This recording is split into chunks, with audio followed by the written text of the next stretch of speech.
Right. Welcome, ladies and gentlemen, to another Total Warhammer 3 stream. Tonight we will be playing Thorek Ironbrow, and we will be demonstrating the old ways.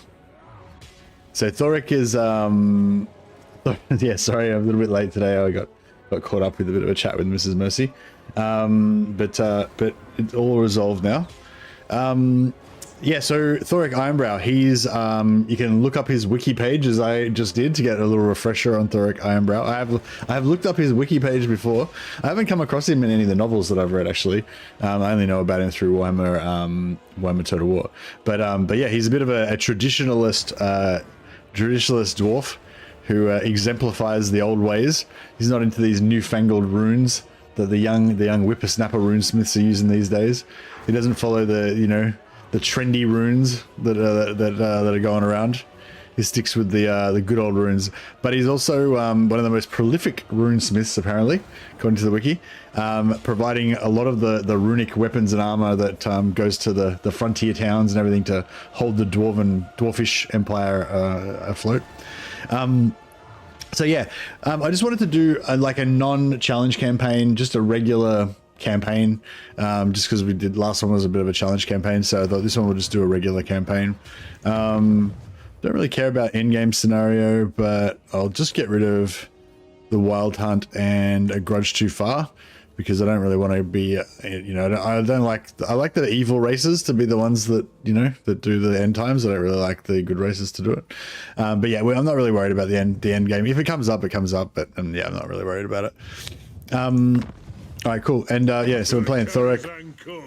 Thorek gets some bonuses to Oath Gold, Hero Recruit rank for Runesmiths. I think he gets extra hero capacity for Runesmiths, extra armor for his army, extra armor piercing for his army, and extra reload reduction for Bolt Thrower, Grudge Thrower, and Quarreler units, which is a pretty staple unit in all of my dwarf armies. I love my Quarrelers. He also gets some other bonuses to Quarrelers in his skill tree. So the kind of like full Thorek Quarreler Doomstack's a pretty common one, which we will also be going for. I really like Quarrelers because they're kind of tanky for archers. They got shields, so they've got higher melee defense than normal archers. They've got armor, so they're not really melee troops, but they can kind of hold the line. They're probably about as good melee troops as Empire melee troops.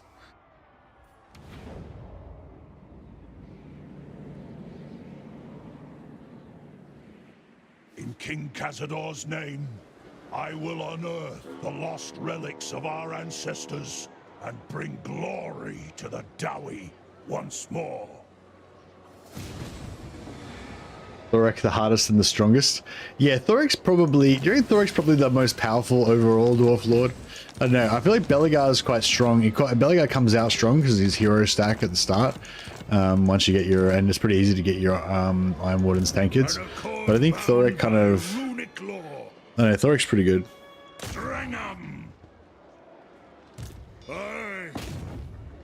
Got Craggy, is it Craggy? Thorek Ironbrow. Gottry Grimson. Oh wait, that's not the name of his. I think he's got a particular like as I said, I don't really know his story, but I was looking up his wiki, and he's got a particular runesmith that's his assistant. I think his name's like Craggy. Hey, Bad Miracles just gifted one Mercy Bad membership. Thanks, buddy. You're a legend.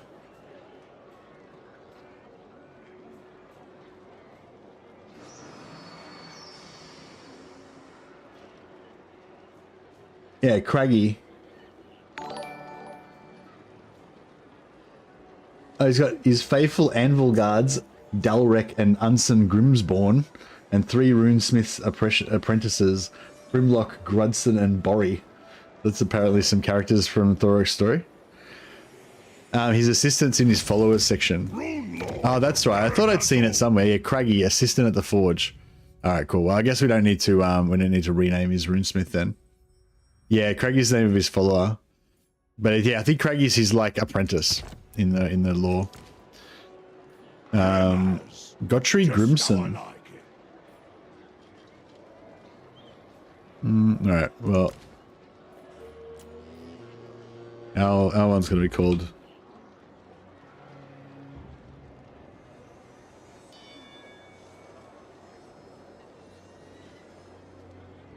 Miracleson. Baddock Miracleson. Boom. But yeah, Scraggy's his follower. Right, let's get into this first battle. Get this show on the road. So we've got explosive damage that reduces enemy leadership. Or we've got unbreakable with bonus versus large. And expert charge defense. Might put the expert charge defense on Thorek himself. And we'll put the explosives on the artillery. You hate this starting battle? Oh, really? God, what am I walking into? Jesus, maybe I should have auto-resolved it. Crap. Are we even going to win this? Oh, we got iron breakers. That's something.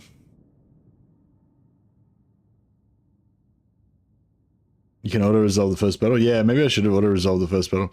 Alright, if you're watching this at home, the advice from chat is to auto-resolve the first battle because it's a rough one.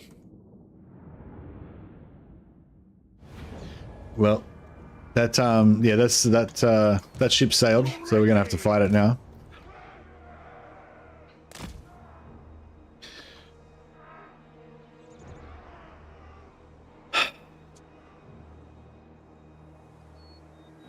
We want some killing fields for our archers. So artillery range. All right, we've got a bit of range on the artillery, so I might actually point them backwards. We'll get a little bit more distance.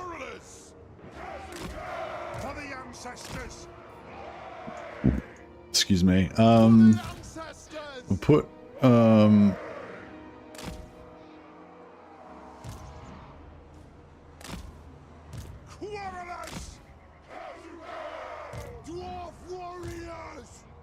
yeah, put some dwarf warriors on that side, and we'll put some it is a reckoning! Dwarf warriors! The clans unite! yeah, I'll go for this kind of situation. Taking aim! Grudge thrower! Thorek Ironbrow! Iron breakers! Alright. We'll see how we go. We'll just shift back about that far. And when it looks like they're about to, if they're about to come into range. Oh, they're not going to come. Crap. Alright. Plan changed. I forgot because we're attacking them, so obviously they're not going to come. I wonder if we can... Stop firing! We might be able to rotate around and get into this corner here. Because I don't really want to be right here at the bottom of the hill. But...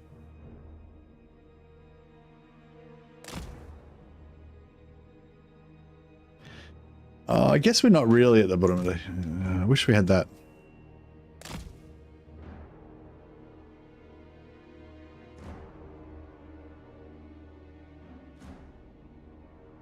They'll move. Once we get the artillery in range, then we'll be able to activate them. But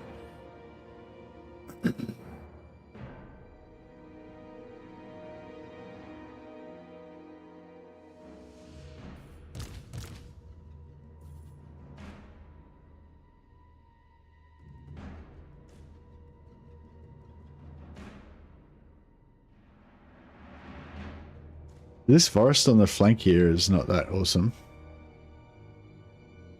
Oh, actually, if we go there, it's not too bad.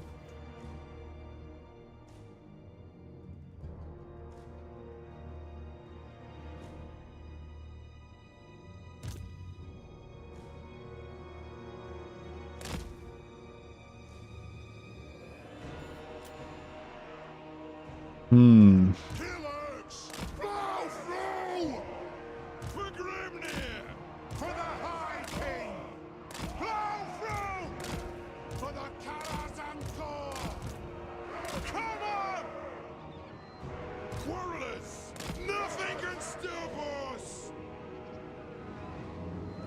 Iron breakers!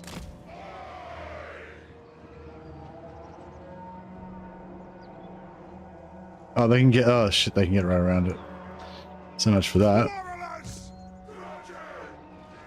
Thorek Ironbrow! No more faffing! Move!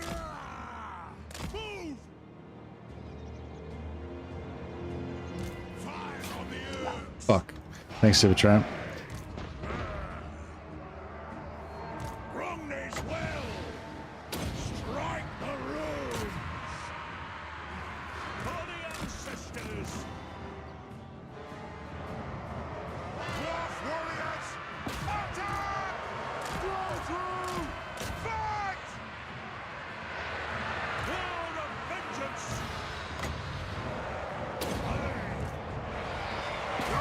Oh, this is fucked. It's Saren screwed now. No! Attack! Get moving! Yeah, this has gone really badly.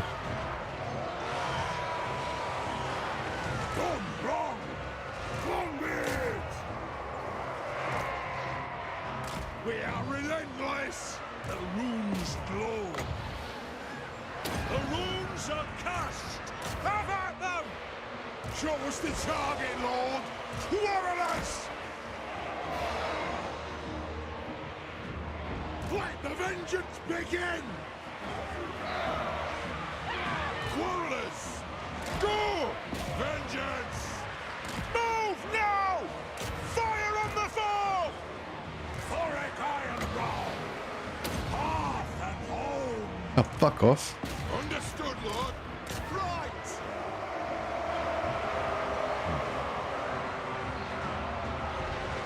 For the Karazantor! Warriors! Shoot the wyverns!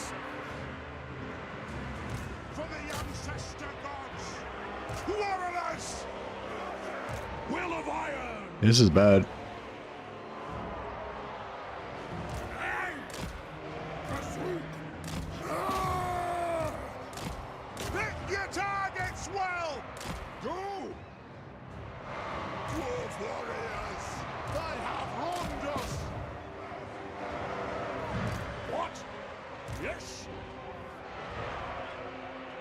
Grudge thrower! Let the vengeance begin! Off we go! For the ancestor gods! Grudge thrower! Plow through! Got! Try and get this. Aye! Axes out, lads! Move to attack! Plow through! Try and get this freaking spider down. Come on! Wrath and ruin!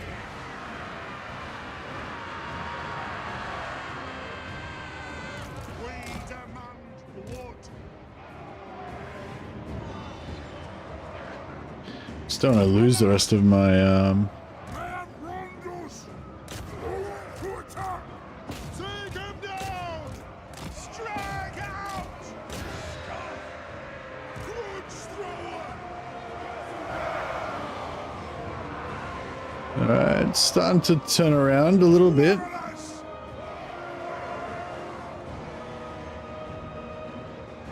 Casting the runes! Fight! Targets lost! War of vengeance! This won't miss fire! Aye! Move now! Pump those dwarven legs!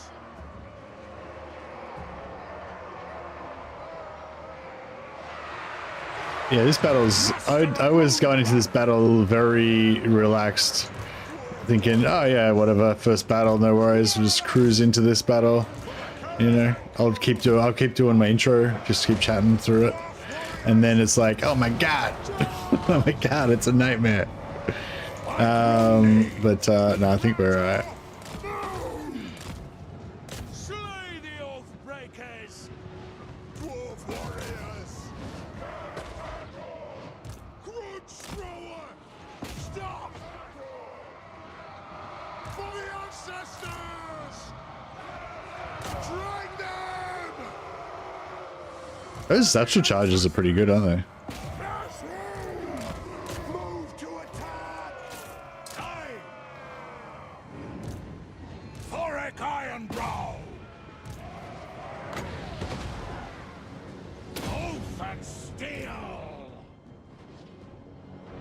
Gonna get a few more kills. Honor and safe. I may keep my beard today. Yeah, I know, but I mean, it's, as far as omens go, normally if the first battle is a bit of a disaster, that's a bad omen for the entire campaign. And yeah, we lost some Dowie lives were lost today. Longbeards, ancient warrior dwarfs, irreplaceable to the clan. Alright, we killed that. Killed that Groby scum. Oh wait up, Groby means goblin, right? Does goblin... I feel like goblin kind of can be like a catch-all category that includes orcs though, right? Because that's the... I think that's right. Thorek Ironbrow.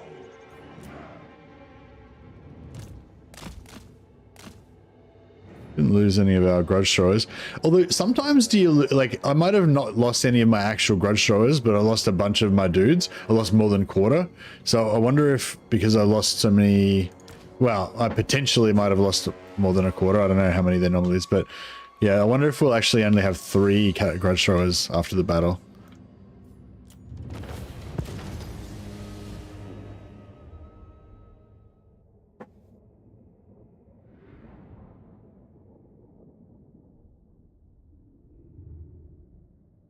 Yeah, I think I looked it up and it was, I think I looked it up and found out that, yeah, it was something like that. It can mean both. But yeah, I think there is, well, there is other names like orcs or Urks, right? U-R-K. Isn't that, that's right, isn't it? The Urk.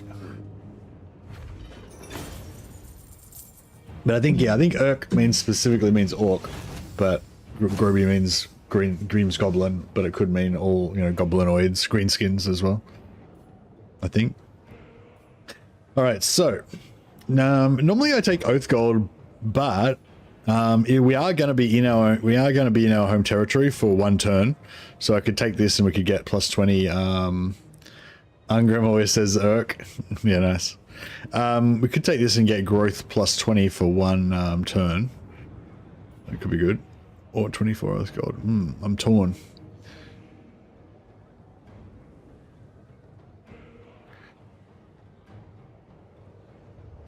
$666 gold.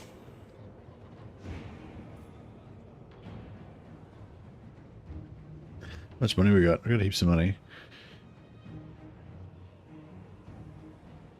That is a good omen. I think I'm gonna take the Oath Gold.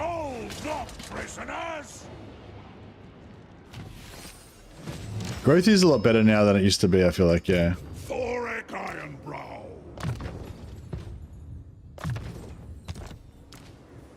Unbending.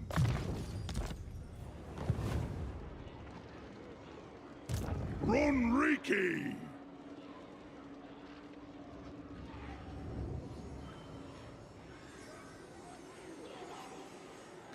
You get the growth and control when you take a settlement. Oh, really?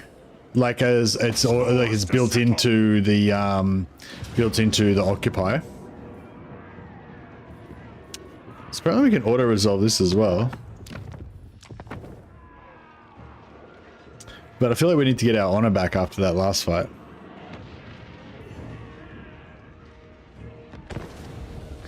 So is the growth one occupy, and what's loot? Is loot and occupy like the Oath Gold one, or does loot and occupy also give you the growth one? I forget the names of the buffs at the moment, but yeah. And like, does, yeah, raise give you Oath Gold or something? Well, I guess we'll find out in a sec.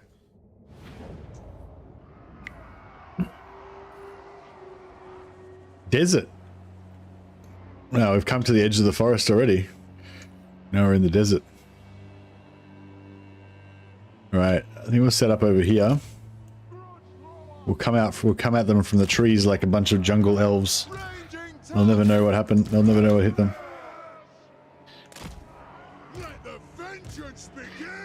Yeah, I've been trying out starting the streams a bit earlier. Seems to be working all right. But like I'm having better energy levels, I reckon, by streaming earlier. But it's not really helping me get more time because I'm just streaming longer because I don't get tired as fast. So it's like, you know, so I'm like, oh, I need to stream earlier so I can finish earlier. But then because I've got a lot more energy because I'm streaming earlier, then I'm just streaming for like 10, 11 hours and then I'm not finishing any earlier anyway. So yeah, so I'm going to stream earlier, but then still try to limit myself to like 8 or 9 hours. Which I think is a, you know, is a decent work day. Thorek Ironbrow! As you like. Hurry! Move off! Go! I'm not going to turn off. I'm not going to turn off Fire Will on my ghost shows this time because I forgot to turn on the artillery last time. In a normal work day, you'd have breaks. Breaks are for break people. Breaks are for people who have breaks.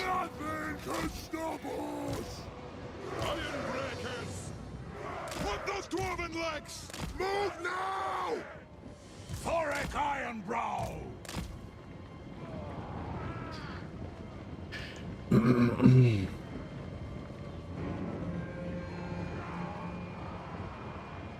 It's good to be playing dwarfs again, though.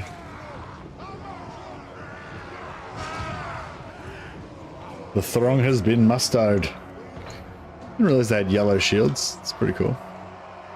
For the ancestor gods! Off we go! Range far! Range fast! Thorek Ironbrow! Get it done! Done!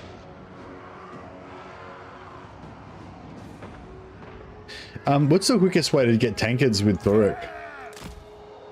Thorek Ironbrow!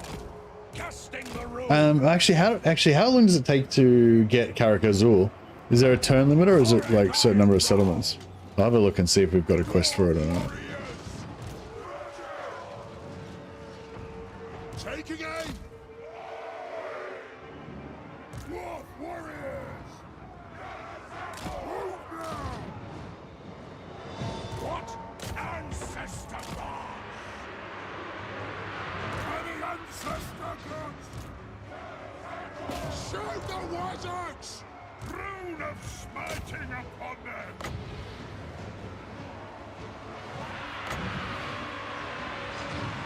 Strike the rune! Blood thrower! Oh, that was a nice hit. Tsar! Vengeance! It is a reckoning! Warriors! Fire on the foe! Pick your targets well! Attack the ears! For the Karag's ankle! Long beards! Warriors! For the Karag's ankle! Thorek Ironbrow! Pick your targets well! They're about to go, I'd say. Find your targets! Move! Blood thrower! To the forge! Long beards! Get down! Take them down! Go! For the ancestors! The tribes unite! For Grimnir! Yes! Killers!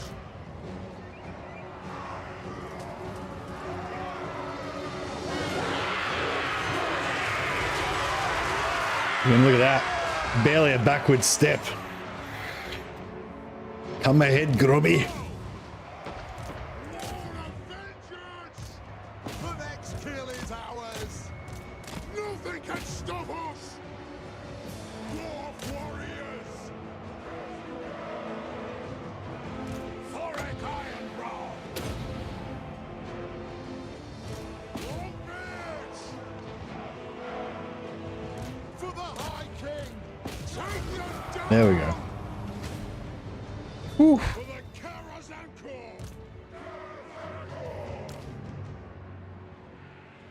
Stop!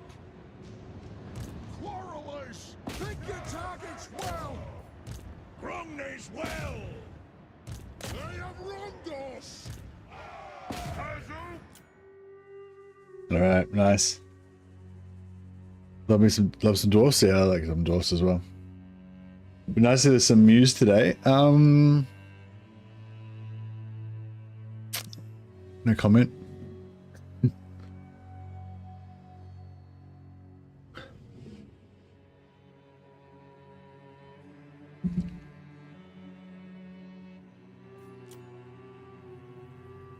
It's not yellow. It's sort of orangey gold. It's orangey gold, isn't it? It's mustard colored. The throngs have been mustard.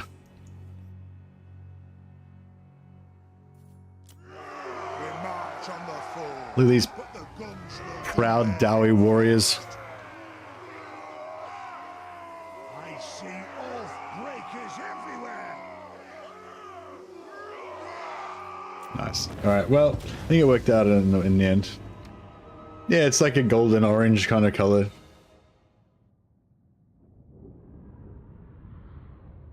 Dwarves need a hero with the replenishment skill. Yeah, I think they do, but at the same time,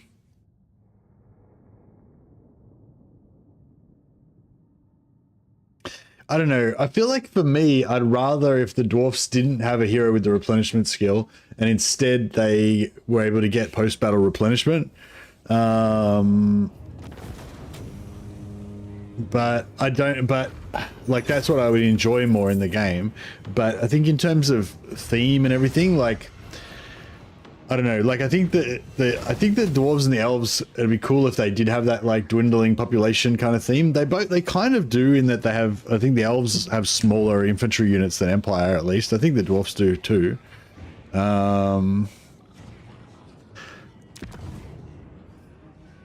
So yeah, so sacking is just the normal kind of oath gold money version, and it doesn't say that we're going to get anything from occupying, but you reckon we will?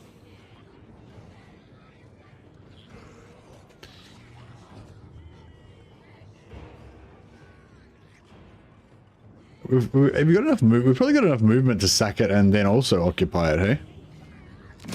I'm not sure that I didn't check in advance. Thorek Ironbow. Yeah, we do. We get Gorog, plus 20 growth, plus 5 control, etc. So yeah, so you got, even though it didn't come up on the thing there, you do actually get the Gorog buff. Because first battle I didn't choose Gorog, I chose the Oath God. So yeah.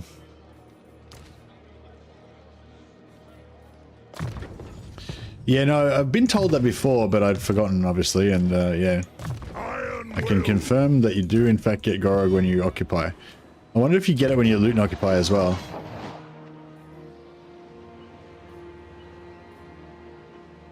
"20 turns and it'll pay for itself." Guess it's worth it. Yeah, we want to get those quarrelers unlocked as quickly as possible, so make sure you definitely upgrade your barracks to tier 2.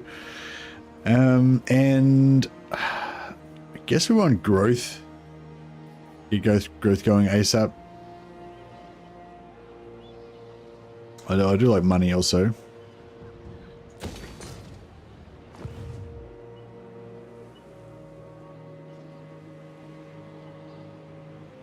Yeah, if you just occupy, if you loot and occupy, then your public order goes to crap. But if you sack the settlement first, then it gives negative public order to the enemy, not you, because it's not your settlement, and then you occupy it and you get less public order penalty. So if you want the money and you've got enough movement, then sack it, and you don't care about knocking the settlement back down. So this one was already going to be knocked down to 1 anyway, so you could sack it first and then occupy it if you've got the movement, because if you sack it, you know, you're potentially going to bounce back off the settlement back to like here, so you need to have another unit. I usually like to have at least 15-20% extra movement to make sure that I'm going to definitely make it back, you know. All right, let's get some warriors. I usually just go for shielded warriors. I guess miners with blasting charges would be cool as well.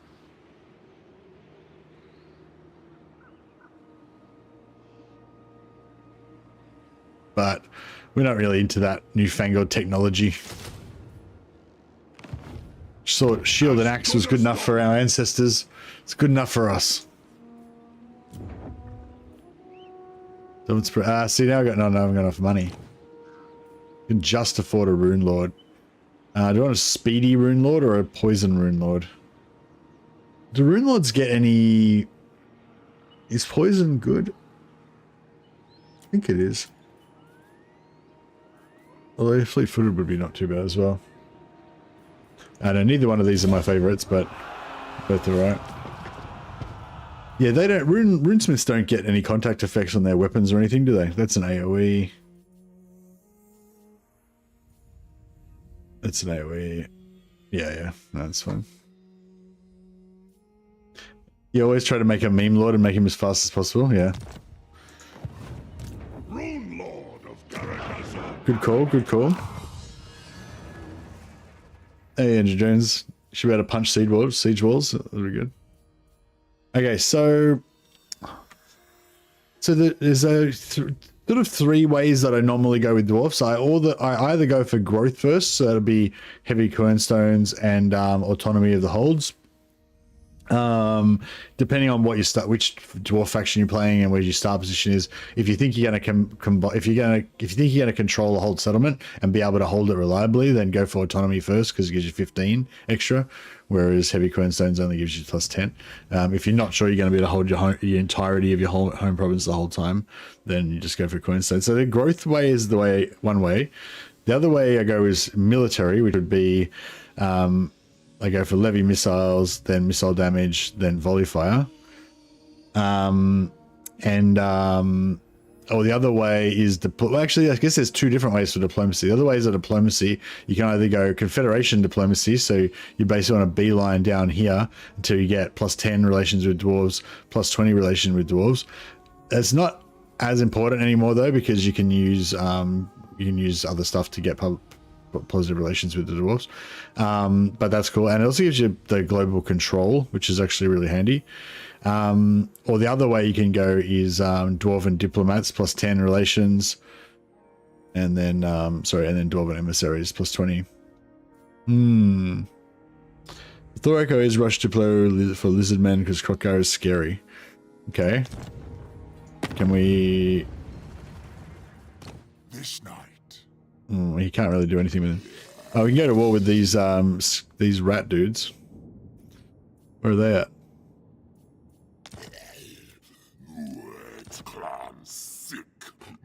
I wonder how much it would cost. I'll see if I can get some money first.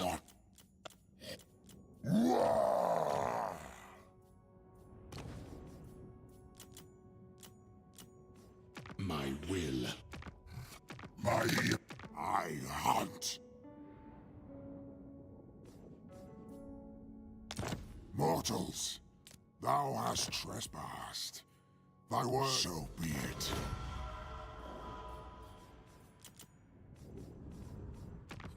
Clan war.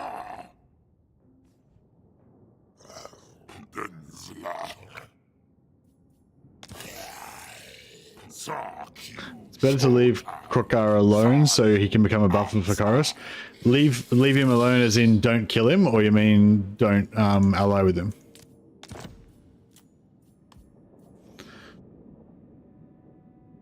So I can pay for an early non-aggression pact with him, but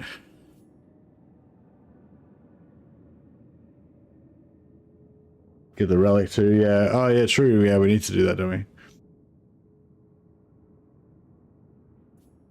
Is he going to wipe out this faction on turn 1? I don't even know where they are. Oh, that's them there, right?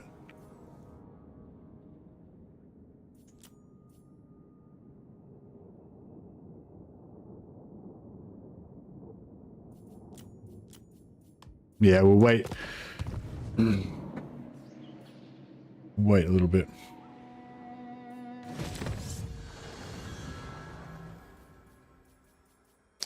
Yeah, so what do you reckon? Go military or diplomacy with the allies or growth? I'm not sure if I want to go growth early because I'm not sure how strongly I'm going to hold on to Karag Zorn. So Karag Zorn is like kind of like a lost hold. It's not really like a proper hold. That it's like a lost hold that Thorek's going to reclaim, I think, or something like that. So his actual homeland is in Karak Azul, which is more up towards Karak 8 Peaks. So the kind of how I want this to play out is I want to, yeah, let's get crossbows, fuck it. Kind of how I want this to play out is I want to go north and make contact with Karag. And I kind of don't want to confederate.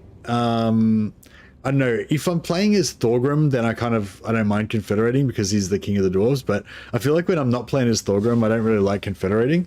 So I might try to, you know, be a powerful faction, like, you know, all of the other dwarves should listen to, all the other dwarves should definitely listen to Thorek, but I want to be allies with the dwarves rather than, you know. Oh no, I'm going to confederate Khazad-dûr because he's Karak Azul. Like, I am... Like, Thorek is the law, is like the boss of Karak Azul in my head canon, you know. Like, Khazad-dûr might be the nominal head or whatever, but you know, he does what Thorek says basically. But now what I'm saying is I don't want to confederate Thorek. Like, I mean Thorgrim, sorry, because Thorgrim's the High King. You know, I want some blue dwarf allies, is what I'm saying. I'll cast the runes. My anger. You feel me? All right, so we could take this settlement with Thorek, which would give us more XP. And give us more replenishment. But if we take it with the other army, we'll get a little bit extra movement, which might be worth it. Or it might not be, I don't know. We shall see. Vengeance. But the good thing about taking it with this other lord is that we can get Gorog on him as well. So then we'll have double stacked Gorog. So he's still got one more turn of Gorog. All ways are best. On we go. So we can get a little bit of extra growth and stuff. By the Dammer's Cron. If you want something done right, Ironbrow.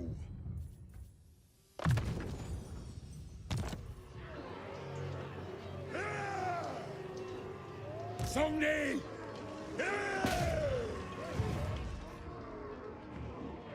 Essentially the same battle again. We've got a bit of practice at it now though. Still going to take you 2 turns to move to this next settlement. Yeah, but I can still keep conserving Thorek's movement and yeah, and also I can get the double Gorog, which is kind of cool. Oh, you know what I should have done? I should have built the Gotrek and Felix. I might, actually, nah, I don't know. Do you guys normally, because if I want to get Gotrek and Felix early, then I've got to basically either destroy my gold mine or destroy my, either destroy the gold mine or destroy the barracks. So obviously we're not going to destroy the barracks, but also destroying the gold mine, I mean, I think maybe what I would normally, what I did last time I think was like not build up the gold mine too much. I think I did build it up to level 2 initially, but then I didn't build it to level 3 because it wasn't going to pay for itself for like 30 turns. But then I ended up holding, I ended up holding Karag Zorn for over 30 turns anyway, so it was, you know, kind of worth it, but kind of would have been worth it to build it earlier. So I don't know. There's arguments for and against, I guess. But yeah, I think we can get by without Gotrek and Felix for now. Once we get access to pottery, then obviously it becomes a bit more urgent because we want to get those tankards ASAP. All right, let's get our, let's, where are we at here?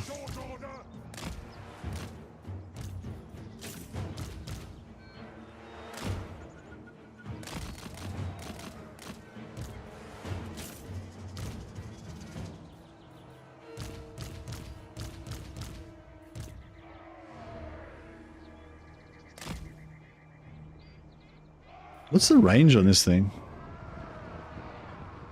That's probably too close, isn't it? Probably set up like there.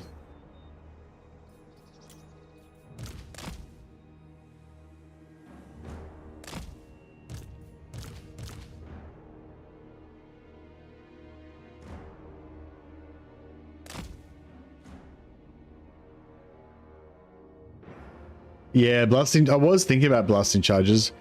Maybe you weren't here then. But then I decided that we wouldn't, we didn't need any of that newfangled technology. Because Thorek goes with the old ways. But yeah, actually, I'm not sure. Is Thorek against technology, or is he just against like newfangled runes and stuff? I kind of feel like he'd be against technology as well. Like most of the like engineering guild stuff, he would consider to be newfangled nonsense, I assume.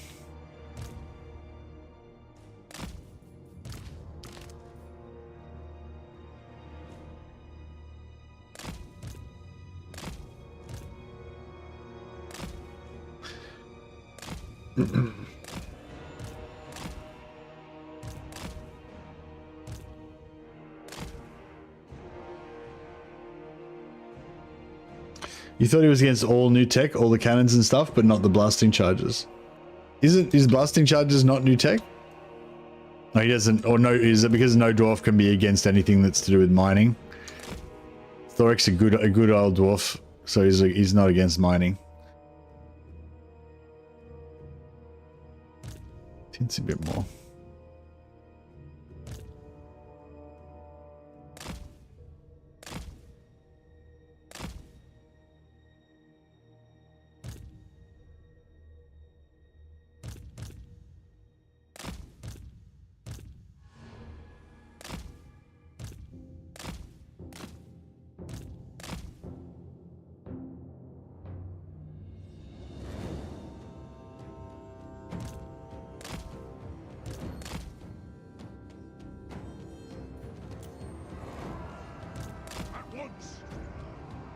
By Grumney!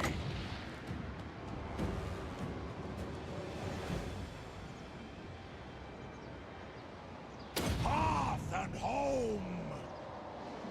God! On our way! For the king! Wrath and ruin! Is it gonna hit anything? Oh, double hit. Nice. Very nice. Don't convert Karag Azul. It's a trap. Well, Karag Azul is my homeland. How can going to my own homeland be a trap? Oh, bro, those guys got wrecked.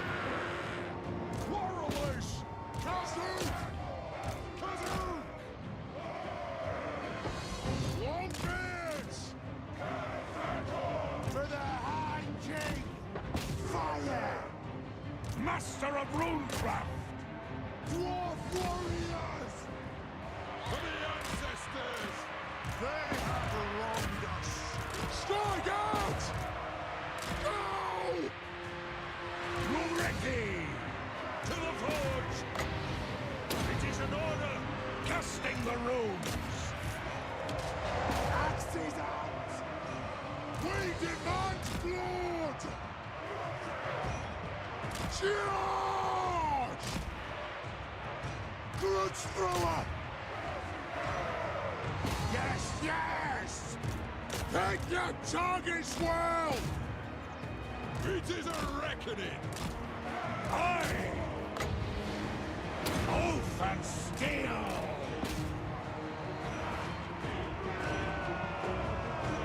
Thorek Ironbrow! Scum!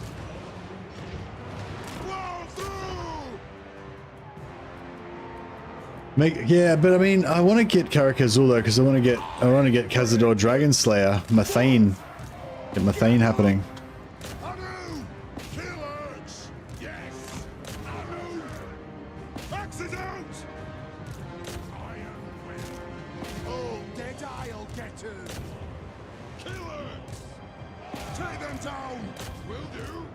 Fire on the foe! Romney's will! Slaughtered. For the Karazakor! Runes of power! I will do it! We demand blood! Night Garden!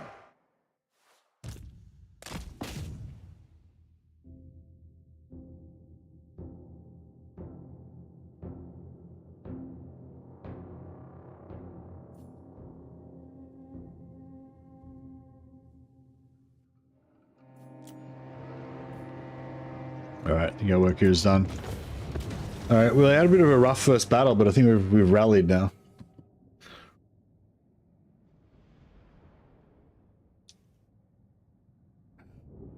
So you're saying confederate Karag Azul, but don't confederate them early. But if I don't confederate them early, isn't there a risk that they'll get wiped out?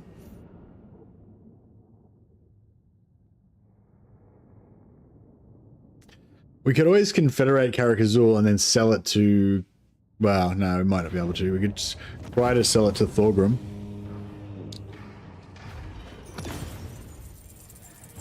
I don't know. We'll have to look at the situation when it arises and see what we can do. So we should have double Gorog now, right? So we've got Gorog there and we've got Gorog here as well. So yeah, so we're getting plus 40 growth from characters and 47 growth natural. Plus we can get another 15 growth there.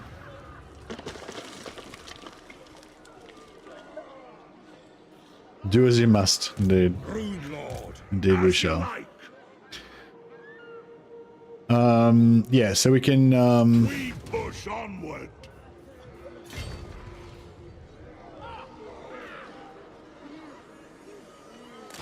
Lost glories reclaimed. So yeah, I'll just put the Longbeards back in there because they're real busted up and they need badly need a heal. Dwarves never tire.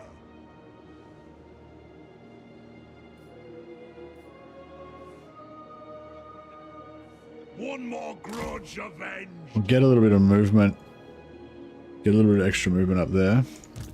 Master of runecraft. And we'll get some more, you want me to get some money? So I get some miners.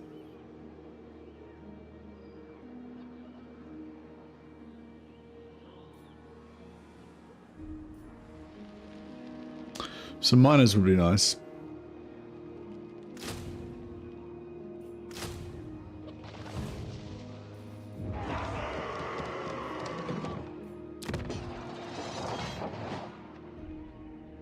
Aren't all miners part of his buff? This one you mean? No. Tried and tested. Bolt thrower, grudge thrower, and quarreler. But he's also got...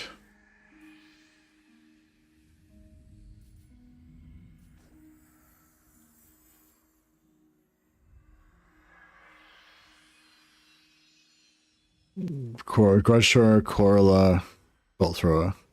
Yeah, no, it's just grudge thrower, quarrelers, and bolt throwers that he gets the buff. Don't think he's got anything for miners.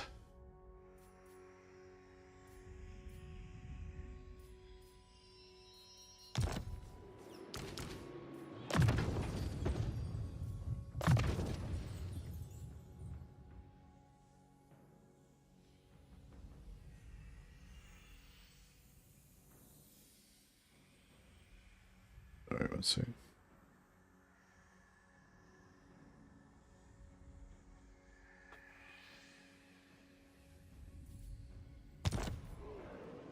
Rune Lord, iron-willed.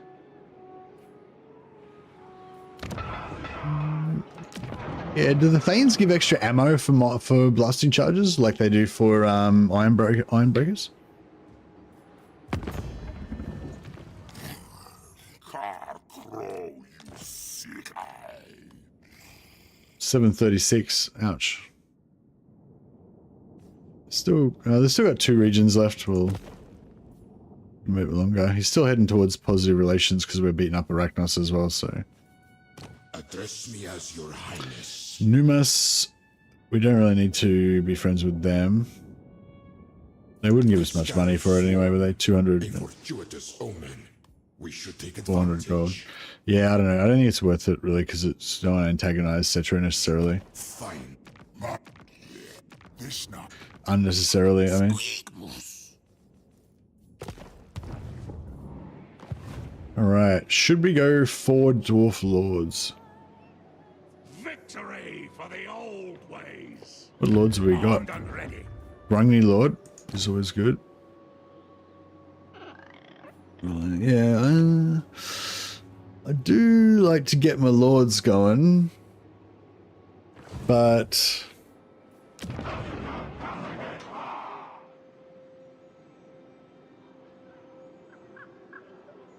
yeah, we also need money. What do you want? I hope. Can I help you?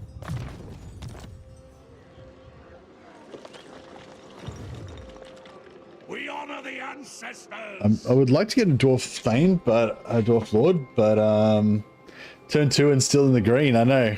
I'm trying to break it though. I'm trying to get another lord. Additional upkeep 88, so the additional upkeep would go up to 106, 170, 180 maybe. And 400 gold per turn, plus my upkeep's going to go up by... What? So it's like another 600 upkeep per turn. Yeah, I can't really afford the other lord, I guess. Alright, we'll help put it off for now.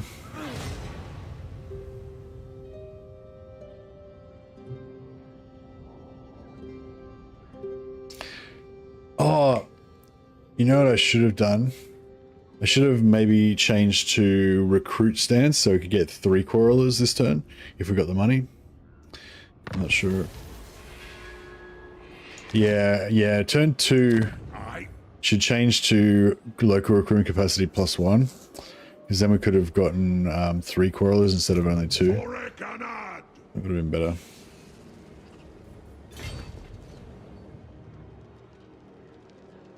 Go! Okay, so because we force marched before, we're now close enough to be able to stop without force marching and recruit here.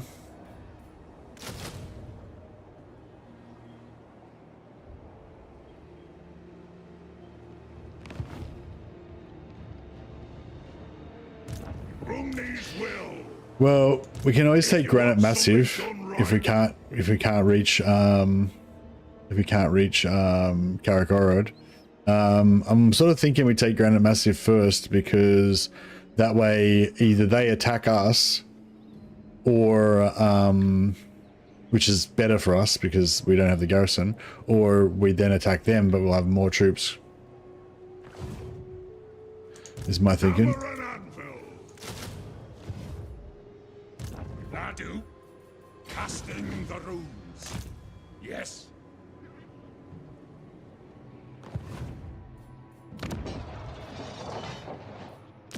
And we've still got one Gorog going on with him.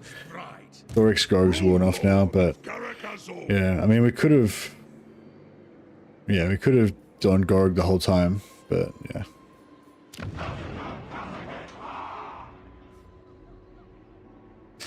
Should I change?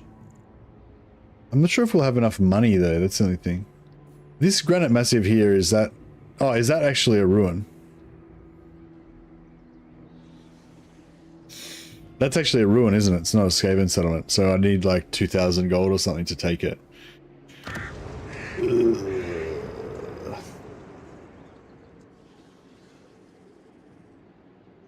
Man, I don't know if I want that because it's expensive. So yeah, so I have to try and take Karag Orud next turn then. Fuck, I wish I'd have recruited. I wish I'd have taken that extra recruit on turn 2. Or either that or the extra lord, so then we would have an extra lord now. Yeah. So yeah, actually I probably would have taken both. If I could do it all over again, I would go back to turn 2, change this to Master of Steel and Stone on turn 2, recruit 1 extra quarreler now on turn 3, and I'd have an extra lord as well, which would be here. And then next turn we could take 3 lords plus nearly a full stack. Armed and ready. Plus 17 stack, yeah.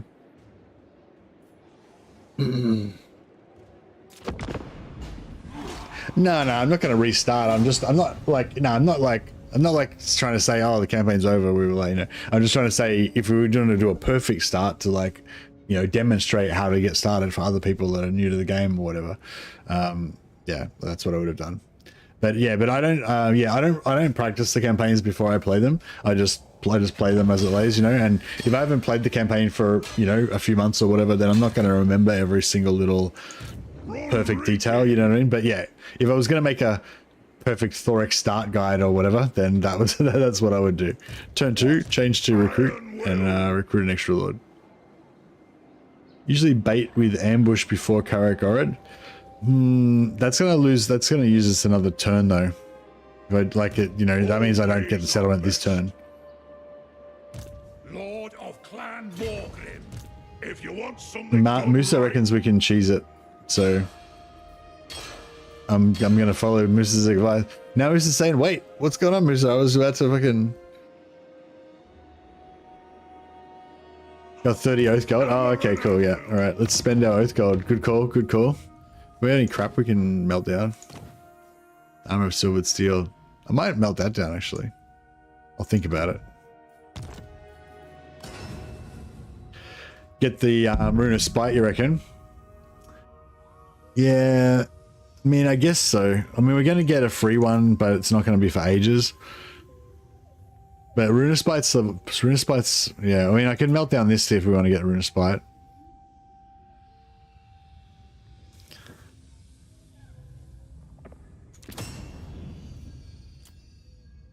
Oh, they're half cost because we're Thorek, of course.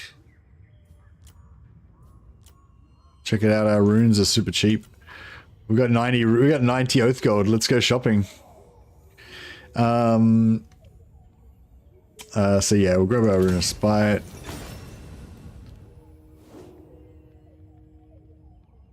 And we'll get our fear runes.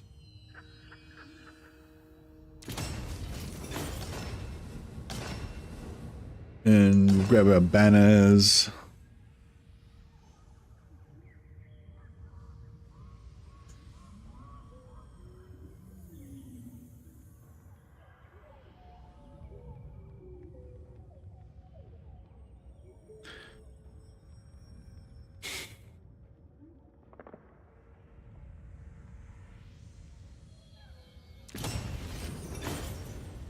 Frenzy's quite nice. Yeah, nice. I think our whole army gets frenzy, but again, it's not for a while. I can either get Groth One Eye or yeah, or Master in a Grunny, or we could get 2 more sets. We get like, you know, parrying and whatever else. I kind of want the Groth One Eye.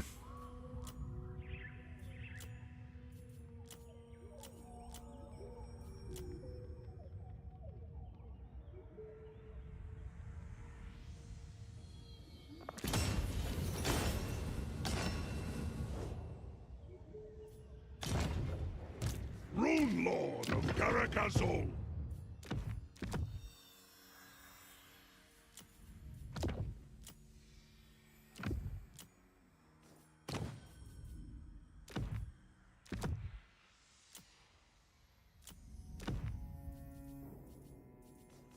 Alrighty. Let's get into it, as they say.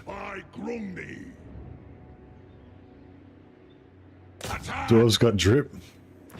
We do have a lot of stuff. That's true. For the ancestors. Oh, I should have recruited another lord. Fuck. For vengeance. For Karagazol.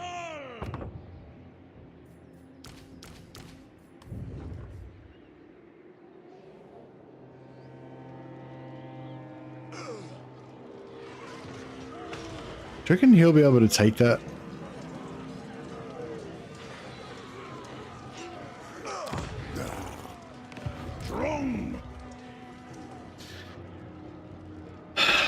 I mean, it's saving us money, but it's making these battles a lot harder.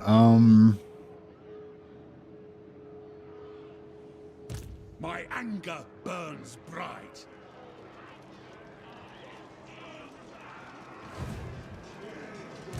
Rune Ricky. Axes and hammers! Kazook!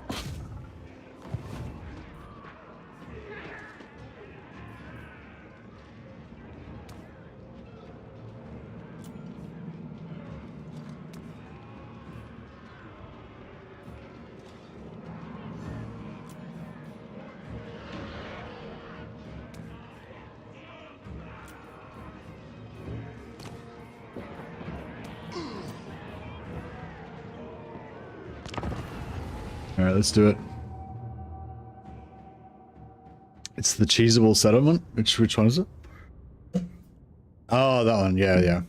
Yeah, this will be easy.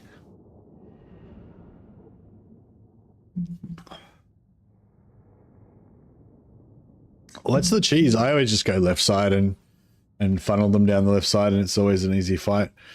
Is that what you're saying, or? Yeah, yeah. Cheese left side. Yeah. Thorek Ironbrow! I'm a left side guy for sure.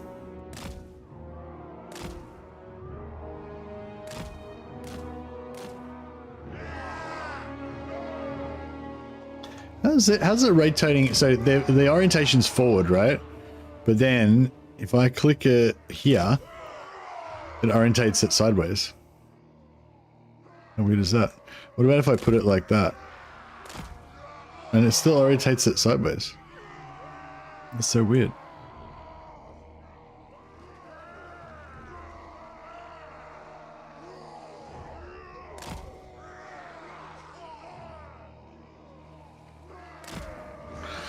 No. It is a reckoning!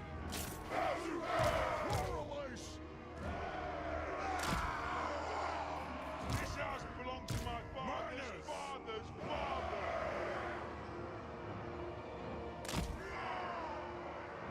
Nah, your miners can't attack the wall, but they do add extra damage against the door. So we can use them to break the door down. Iron breakers! Miners! Oh no, they don't get extra damage against the door. Sorry. They don't get extra damage against the door. They, like people, yeah, people have been suggesting that they should. That's right, yeah. And they don't. So yeah, I'm not sure who our best door breakers will be.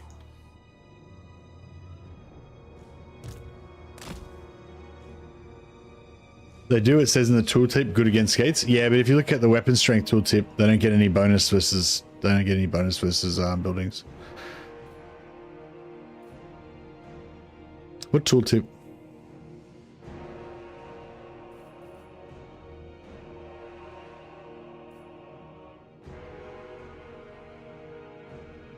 Which tooltip are you talking about?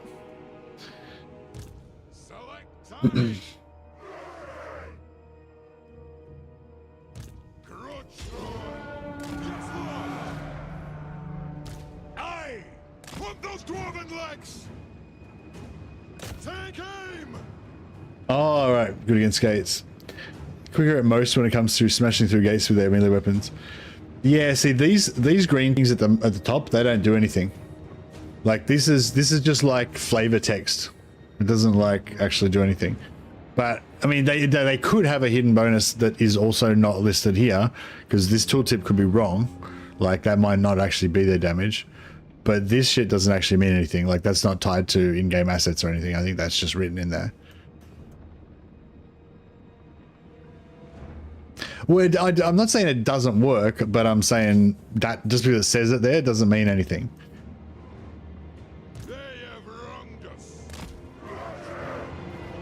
For the ancestors! Charge! Kill him! But yeah, I'm pretty sure I remember somebody in the creator chat saying that they should make it that miners actually do damage walls more, and like they currently don't. I thought I remembered that, but I don't know, maybe I'm misremembering or whatever, I don't know. Yeah, the only problem is we can't shoot over the walls because the arc of fire is too flat for the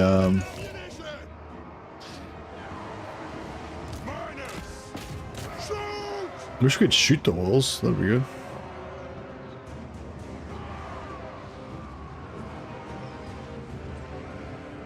Yeah, Thorek's trying to smash it down slowly. Do you want me to pull Thorek out so we can evaluate the miners by themselves? I'll pull him out just for a second just so we can see. I don't think we're in any danger here, really. I'll just let the miners have a crack by themselves and see if it appears like they're doing a good job. I mean, that seems pretty quick, right? That does seem pretty quick, do you reckon? Yeah, I feel like that seems quick. What's the best thing? I think it was some sort of monstrous infantry that I've seen that was the best. I can't remember. Was it Aspiring Champions? I think it was like either Aspiring Champions or Trolls that were like really good. They just smashed the doors down super fast. Yeah, they're getting through there. They're making inroads. All right, I'll I don't know. It's not conclusively. I feel like it's not conclusive that it's super quick. I'd have to like test it against another unit to like confirm for sure, but it does seem quick. I'll give you that. It does seem pretty quick to me. Stone Trolls, yeah, Stone Trolls. They rip them down fast. Hey.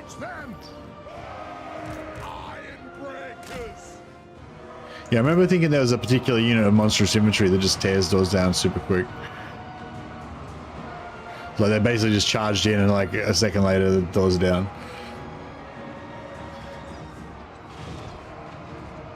Ready!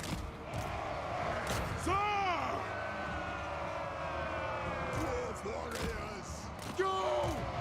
Come on! To the High King! Fire! Reload! Fire! Move! Pursuit! Strike out! Charge! Turn the axe! Will do! Dwarf warriors! Move now!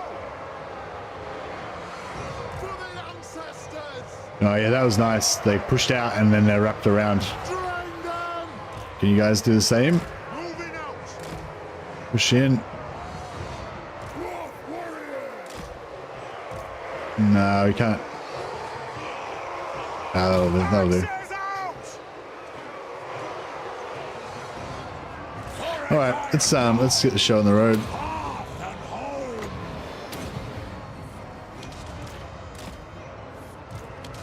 No! Nothing could stop us! Casting the road! Cheers, Calix. Yeah, sorry, I forgot.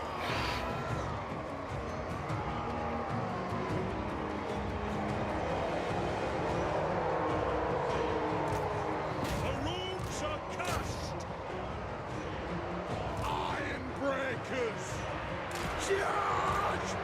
Dwarf, ready axes! Yes! It is a reckoning! Run Ricky! For the High King! Yeah, Thorek's gonna get a free rune of spite later on. At the moment, we're just using our bought one. Followers!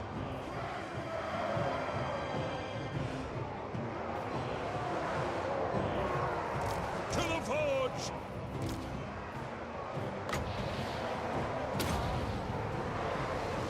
Dwarf warriors! The runes glow!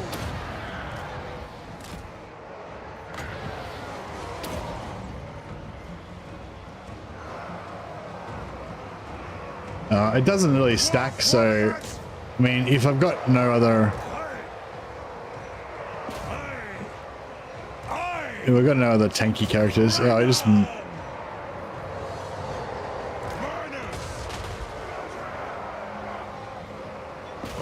I think we're blowing up our own dudes a little bit.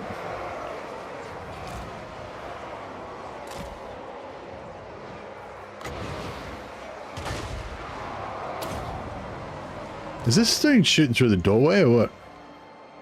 On the way!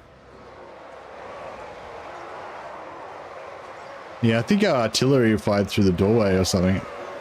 Also, our blast iron breakers blasting charge our own dudes. Thorek Ironbrow! That didn't help either. Reach far, reach fast! Strike out!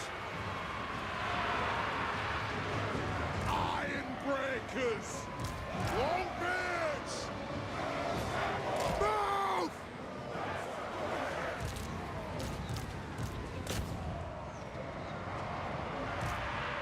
Put those dwarven lights! By Grumney! Oath and steel! Got range far! Range fast! Move now! Thorek Ironbrow! Miners! Ready to serve! Alright, let's see if we can get this grudge thrower inside and start doing some serious work. Strike out! Ready! Charge! Go! Dwarf warriors!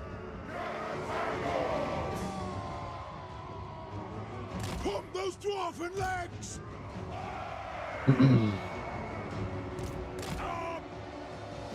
We'll let them gather themselves for a bit while we get artillery in.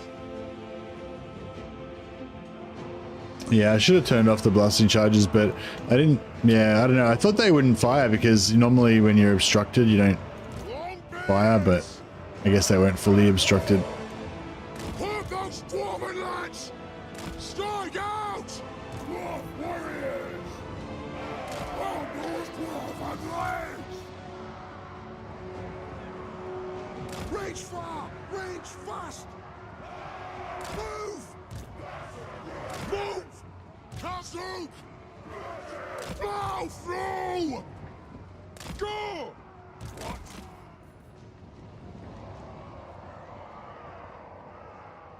Advance! At once! Shifting! Got!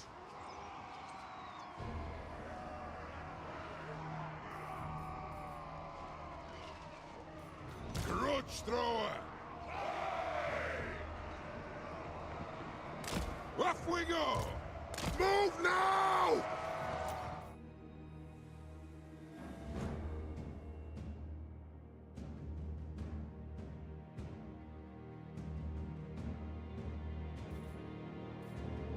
Alright, I think our work here is done.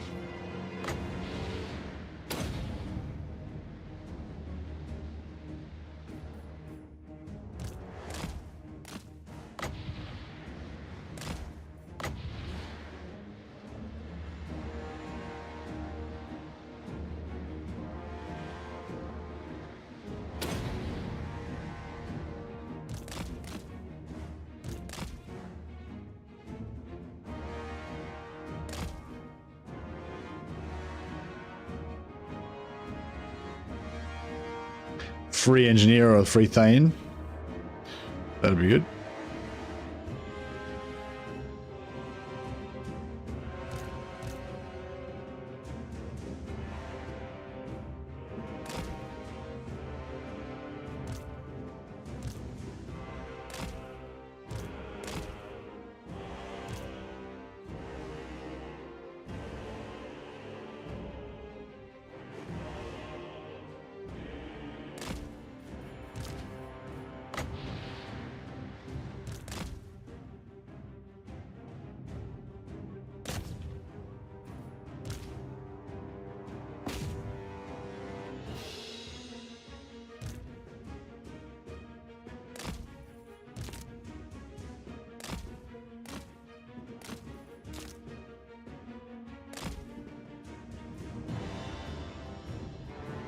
Those miners do seem pretty fast, I reckon.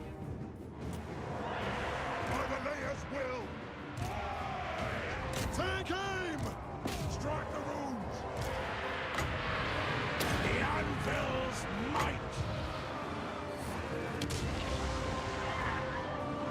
Obey me! Give me vengeance! Range firepower! Ready! Cut! Nice. Alright. evicted them from this from Karag Orud.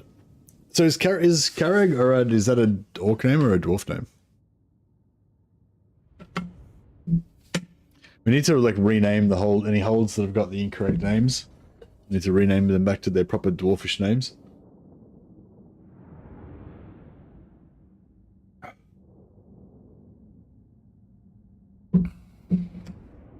No, thanks for the tip back, Alex. I've forgotten about my Rune of Spite. Yeah, of course you got to get into melee to activate your Rune of Spite. That's like Alex was reminding me because I hadn't brought Thorek through the door yet at that stage, which was a very good tip. All right, that went relatively smoothly. It's called Karag Orud. I don't know. I'm not sure. Is that a dwarf name or an orc name? It sounds a bit orcish to me. But it could be, oh, it could be dwarfish. No, it sounds dwarfish. Yeah, Karag. Is it? What's a Karag? Is that something dwarfish as well?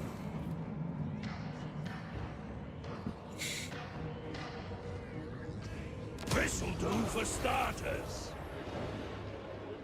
Karag is South Dwarfish. Ah. Karag is Northern Dwarfish. Yeah.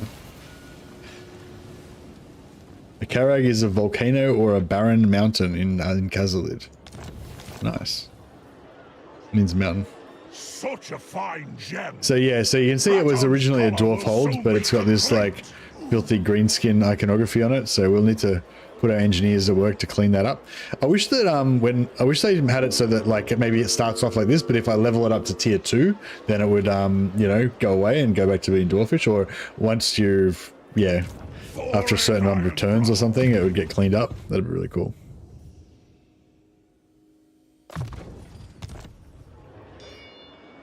Armed and ready. I'm listening.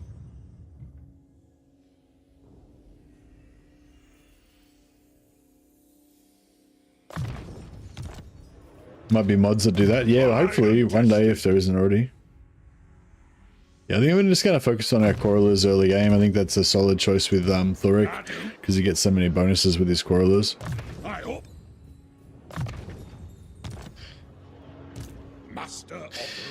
Now, yeah, so I could have... I could have actually... Because, see, this is only tier 1. So what I could have done is sacked that with Thorek, and then I could have force march Thorek back here, replace Thorek with a different lord, then recruited.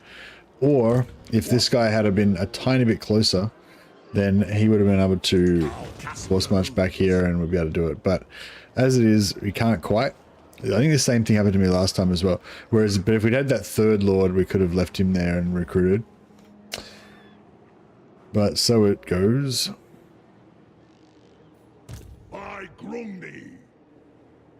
So at this point, we could go over here and get involved in all this desert nonsense, but I'm thinking what we should do is go up here, go for this one, go for Lamia.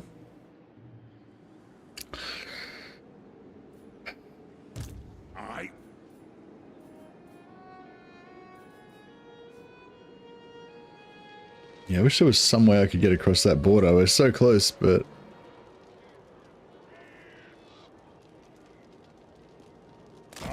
just can't quite smidge our way across there. Oh, such is life. Now, we could take more warriors, but I really want to start replacing my warriors with more quarrelers. So...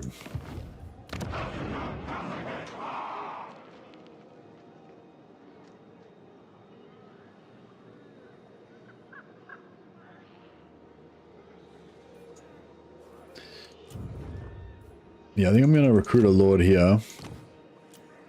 Let us begin. My axe thirsts for war.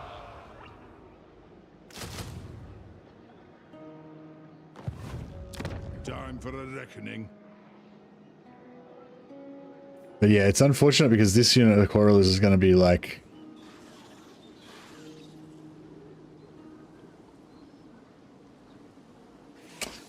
So if he... So I can recruit him, then he can force march next turn. Next turn we'll be there. And then turn after that he'll be there and we'll be there. Then after that we'll be waiting to attack that and then he can catch up. It's a lot of money though.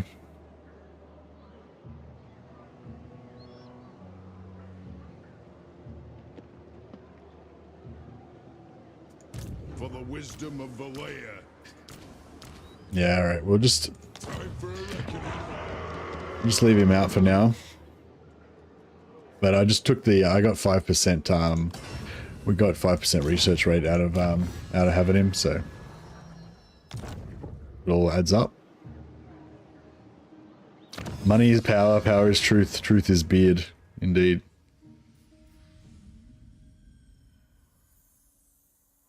I like to focus on the mountains and have the lizards defend my south whilst making friends with Voltmar and letting him have the desert. Yeah, that's pretty much my plan. Like, I want to, yeah, basically build, set up a set of alliances down here and then just get the hell out of here. Like, I want to focus on Karak Azul, which is our home Karak. Yeah, basically I just want to get the hell out of here. But I mean, if we can keep this safe so that we keep getting this gold money coming in every turn, then that's great.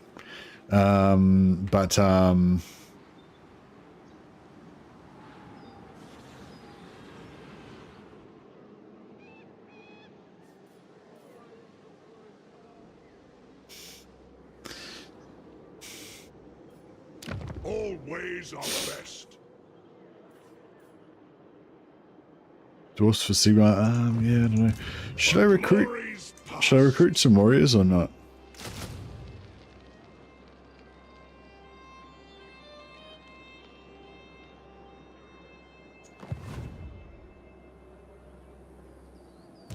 Yes. Arcane wisdom. Yeah, I want more quarrelers, but I think we're gonna just have to just keep going with warriors so that we don't slow down.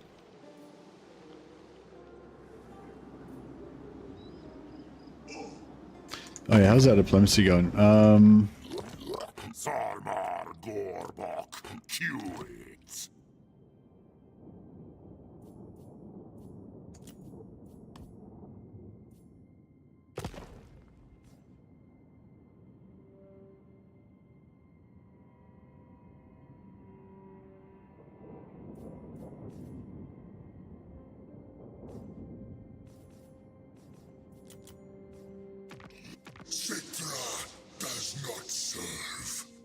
Yeah, but by the time we get Army Frenzy, we'll have a full stack of quarrelers though, so it won't be much good. I mean, it'll still be good, but I mean, hopefully we'll never get into melee combat, so it won't be as big of a deal. I'll peel away your flesh before I claim your skull. Do you reckon there's any chance the top knots are going to get through Khorne and come after me? Maybe. Probably.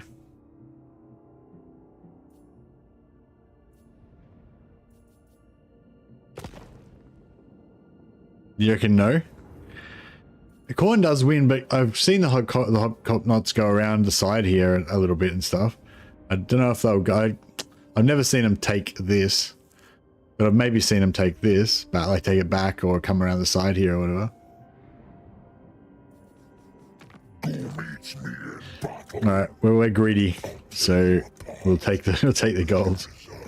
We'll bet on Khorne.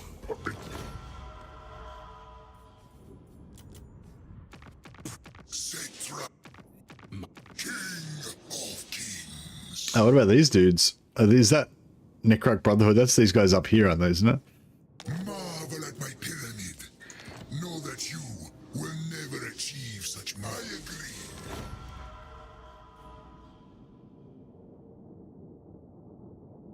You kill Scarbrand. Oh yeah, I'm not gonna get a non-aggression pact with him or anything. I'm just taking money from him. Taking money from these foolish demons. Should I declare war on these fuckers as well? Imagine they're gonna be gone in like one turn. Yeah, they're fucked already. I rule. Do not invoke the gods around Citra. Take my 158 gold. Every little bit helps. I am ready.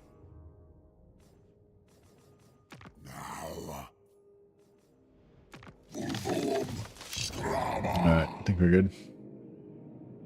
I have heard about your Lord and Savior Hashut.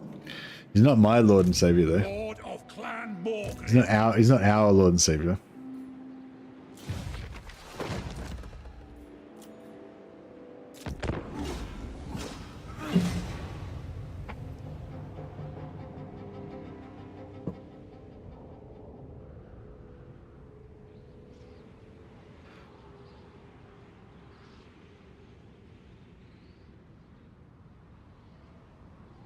I should have recruited a Lord here. That would have been better.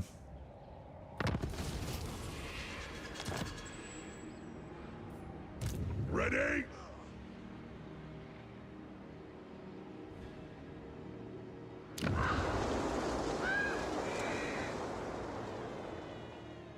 Rune, Ricky.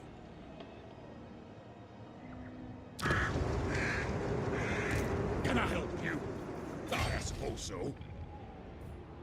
If you want something done right, my anger burns bright. Alright, I was thinking about occupying it with the smaller army, but it'd be too expensive. So we'll go with the bigger one. If you say so, beardling. And we'll grab What? 2 quarrelers. Again, I wish I had changed that thing to... I wish I changed it to recruitment again, but...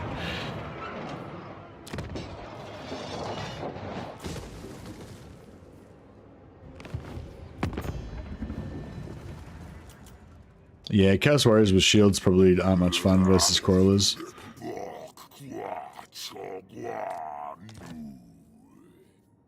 Can't seem to get this dude to like us.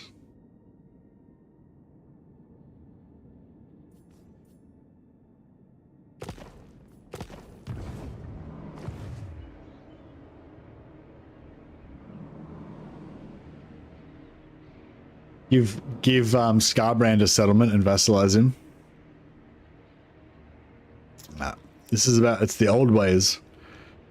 I don't know about these newfangled dwarfs that get into bed with Slaneshi demons and form alliances with giant red monstrosities. But it's not the old way. It's not Thorek's way. Brungni's will.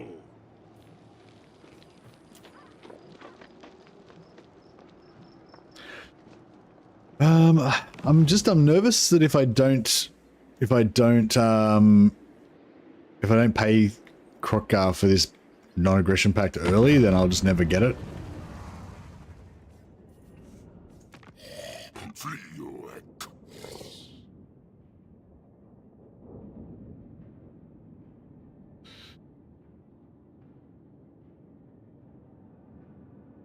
So I can either choose between Dwarf Warriors or fuck Krokgar. He can be my ally when he pays me.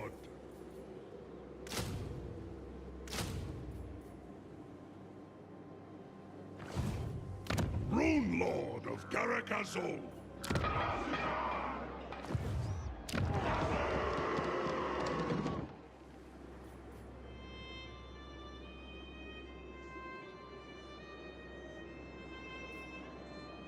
What's up? All ways are best. We get any money from anywhere?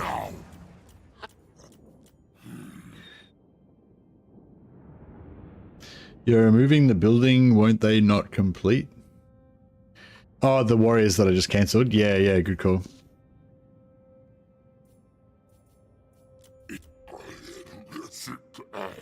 Hi. Yeah, no, I realize I don't really want him anyway. I've already got too many warriors. Alright, how about we join his war? We'll take his money. But we won't go for a military alliance yet. The goddess wills. This night, we'll at what? More head skulls.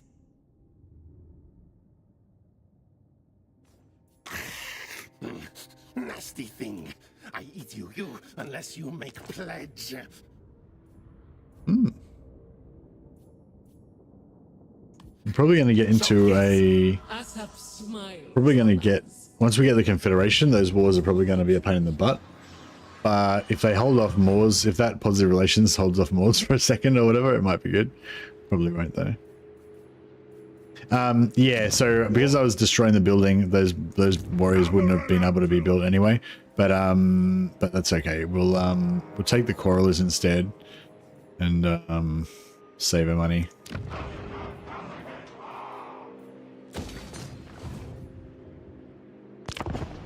Alright, we're good.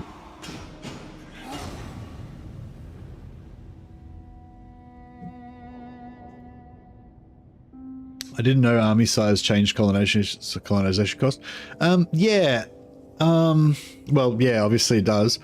I'm not sure if it's the same for all races though. Is the Wood Elves have like a special, or is it the same for the Wood Elves? And that's what I was remembering about it. I remember something about it with the Wood Elves that it caused me a problem somehow.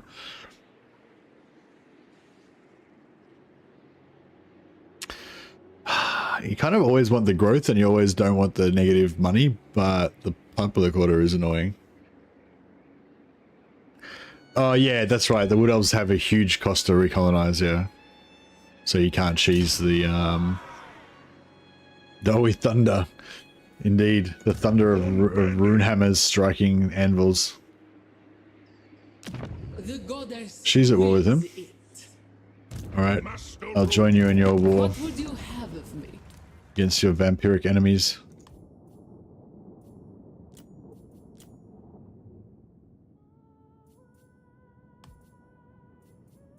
Yes.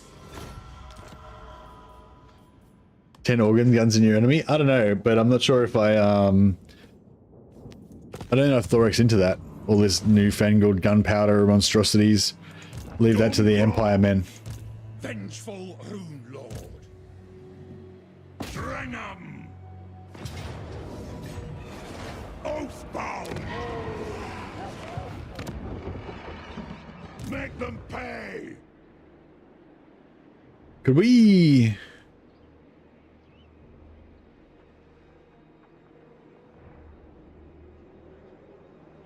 Don't forget to remove tech. You mean like maybe cancel this and then like try and get some more students?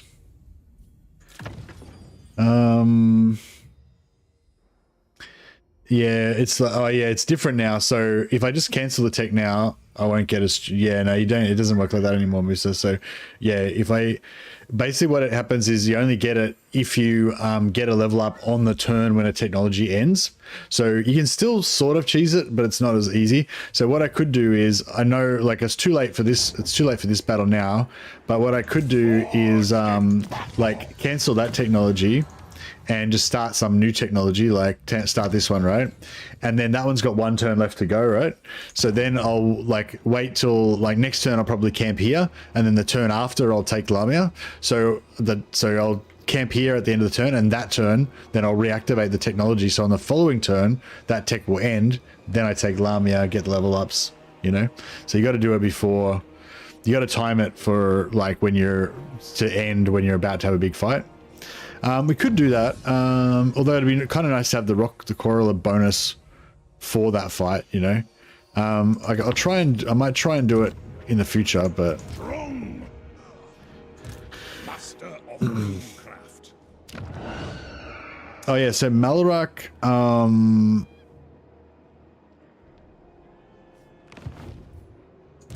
What do you want? It's as good as done.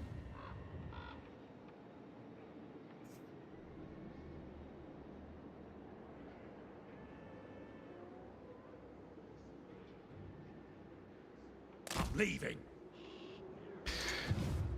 Kazuk! Iron-willed.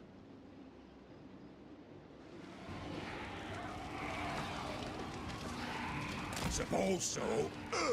I'll get on it. For the ancestors!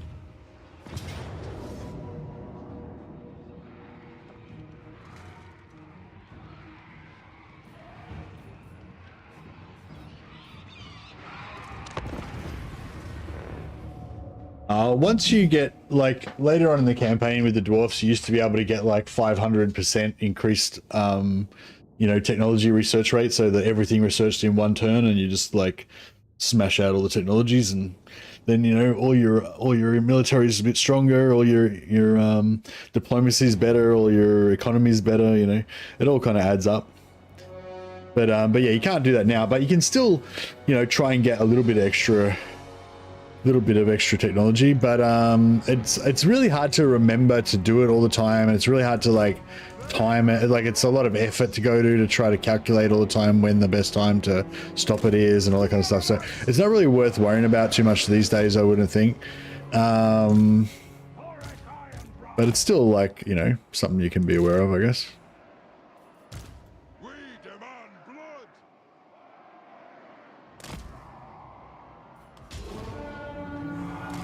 On the way. Aye.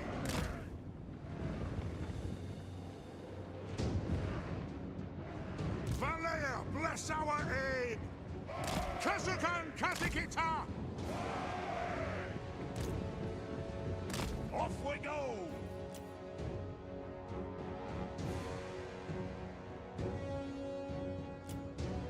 Brooch thrower! Move off! They haven't got anything strong in their army at all, have they? Everything's just shit. For the High King! We are relentless!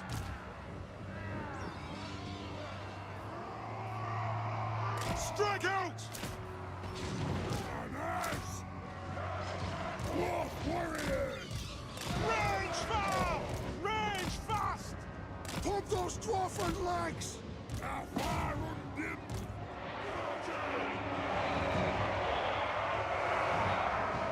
Nothing can stop us!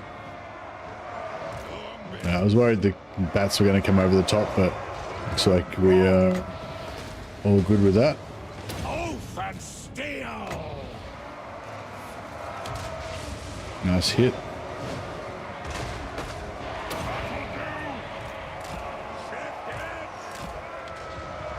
Move now! Range fire! Range fast! Move! Dull! Strike out! Warriors! Roar of vengeance! Kazoo! Killers! Rock out! Long bits!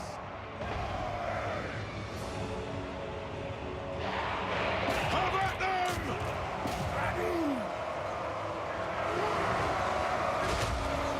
War of vengeance! Nothing can stop us!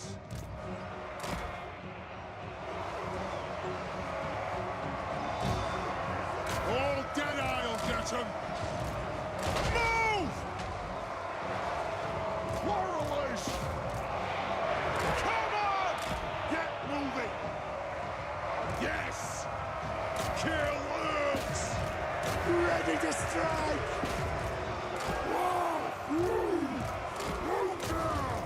Blow through! Yes! Kill Urds! Warriors! Valea bless our aim! Dwarf warriors! Warriors! Glory. Alright, this is pretty good. Attack the earth! By Valea's will! By Gromny! Glory.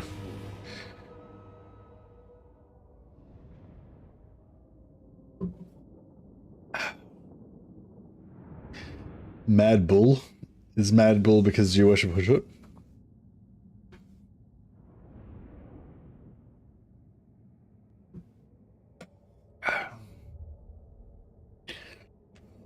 It feels good to hate Chaos Dwarfs. Because dwarfs are good and strong and sturdy, good craftsmanship, thrifty with their money, value our word, honor, you know, and Chaos Dwarves are everything that's bad in the world. They're evil, twisted, faithless. They use demons in their crafts. All right, we should better sack this and cheese the movement with the other guy. I put it on slow movement so we can try and get a sweet backspace. Got to remember that this is new, I'm pretty sure. Whenever you siege, whenever you siege, your lord sits back really far away from the siege. See, so Thorek's back here. Even though this guy was actually behind me by a fair bit, I was like right up close, but now I'm back here. But yeah, so that's tricked me a few times when I'm trying to backspace the lord. Make 'em pay. Oh, fucking hell. I saved a tiny bit of his movement, I think, but not really much. My anger burns bright. Crap. I was trying to you know, just catch him straight away, so he was like there, and then we would have had, you know, that much more movement, and we might have been able to make it there in one turn. But yeah, we ain't gonna make it. Yes. Oh, maybe.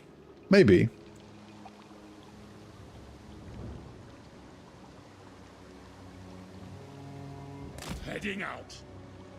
I'm going. Getting out of here.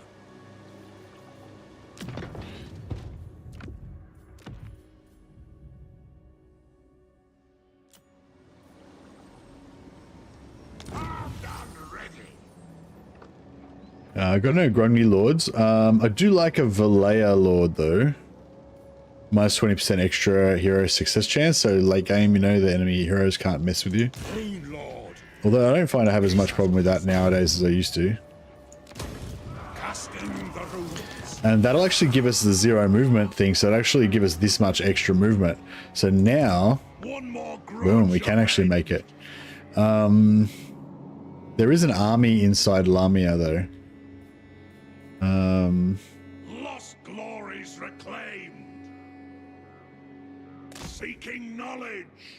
On our way.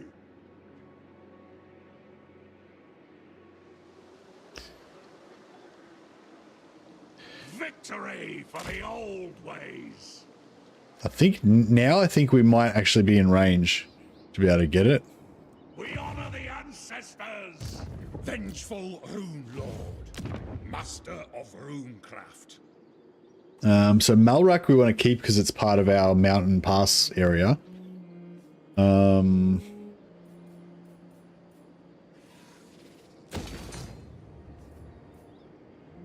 want to pay for those repairs though. My stingy dwarven heart rebels at the prospect. We could cut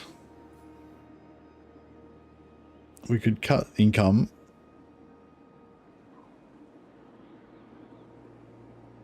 Minus 10. How many turns we got?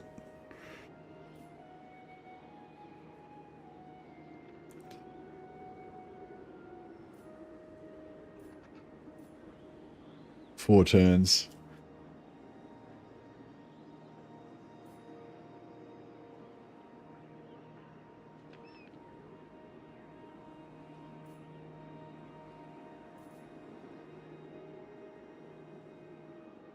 I might switch to control for a couple of turns just to try and keep us out of the bottom level. And we can also drop the money as well, or we can just Lord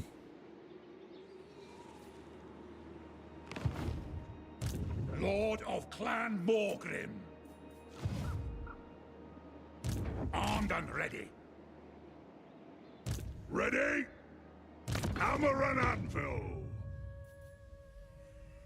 Alright, let's just keep him with his Quarreler boosts for now.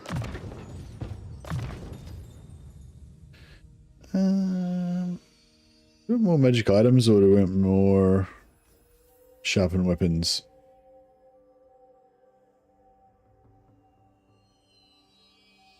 The missile and melee damage of the parent army is pretty good.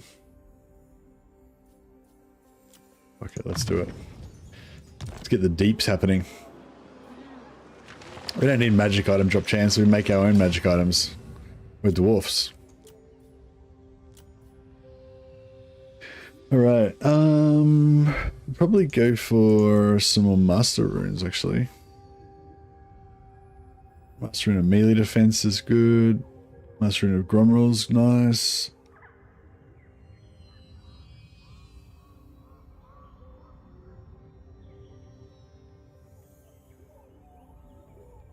Melee defense times 7 plus 7 is good. There's some more banners that I wanted. Oh yeah, Master and Agroni as well.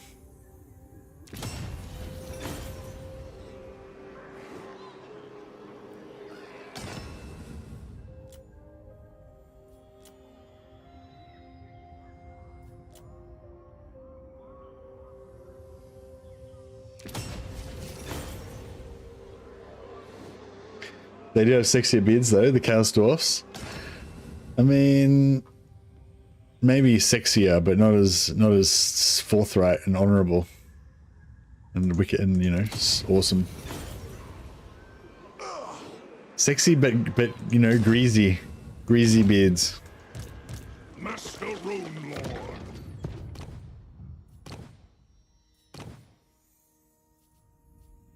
Alright, what do we give him? I don't mind. Or should we give him just complete armor, complete resistance to all non-armor piercing weapons?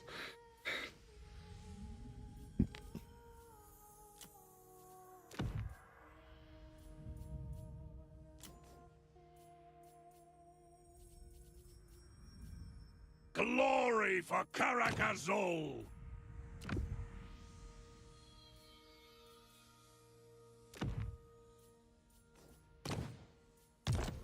Yeah, we can smelt down this piece of junk. Oh, actually, maybe we should keep some weapons, keep some whites so that we can smelt.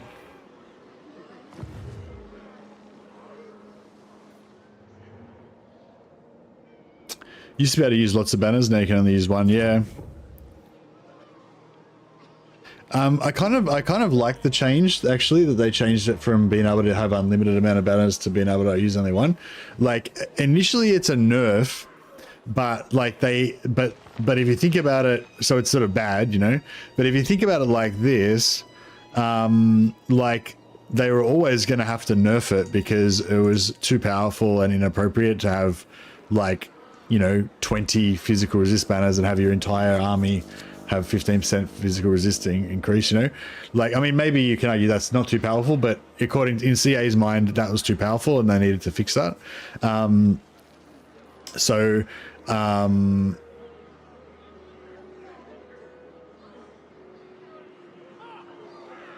So if you think of it that way, you know, it was going to get nerfed somehow.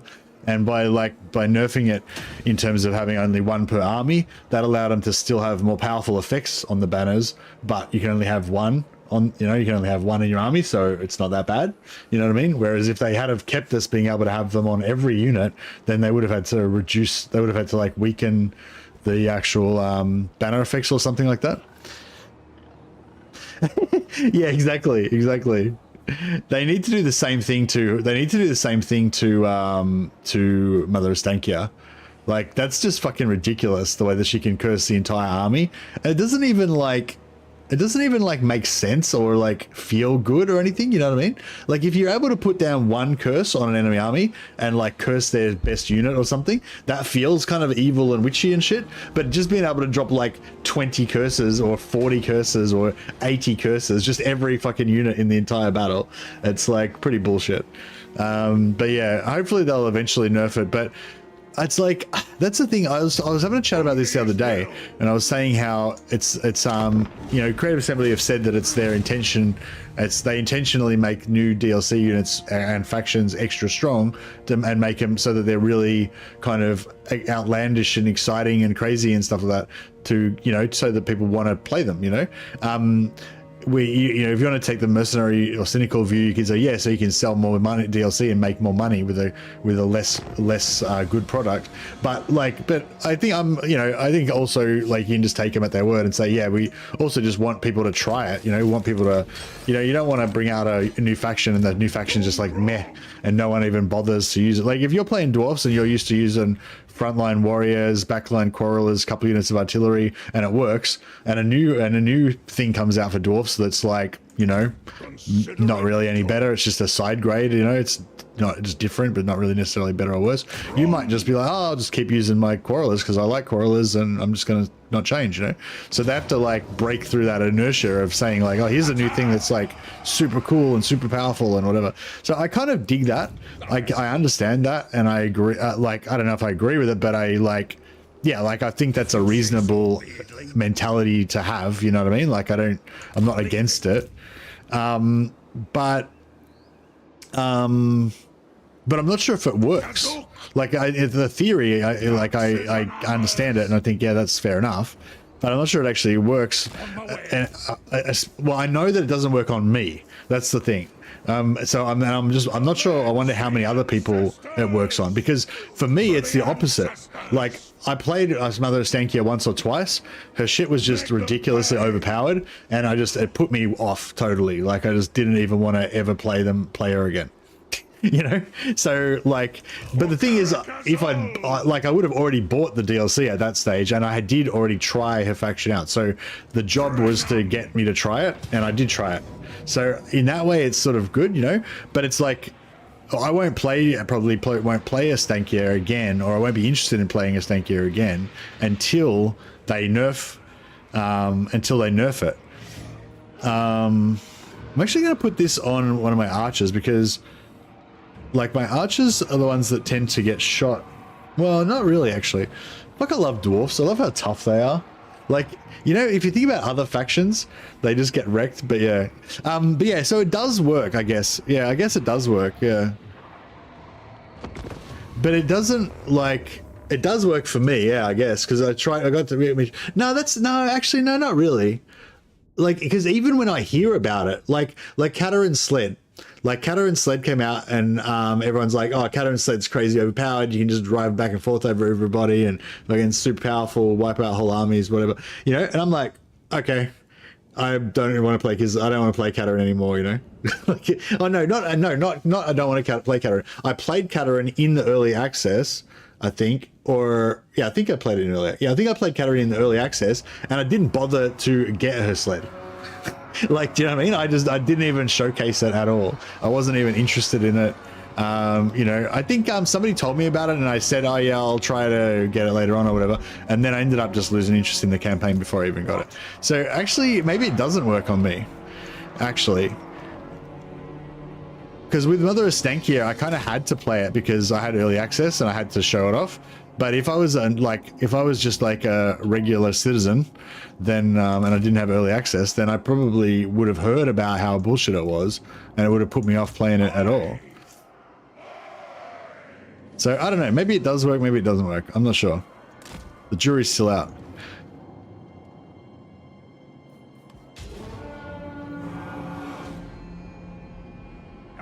People's opinion of fun does differ. That's true. Yeah. See, some people like. Yeah, that's true, actually. Yeah, some people just want to have something that's overpowered and just run around and smash everybody.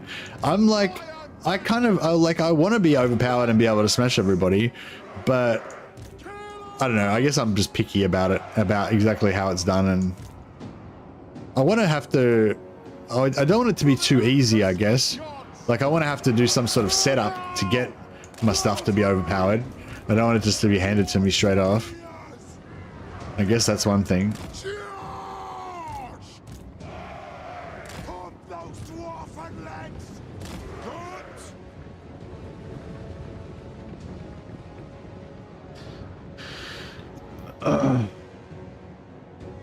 Yeah, I don't know. Anyway, I'm a sucker for cool things as long as I like cool things. I like things that like feed into a faction's overall kind of theme a little bit, you know, especially like vampire counts. Like vampire counts are cheesy as shit. But like I love it. Like I feel like that is what they're all about. Like they're meant to be like that. The lords are meant to be ridiculously powerful. You know, they're meant to have all these minions that you don't care about. And it's just like it kind of works for me mentally. Like I don't mind that the lords are super cheesy because, you know, that's kind of, I feel like that's how they're meant to be.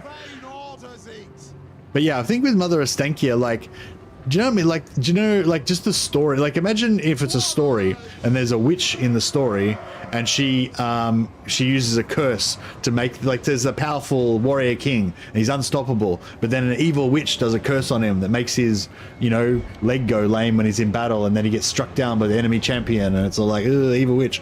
Like, that's a cool story. Like, specific curse the champion, you know, pivotal thing, turn the battle, you know? Whereas, you know, there's an evil witch and she's got a catalog of 176 curses, and so she's put like tailored individual curses on each of the full 4 stacks that she's up against. All of their 80 units have got catalog, like, you know, it's just, or like, you know, like she's got a stock of 80 of these efficient curses, and so she it just, you know what I mean? The story of it just isn't sexy. It's like, it fucks it up.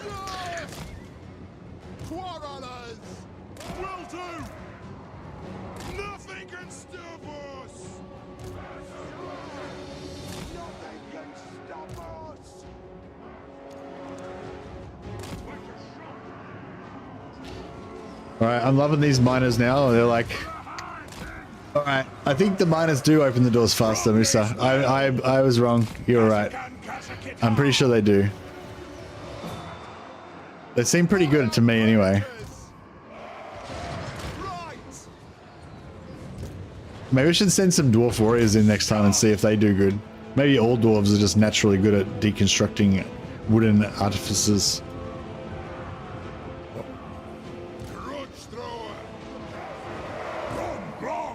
I think Thorek could probably just about handle this by himself.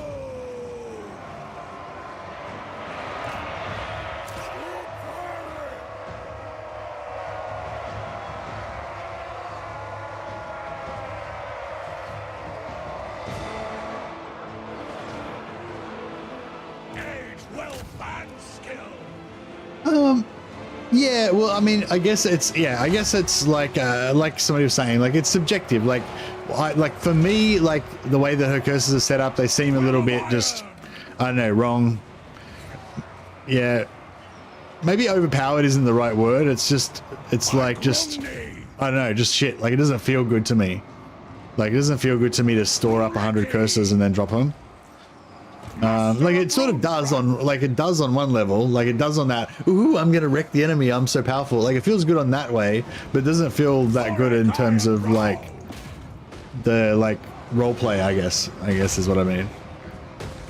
Like, I don't know, I'm on a bit of a kick at the moment about like just with game design being like I sort of, I guess a lot of times I see games as a way of like telling a story like the same way that you do with a movie or a book or something, but it's like a dynamic story, you know, and like every element that you put into the game is an element that adds to that story that potentially helps the viewer like appreciate and enjoy the story, you know. The way that a scene does, or a line that a character, an actor does, or the way that a, you know, background does with some background characters doing stuff in a movie, you know, like everything potentially adds to the story of the game, you know. And like, yeah, and some of the things just don't add to it, you know. Some of the things just are kind of at cross purposes to like I'm saying, like if the story of Warhammer game is all these factions are really fucking cool and Warhammer and Grimdark and whatever, like, or whatever your Warhammer is to you, then, you know, I'm saying like that the game should like represent that, you know, perfect vision of Warhammer, whatever that is to you, which obviously is going to be different for different people, but yeah, like, yeah, so I guess that's what I'm saying, like just even like as well as the power creep thing.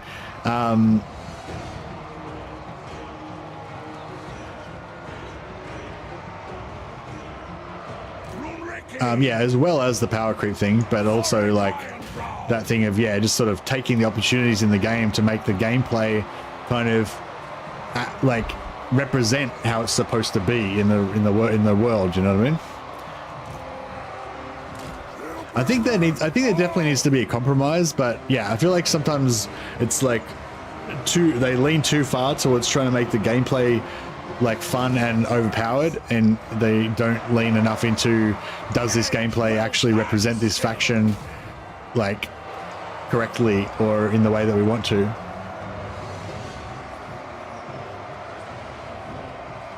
Oh, Don't think it's in vanilla, but using all meaningful stats revealed, mod says that the miners have ×3 damage versus buildings. Oh, thanks so much, Spencer. There you go. Spencer has answered the question for us.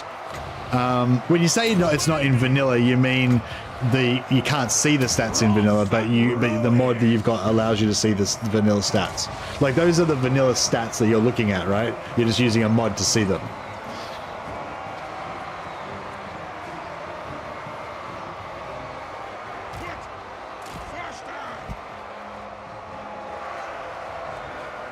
Not sure I'm using miners to tank this blob, but I feel like I can't really move now because... Oh, actually we can bring him out like this. The clans unite! Go! Strike out! Plow through! Charge! Bro, those miners just got fucked up by the artillery. I've got to start putting my artillery in line with the gateway because they keep getting nice shots through the gateway right into the back of my dwarfs. Get moving! Oh, okay, cool. Yeah, so sweet. So you're basically confirming that yes, miners do 3 times as much damage to gates. Sweet. All right, well, thank you guys. I wasn't sure about that because I thought I'd seen somebody asking for that to be made as a change. Maybe they were just asking for it to be shown on the unit card.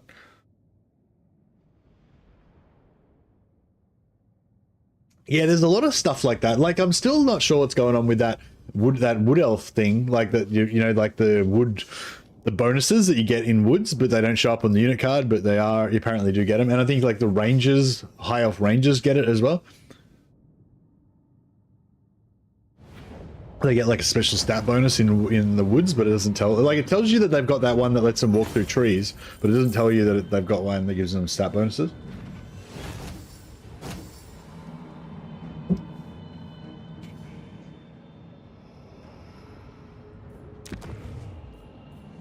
Advanced stat toggle, that would be cool. I could sack this again so we could slightly move out that direction, but I'm not sure if we really need to.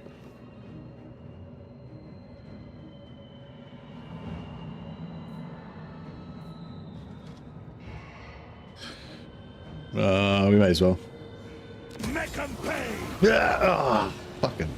I was trying to backspace him, but I was like, I missed completely. My anger burns bright. I'll cast the runes. Vengeful Rune Lord.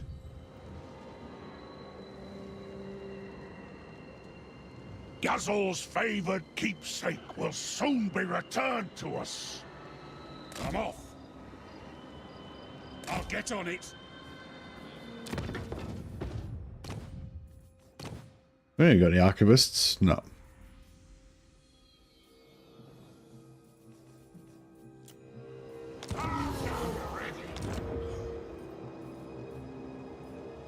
Not getting much luck with the Grungni Lords. So another... It'd be kind of cool to have a tanky Lord just to stick a Rune of Spite on him every now and again if we need one.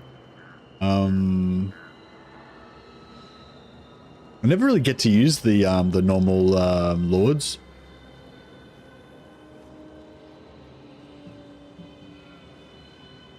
Because I feel like, what do you guys think? Do you guys ever use Lords anymore? I feel like I love the look of them. I love the character. Like, look at that helmet. They look so cool. I hardly ever use them anymore. I just always use I only use them to get the Grungni trait. Yeah, pretty much always use Rune Lords just so that I can unlock the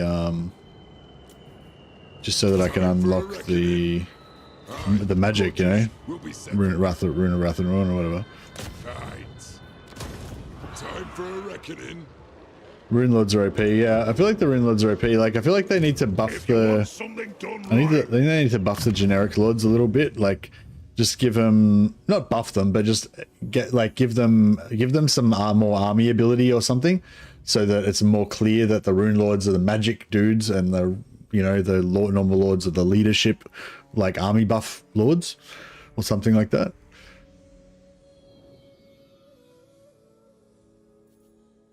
I do like Rune of Slowness. Ganad. Yeah, the normal dwarves are really good at tanking. That's why I wanted to get one, just so I could have one. But Master Rune Lord. I'm not sure if there's going to be any value in I'm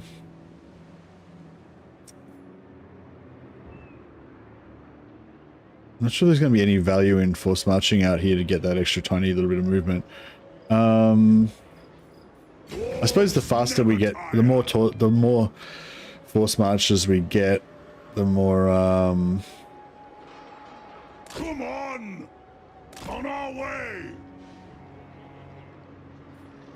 The axe thirsts for war.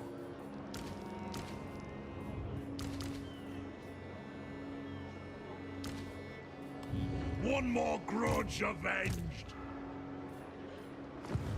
By Grundy. I suppose. Never. It is time. Summon me if you dare. I want more quarrelers, damn it. I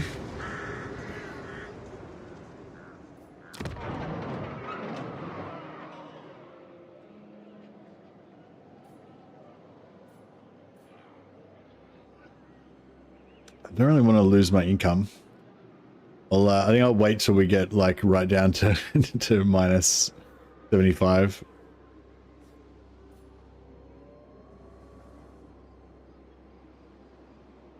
Inspiring, yeah, AoE buff to melee would be cool actually, yeah. They went up by 200 or something, 200, 300.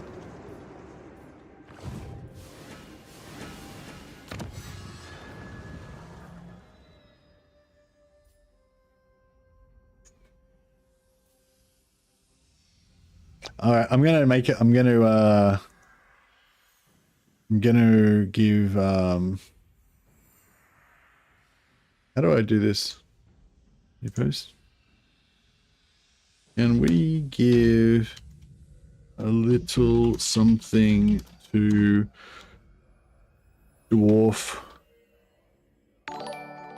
lords? Currently, I only ever use runesmiths, rune lords.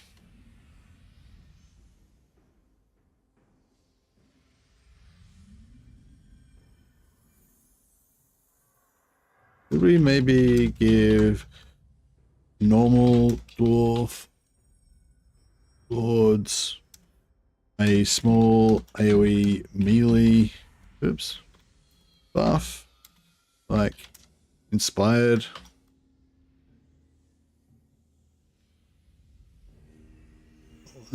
Or some kind of army buff to differentiate their role from rune lords.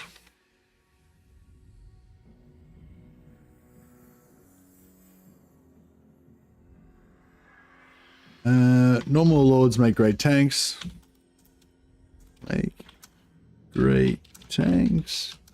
But I find it's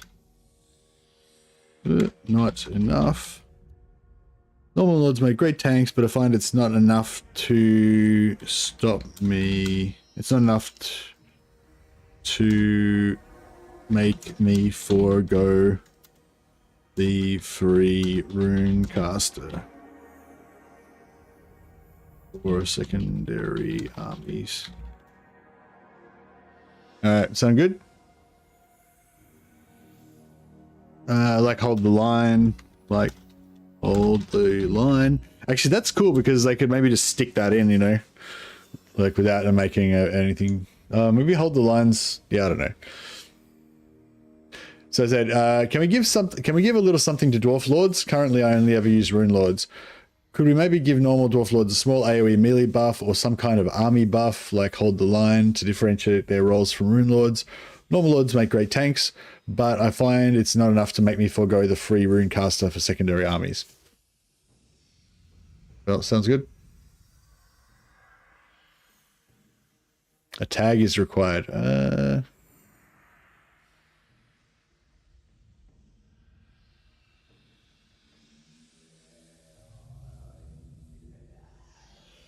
All right.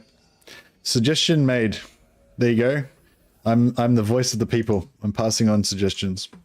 It's probably too late for them to do anything about it in Thrones of Decay. And also other creators will probably counter that. Like whenever you make a suggestion, because there's a bunch of creators in the creator program, like whenever you make any sort of suggestion, even the most fucking obviously logical suggestion, there'll be at least one or two people that have a wildly different viewpoint from you.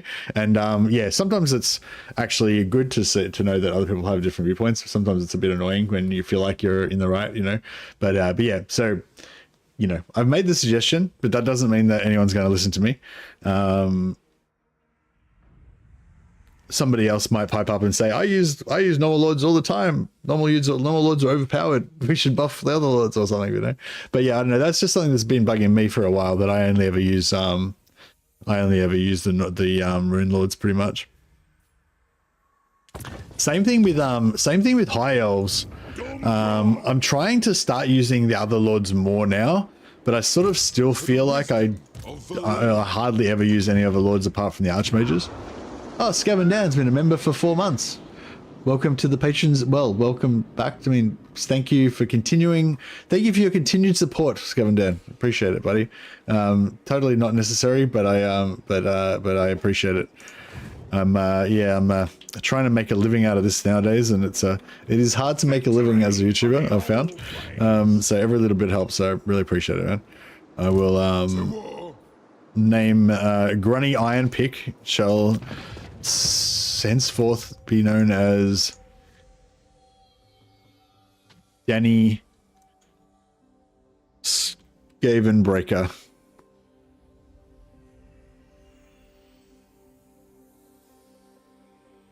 Skaven Breaker? Skaven Peeler?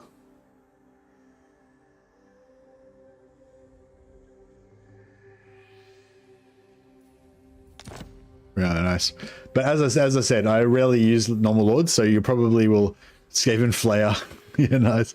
Skaven Render. Skaven Render sounds pretty good. As I said, I rarely use normal lords, so he'll probably just never take the field again after this. He'll only come out once in a while to cheese some movement on a settlement or something. Glory for Karag.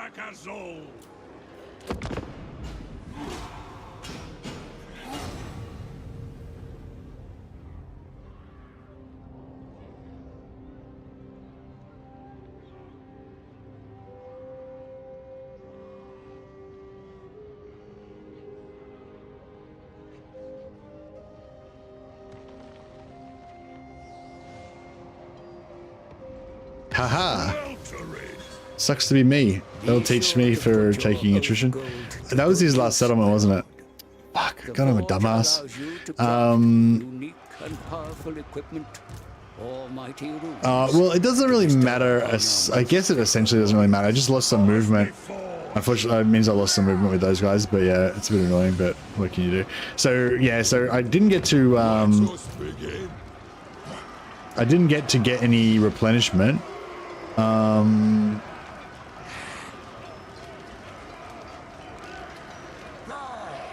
But I don't think I took any attrition either. I think I'm about to take attrition, but I haven't yet. So it's okay. I could have moved them outside the settlement, but if I moved them outside the settlement, then they wouldn't have taken any attrition either. And if I had to put them outside the settlement, then they would have actually been able to retake the settlement because it would have had no garrison. So I guess it's good that they didn't take the settlement.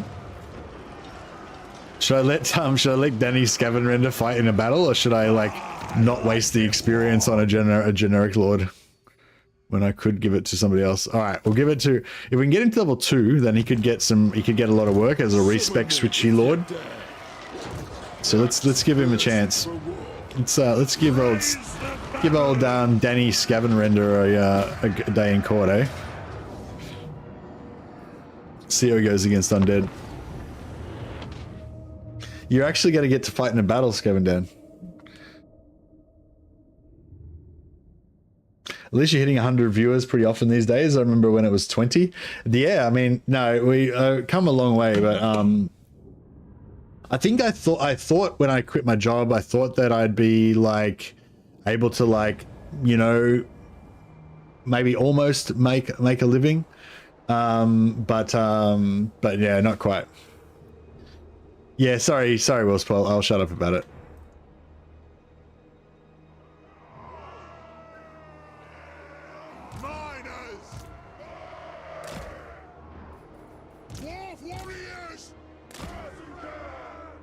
Do you not run ads on live streams? No, I do. Did I accidentally turn it off?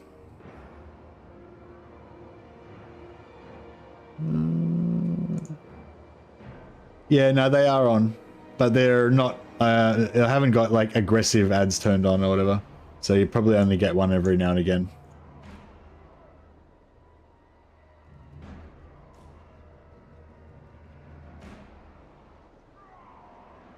Hey, just some guy. Bernie Sanders said that again. Nice. Yeah, no, I don't. Yeah, so I don't want it to turn into that. So yeah, sorry. For the ancestor gods. Dwarf warriors. All right, these are some dwarves from the hold that we've just the new garrison. You're never going to have ads. Premium for the wind. No, you're right, man. I don't want to. Yeah, I don't know. I want it to be all about the gaming.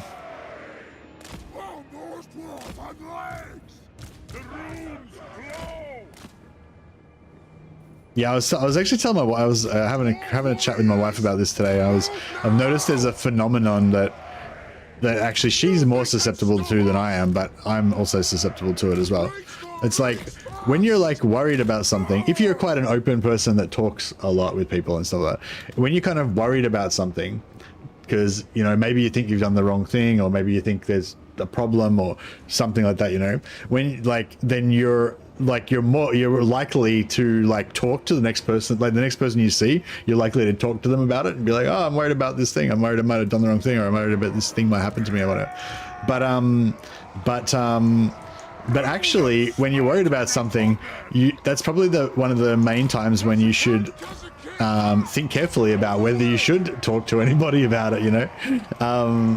So yeah, it's sort of like I think it's like a, what is it? Not a catch-22? Paradox? It's like a paradox. It's like a paradox that when there's something that you shouldn't talk about, you're almost certainly going to talk to somebody about it.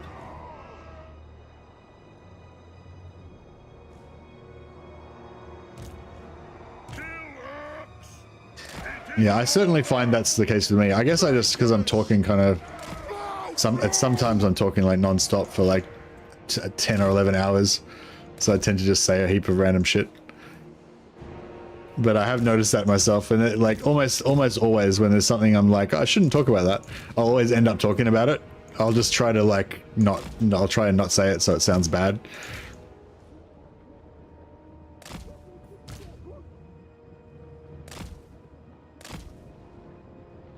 Alright, I'm gonna get all my dwarfs in a row. Hopefully these guys won't come after my... Don't come up, you motherfuckers. Don't. Yes, come on! Fuck, alright, we're gonna have to go over there, because the artillery is slow. Moving out! Nothing can stop us! Albeit! Put those dwarfen legs! Move! Nothing can stop us! For the Karag's anchor! Move now! Move! Done wrong!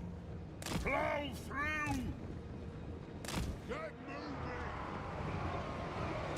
Pick your targets well! Go! Yes! Go!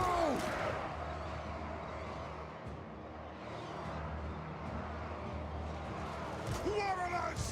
Vengeance! Kazoo! Yes! Oh, don't shoot. Get moving!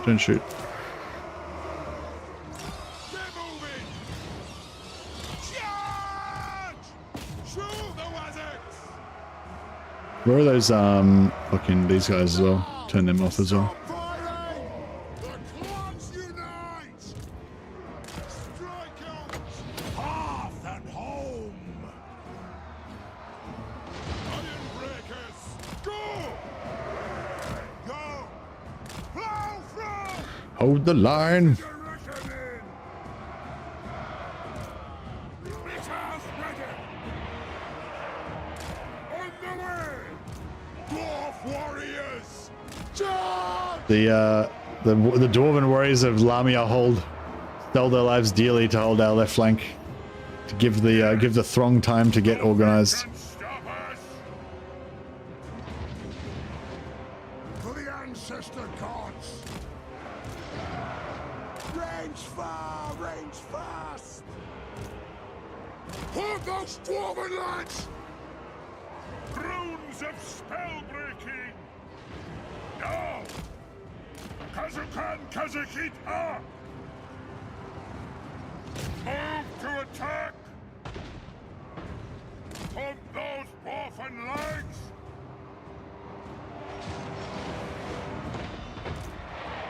Nothing can stop us! Move now! Charge! Alright, focus everything over here. March fast! Pop some armor on there. Pop some speed on there. Pop some artillery on that. For the counters encore! For the ancestors! Did we actually pop our runes? Yes! Oh no, he didn't. Ah, it's done now anyway. Don't worry about it. Strike out!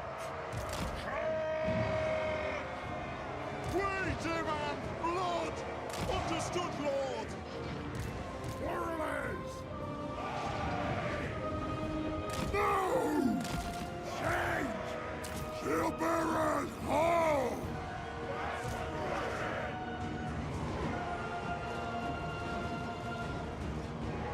Wall of vengeance! The runes are cast! Get him? Skevin Dan. Get him, Skevin Dan. Age, wealth, and skill. Withdraw! The clans unite! Where are my longbeards there? Get them! Iron breakers!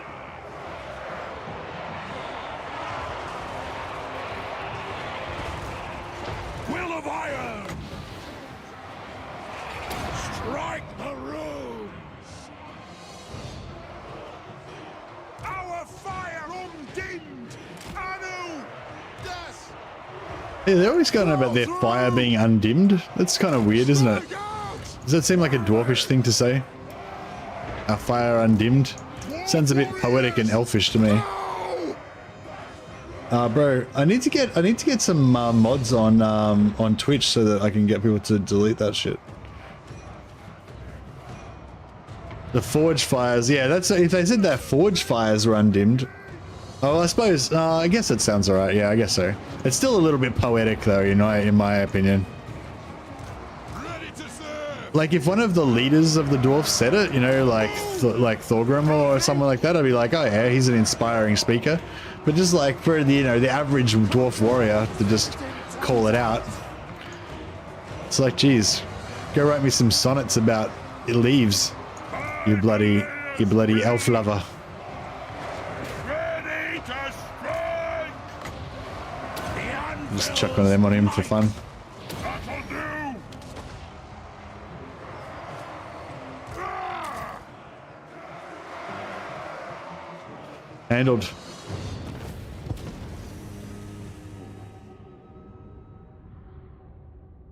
At some point you have to go out to the prospectors in the west to get an artifact or ally with them. The yellow and white ones, the ones that are down near Arcan.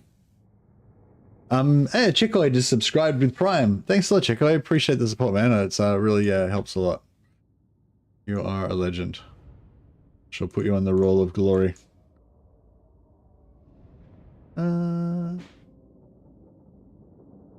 actually, we had a few names left over from We had a few names left over. Oh, we had one name left over actually from the previous challenge. The Hans Gruber didn't end up making it in.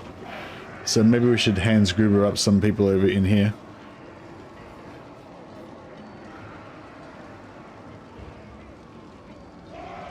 I'll get rid of that.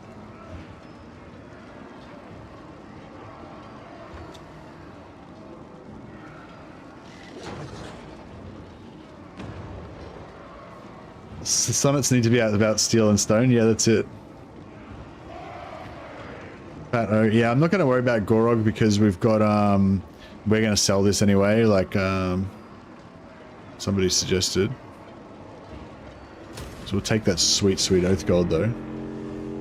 We've got crazy Oath Gold.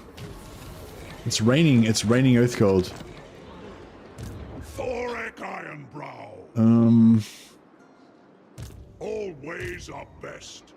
If I force march to there, surely we'll be able to make it from there to there, right?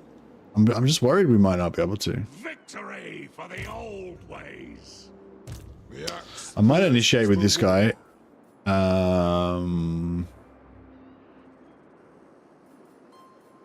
Yeah, I might initiate with Danny Scavenger, feeding more XP into this this lord, but you know. We honor the ancestors. Hi Mercy. No, it depends on a lot of factors, but how many hours do you think one should have to start playing on Legendary? Like you can start straight away if you really like to play on Legendary, Johnny. Like what I usually recommend people to do is go for the lowest level that you find challenging, you know, because like if you start playing on Legendary all the time, then that'll be your baseline. You'll feel like that's a challenging, fun campaign for you, you know. And if you play like anything lower than that, then you'll feel like it's like, oh, it's weird. The AI is acting all weird and weak and shit, you know. So I feel like for me personally, it's about enjoyment, you know, and like I find Legendary the most enjoyable, like, you know, mode to play on. But and I like it to be, I like the game to feel like a little bit challenging and always to be a little bit worried about something, like always to be trying to build up your forces in case that new enemy comes or in case this happens or whatever, you know. So if you yeah, and if you feel like there is no danger and it doesn't really matter what you do anymore, you're just automatically going to win, then that's when it kind of gets boring. But so as long as you can keep that level that's enjoyable for you, yeah, so basically I would just keep playing whatever level you're on now until you feel like, oh, this is boring, it's too easy, then just go up again, you know, if you feel like that. And if you don't feel like that, then just keep playing. But that's my way, that's my mentality. If you're more of a competitive player and you want to like play the hardest possible level and your objective is just to get to the hardest possible level possible, then my advice for that actually would be to just play Legendary as early as possible, just play an easy faction. So just go one of the factions that are so powerful you just can't fucking lose, basically. And then, you know, and then you'll get to learn the rules of Legendary, you know, you'll get to learn how everything works and you'll just get used to it. So yeah, so that's my yeah, depending on which attitude you have. If you're trying to play for fun, then I wouldn't worry about Legendary. I'd just play whatever level you're on and just go up if you feel like it's getting boring, you know. But if you want to play, if your goal is just to play Legendary because you want to play Legendary, then I'd say just start playing Legendary straight away. But just play an easy faction so you don't get crushed all the time. As the High King commands.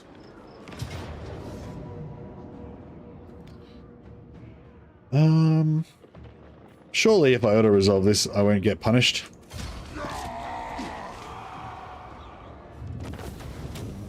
Zero lost. Perfect. We captured 4 zombies. Let's interrogate them.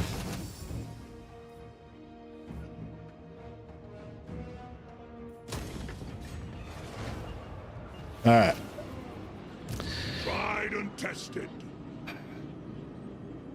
So this is quick, isn't it? Hammer and anvil.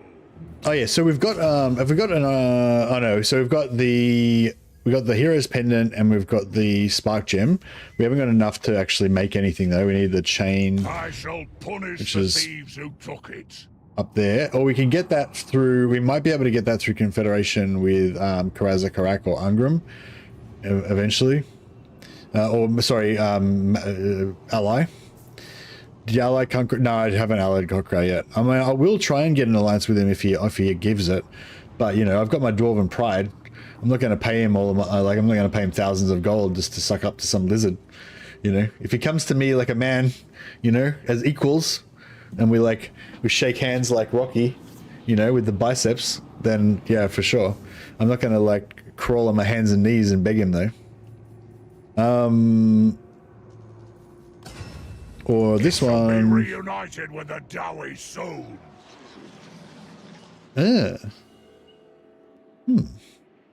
Oh yeah, right. So we need to ally with him. Then we'll be able to get. What are we going to get from that? The necklace, yoked carnosaur. I don't know if I want a yoked carnosaur. I feel like it's weird.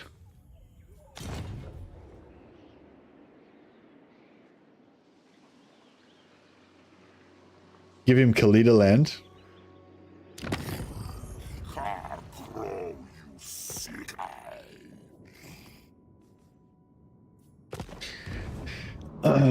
So you reckon I should kill Kalita?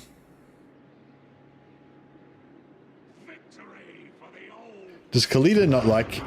So do I have to choose between Kalita and... Do I have to choose between Kalita and spoken to my cousin. Krokka? Can't I just be allies with Kalita and Krokka?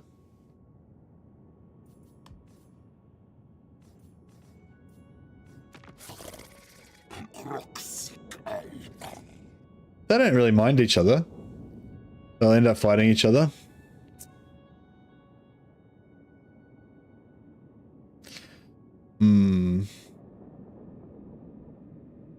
What about if I vassalize? Oh no, I can't vassalize.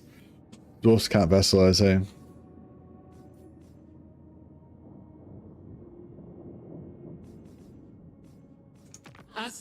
Asaph deigns that I parley with you.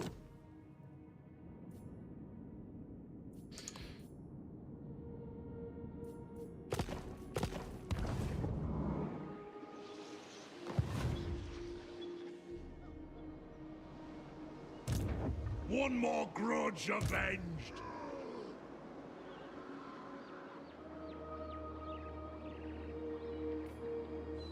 Glory for Karag.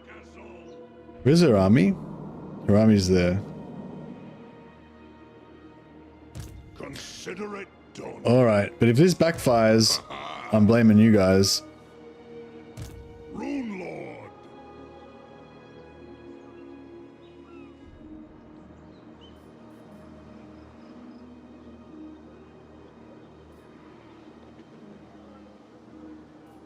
Back to the forges.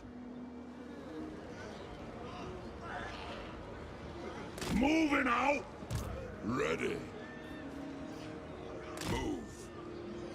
Aye, it is time. All ways are best.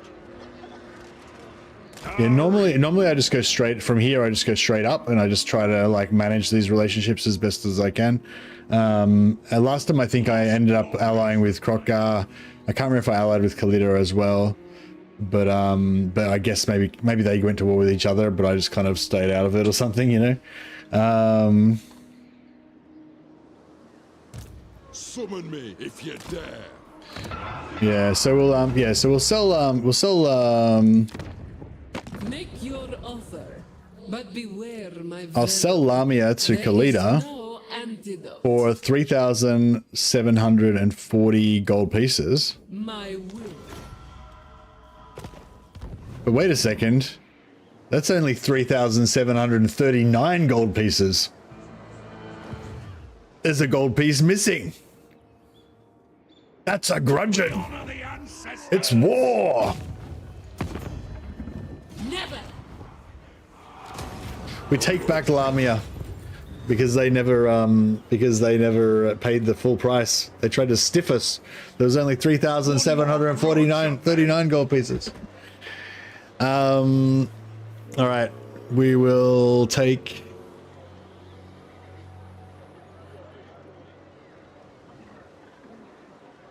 That's pretty good. Plus 15 armor and weapon strength. Well, plus 15% movement range is actually pretty hot as well. 20 relations with dwarfs for 5 turns. Thing is, we don't have any vision on any dwarfs. Do you think, had a contract with her? Ah, well.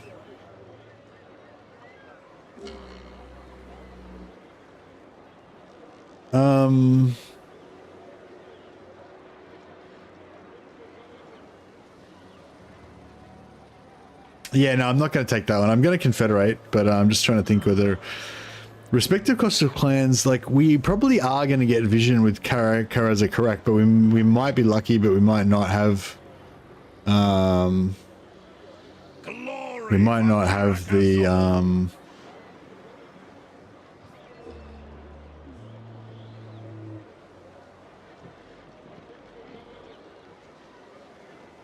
don't really care about this though.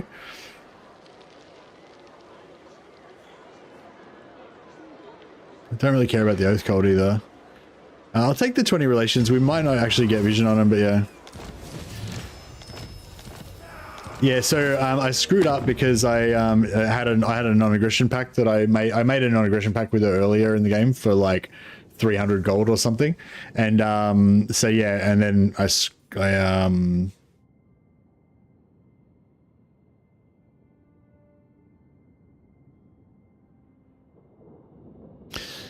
yeah, I screwed over my my allies, so now it's going to be difficult to get. Now it's going to be that won't make Manfred attack. That won't make Corn attack either. I don't have any agreements with them, so they don't care. It's like if you've got a the ocean might attack. Yeah, if you've got like agreement, if you've got like a non-aggression pact, then they'll break it. Oh, I don't know. Maybe it does make him attack you.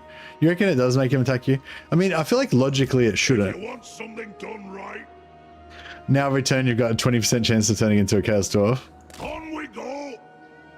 Maybe. We'll see.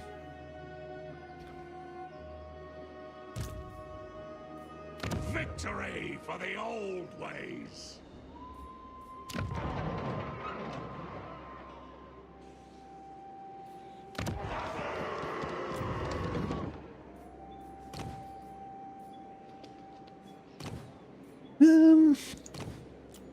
All right, we'll go for a fleet fight.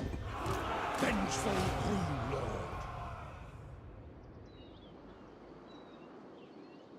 Doesn't always go hand in hand. Yeah, I feel like it should warn you as well when you're about to.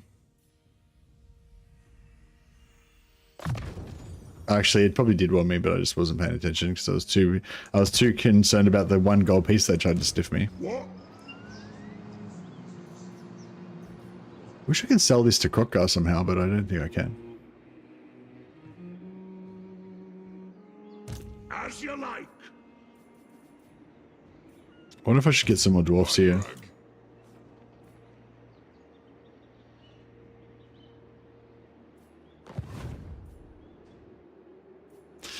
All right, let's sell some shit up here maybe.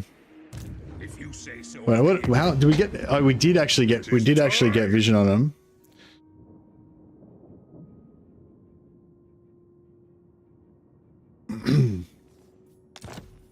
We can't trade any regions to him though.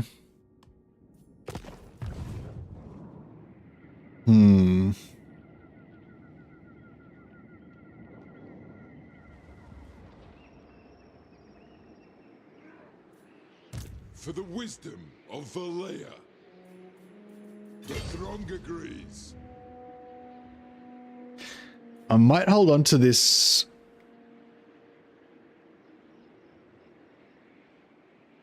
I might hold on to this for 1 turn, see if we can auto-resolve. Alright. See if we can auto-resolve this. If it doesn't work, that's not the end of the world. Yeah, this campaign actually just got interesting, didn't it? Error said, I find that low reliability only makes it harder to keep or make an agreement, and it doesn't make the AI declare war on you. That's what I found as well. It doesn't make the AI, like, I don't think it makes the AI declare war on you, but it makes it hard to get an agreement, and it makes it hard to keep an agreement. Yeah, that's exactly what I think as well. I'll cast the runes.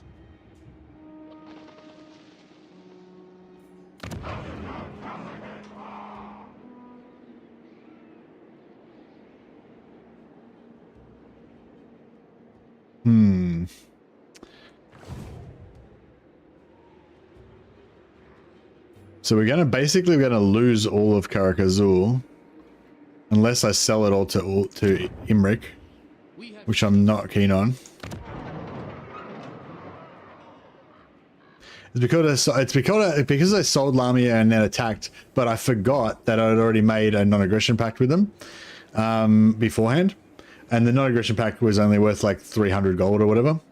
But yeah, I mean, in general, if you're gonna attack somebody, if you're gonna invade somebody that's not an enemy of yours and they're not an ally of yours, they're neutral, then the best way to do it is to take a settlement next to them, then sell it to them and take all their money, and then take it back immediately because they'll have no garrison. And that's like but at the same time, with two armies, take it with one empty army, have your other army ready to invade and take a second settlement as well. That's like, 101 best way to invade. But I forgot that I had a non-aggression pact with them already. So now we're going to have to fight against that.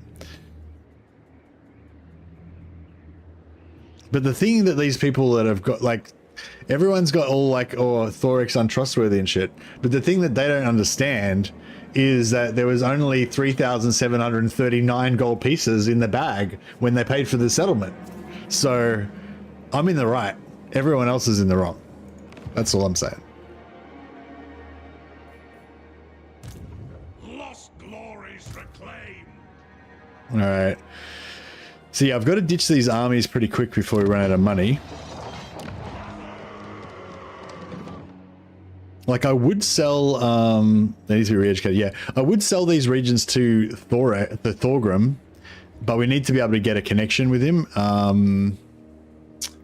which we don't got.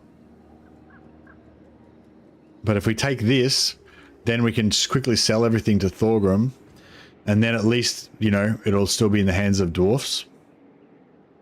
Thorgrim might be dead already on turn 8. I don't think he's dead already. Well, no, I know he's not dead already. There he is right there. But yeah, we need to salvage something of the situation. So I think we're basically gonna unconfederate Karag Azul again and give it back to Thorgrim. It's only turn 8, John. He's still alive. He's in my diplomacy list. Time for a reckoning. I don't think we need Scaven Dan anymore. What's his force march range? Oh, he can get there next round. By Grumby. Urge you the first time. On our way. Ready? Oh, the other thing is we're not going to be able to get any Iron Warden's tankards.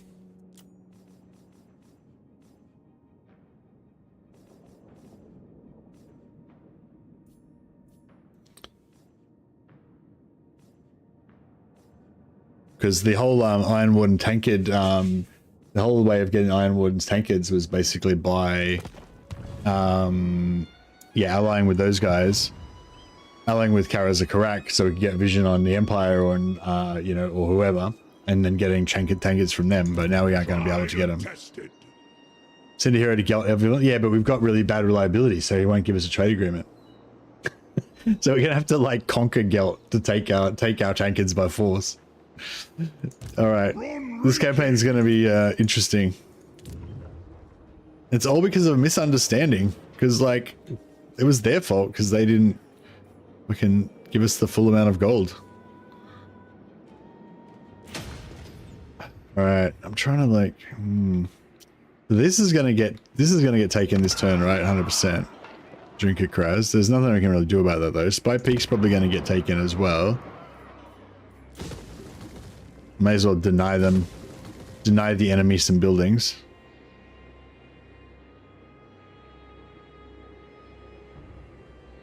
It will restore in time, yeah. It's probably going to take us like 50 turns at least, I reckon, to fix it.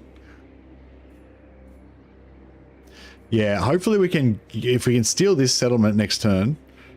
Is this guy going to make it into range? Anger burns bright. You reckon that's in combat range of that? Casting the runes. Yeah, that will be in range, yeah. Alright, if we can take this next turn, we might be able to salvage something out of it. The War of the Penny, that's right. It's the new War of Vengeance.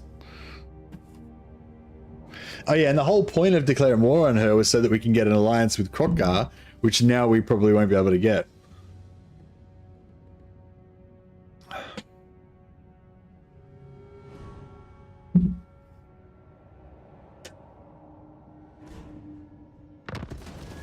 Alright, we'll see how we go. We need to up our faction strength as well because, yeah, if we don't up our faction strength, people are going to be coming to war with us. And because our reliability is for shit, we aren't going to be able to get any peace agreements or anything. Lord of Clan Morgrim.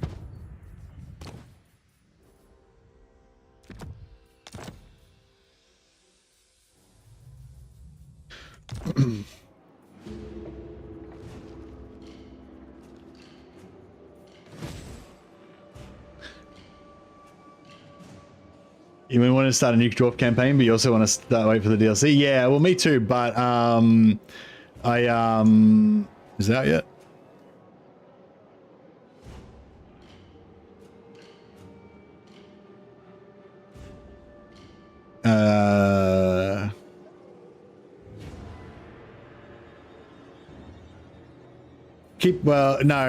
No insider information about the trailer.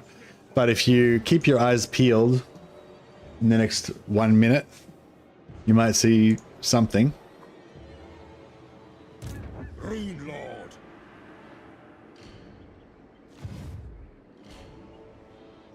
It's not the trailer. Don't get excited. It's not the trailer. It's nothing. It's nothing. It's not. Yeah. Oh, we'll talk about it when it drops. But yeah, it's not the trailer. But I think there might be a little bit of a slight news.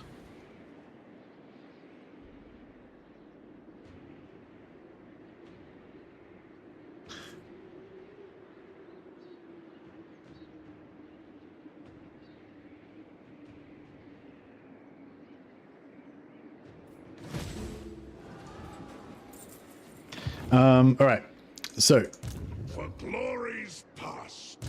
No! let's end. Unbending. That's my alarm indicating to get eyes peeled. Yeah, so this is the old ways, right? It's also it's the old ways of Thorek being a traditionalist, but it's also the old ways as in this is old dwarfs, and hopefully in a few weeks' time we'll be able to play new dwarfs. Attack!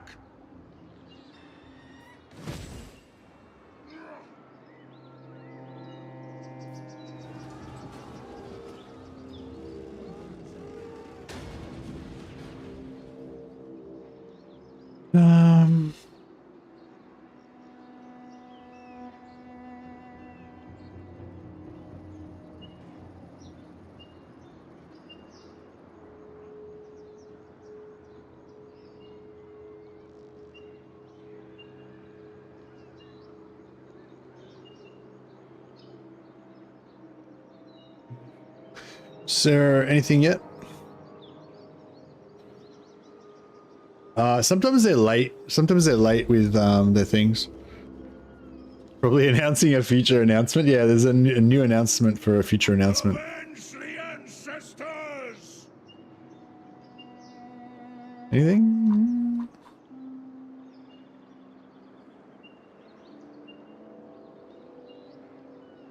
Here we go.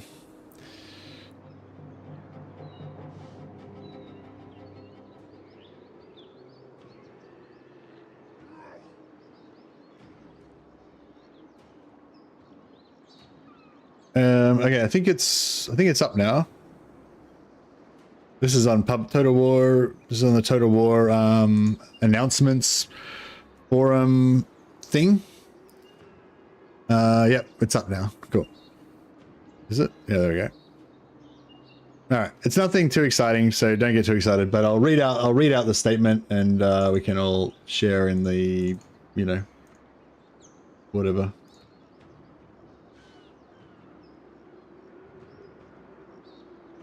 Cool. Okay. So, yeah. So Creative Assembly have just made a little statement about. Oh yeah, there's a link here if you guys want to. Oh no, that's not a link. There's a link here if you guys want to read it yourself and not have to worry about me reading it out. But for those of you who can't read, I will read it out for you. Yeah. So basically, it's just a thing about the price structure. I'll say before anyone gets too excited, all it is that they're splitting the DLC up into 3 parts. So instead of it being one big pack that's really expensive, that has 3 factions in it, it's going to be we can buy it as one big pack, or you can buy it in 3 separate packs. Like there's going to be a dwarf pack, a elf, a human pack, and a Nurgle pack. So that's basically it, right? That's what all this stuff says. I'll read through the whole thing though. But that's the gist of it, right? So the point of that is to make it so that, you know, so it's still accessible for people who aren't able to buy the really expensive thing, and you know, and if people just want one pack, they don't want to have to pay for the rest. You know, that's the idea of it. Hopefully to make it, make it more accessible. People have got the option. You can either buy the whole thing or you can buy the separate parts. So yeah. Hey folks, with the full reveal of Thrones of Decay starting next week, continuing to April, I wanted to talk to you all about some pricing changes that we're making for this DLC that we thought would be good to share ahead of our usual reveal business. Before we get to that, let me say a quick thank you for the reception that you gave our Shadows of Change, updated Shadows of Change. When we first launched, we got it wrong, but you gave us the chance to help address that, and all of us across Total War were grateful for how warmly you embraced the new content that we added. We hope that decisions like this help to demonstrate our commitment to improving the relationship that we share with you, and we appreciate that actions speak louder than words. You may have seen the news from Sega last week, potential changes happening to our teams here at Creative Assembly. Anyone who missed that, apparently the news was that there was 240 people fired across 3 different Sega businesses, and one of those was Creative Assembly. Made redundant, sorry, not fired. But yeah, so basically they lost a big chunk of their team. So they had to like restructure things and stuff like that. So that was that news that they're referring to. No matter the outcome of these changes, we will still be a team who love making Total War content, and we hope that Warhammer Total War content, and we hope that continues to shine as we move forward with the project with even more all new content. Onto the news for today. We are making a one-time change. Okay, so this is just a one-off thing. They may or may not be doing this in the future. We're making a one-time change in the way that in which we'll release Thrones of Decay, and all of us felt that we should talk about that openly with you all before we kick things off. As announcement last year, Thrones of Decay welcomes all new content for Empire, Dwarfs, and Nurgle, and we're happy to reveal that each faction's new content will be available for purchase either as a bundle or on an individual basis. If you only want to play as Empire, you can buy this section of the DLC as a standalone rather than having to buy everything, allowing you to pick and choose what you want to play. Here's how it works. Thrones of Decay will be able to buy as a complete bundle at a discounted rate of $22, $22.92, £19.10, or €22.92. Each individual pack will be available to purchase for $8.99, £7.49, or €8.99 per pack. If you purchase one of the packs, then you automatically get a 15% discount if you end up buying 1 or 2 of the other packs. So if you buy one, so just say you're in America and you buy the whole thing, it's going to be $22.92, which is discounted apparently. if you buy one of the packs, it's going to be $8.99. But then if you buy a second pack, the second one will be 15% off. So the second one will be $7.30 or something, and then the third one will be $7.30. So, or whatever. So it'd be like $15.60, $23.60, $24.60. So yeah, so if you buy them individually, it's going to cost you like $24.60. If you buy them all together, it's going to be $22.92. You know, so yeah, hopefully that maths of that is clear, even though those maths are probably not correct exactly, but you know, you get the gist of it. Back when we got started with the production of Thrones of Decay, which was close to a year ago, we had envisioned shipping this as one big package, just like we did with Shadows of Change. But after talking with many of you these last few months, we recognized that these large-sized, higher-priced packs aren't always what you're looking for. So previously, they used to do 2 Legendary Lords, right? So now they're doing 3 Legendary Lords in a pack, and so they've essentially, if we going by the way that Shadows of Change eventually was after they did the update, that's essentially like three lords instead of 2. Like it's like 50% more stuff, I guess, is basically the deal. But you know, that means that's expensive though, and you know, people can't pay for it or whatever, so they're trying. But I'm not going to interpret it anymore. I'm just going to read it. Yeah. Anyway. I think it makes sense as it reads anyway. I don't need to explain it. Sorry. Blah blah.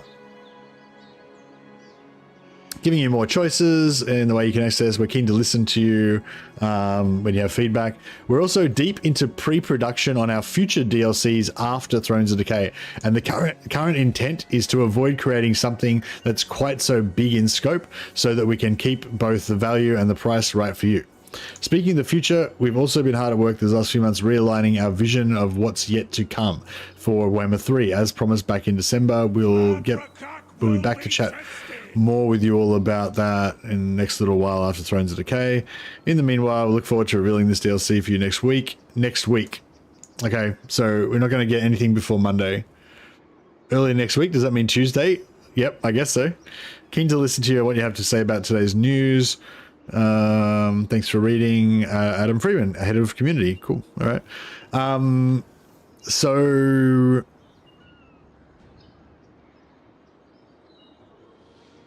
yeah, speaking of the future, we've been hard at work these last few months realigning our vision of what's yet to come for Warhammer 3.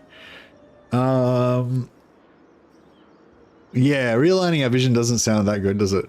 Well, it doesn't sound bad, but it doesn't necessarily sound good. Yeah.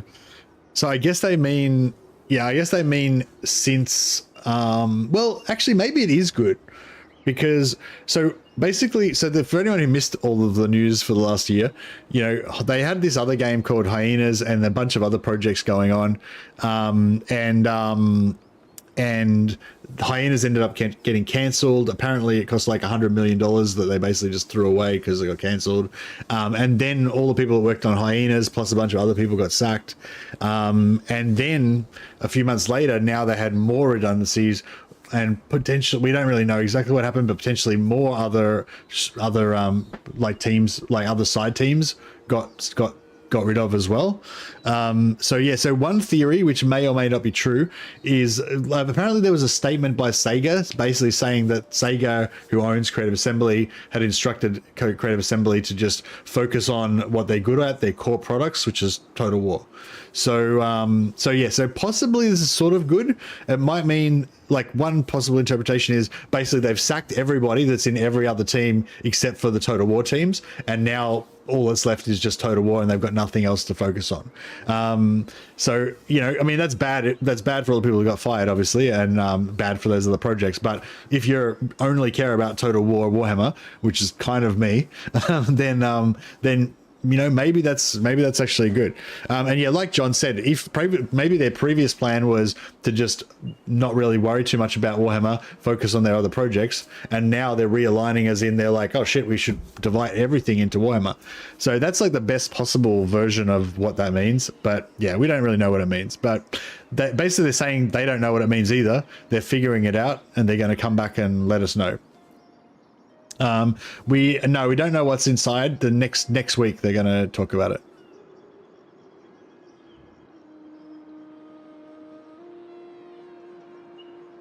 realigning our vision could also be a Lizard Man reference. Maybe.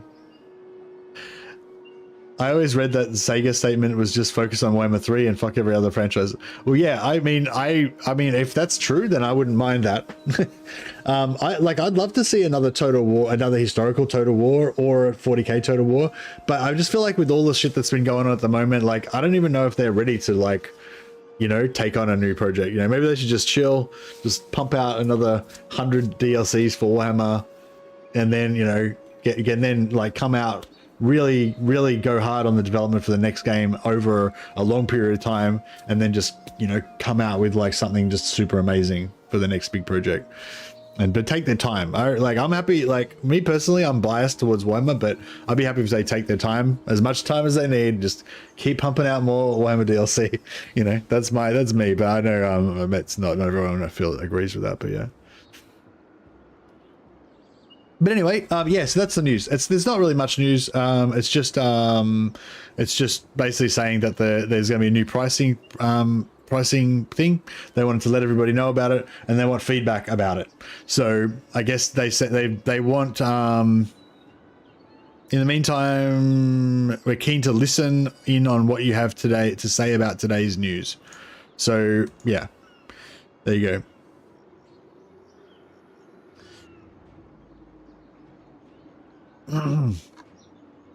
They have told us something, Scavendan. They've told us what the price is going to be, which is what I said at the start of this. I said this whole thing, all it's saying is what the price is. That's all it was supposed to say. Like all of this thing, all it's saying is that's the price. Okay, that's all it's been said here. There's a bit of other fluff, but that's the only solid piece of information. But yeah, maybe I started some shit by trying to like interpret the hidden signals in some of this other stuff, but yeah, there's the only piece of factual information is this is the price. Okay, that's it. Okay, all right, well, anyway, cool. I think we covered that now. I gotta quickly go to the toilet. I'll be back in a sec.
Sorry about that, guys. Yeah, get back to it. Reveal next week. Yep. So they said no news till next week. Don't know what day exactly at this stage, but yeah, next week they said. So that'll be sometime after the weekend for the UK. So all of us Australians have to wait an extra day. I do like that I can just buy an individual packs as I never play Chaos Factions. Yeah, like right now, like Nurgle is not that good, so you might want to skip Nurgle. However, once you find out what the changes are to the new Nurgle, you might think Nurgle are awesome. You might want to get Nurgle, you know, or whatever. It's actually I hadn't really thought about it before, but another cool aspect of it is that like if you want to So when a new DLC comes out, right, then you know, if you're a big fan of the game like I am, you're going to be excited about it, you're going to want to play it straight away. But this way you kind of also get to like just say you're a big Empire fan, you can be like, oh, I definitely want to get Empire because you know, and I want to be able to play the new, exciting stuff straight away. But I hate Nurgle and I don't like to look at that. And then so you could buy Empire.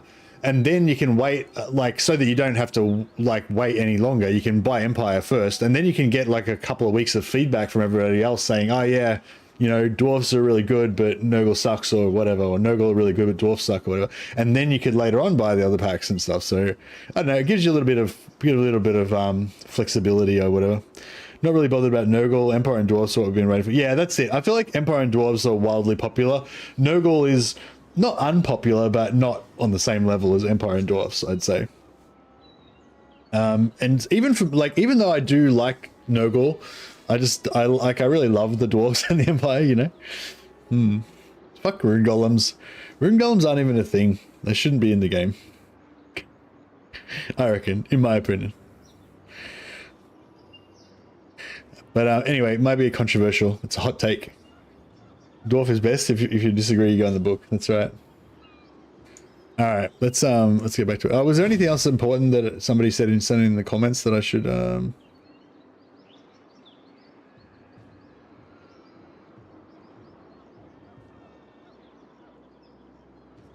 What matters is the extent of the race updates. Yes, that's the thing that I'm looking forward to. I've talked about this before, but I feel like, you know, we're likely to get at least. Like, I feel like we have to get an Empire update because Empire is fucking broken right now. Like for Karl Franz and Gelt, like the Imperial Authority system is fucked. It's like designed for Warhammer 2 and it's never been updated for Warhammer 3. Like it just doesn't fit into Warhammer 3, you know. So Empire is definitely going to get a rework. And Nurgle, everyone's been complaining about Nurgle being like the worst fucking faction in the game practically. So I reckon Nurgle's definitely going to rework. And Dwarves, don't know if they're going to get a rework, but I like not that anyone listens to me, but that's what I've been saying basically the whole time since this new era arrived, that we need to see more faction reworks, both faction reworks for the factions that are getting DLCs and free faction reworks for the non-DLC factions as much as possible. And I feel like that's the shit that keeps the game healthy and keeps the game going forward, you know, keeps the player base here, you know. But yeah, anyway, we can't really talk about it much more beyond that, but I really hope that we see a lot of faction updates. Norska seems forgotten. Well, I mean, Norska is probably not going to feature highly in a DLC that's for Dwarf's Empire in Norska.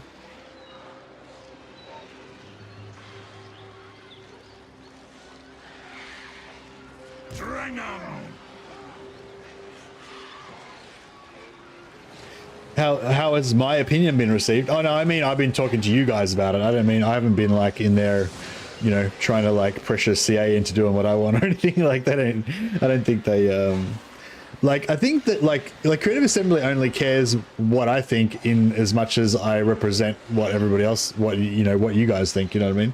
Like my personal opinions don't really have any like, you know, don't matter really. Make them pay.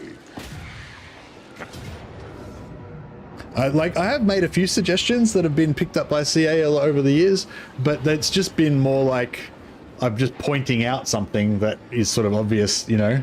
It's not like my force of my personality swayed them to change the ship's direction or anything like that, you know. Hey Alfreza, I literally just finished talking about that the moment that you arrived. Yeah, I don't care because I don't have to pay for it. They're going to give it to me for free, so it doesn't make any difference to me. But yeah, what I think about most things like that is if you guys are happy with it, then I'm happy with it because I want more people to play the game and I want more people to be happy, you know. But personally, it doesn't really affect me. I don't care. And even if I had to pay for it, then I wouldn't care either. I'd buy it all anyway, you know. I've been like, pretty much since before Warhammer even came out, I was already fully committed to just buying every fucking DLC that they release, which is what I did until I got into the partner program. No worries. It was a topical question. All right, let's blow these guys up. Is Throg can recruit all trolls and Wulfric vassalize or what? Huh? What? Oh, you're talking about ideas to change Norska? Yeah, Norska got a really significant rework a while ago that sort of fixed them in terms of making them playable and strong. Like Norska's a pretty strong faction now because they've got a really strong economy, but they're not like up. They're not really like, they haven't received a proper update that makes them awesome yet, but they've had an update to make them like, yeah, it's like I think like there's sort of like a two-stage process for Warhammer 3, and it's gonna take a while, but there's like the kind of bringing factions sort of up to date enough that they can function in Warhammer 3.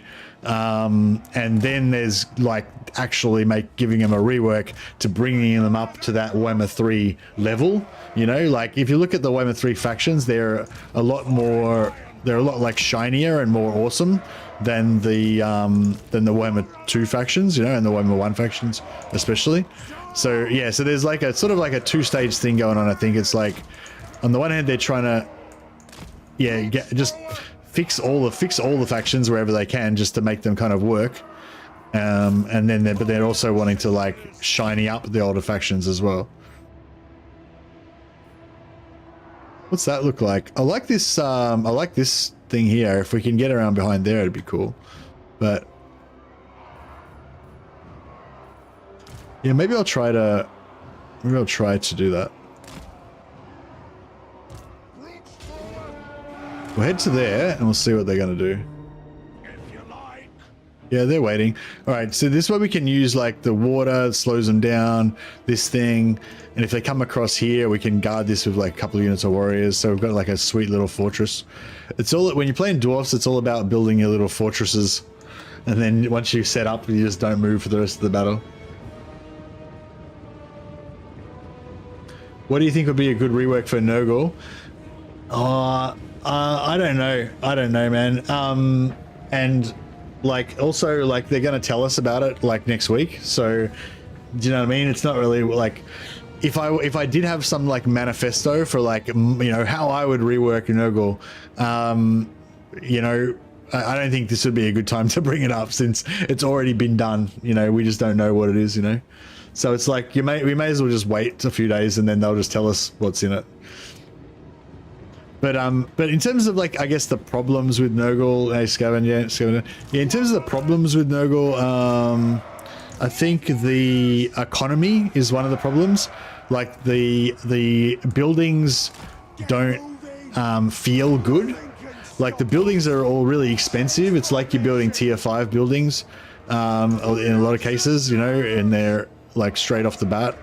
And they don't like provide a lot of reward quickly. So, and that sort of, in terms of conquest and consolidation of your territory, the whole process feels really undynamic and shit, kind of, you know. I guess I don't know. Maybe I'm not explaining it properly, but let's just, in a catch-all territory, would say people don't like the buildings, right? That's probably like one of the main complaints about Nurgle. I mean, that's probably the main one, really, isn't it? The buildings and the tech tree. But for me personally, also, like, I don't know what else I want.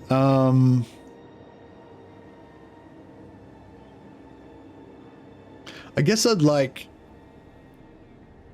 I'd like more lords that are like not demons, but I guess it's unlikely to get that since it's a demon faction. But that's just again, that's just my personal thing. I don't think other people feel that way.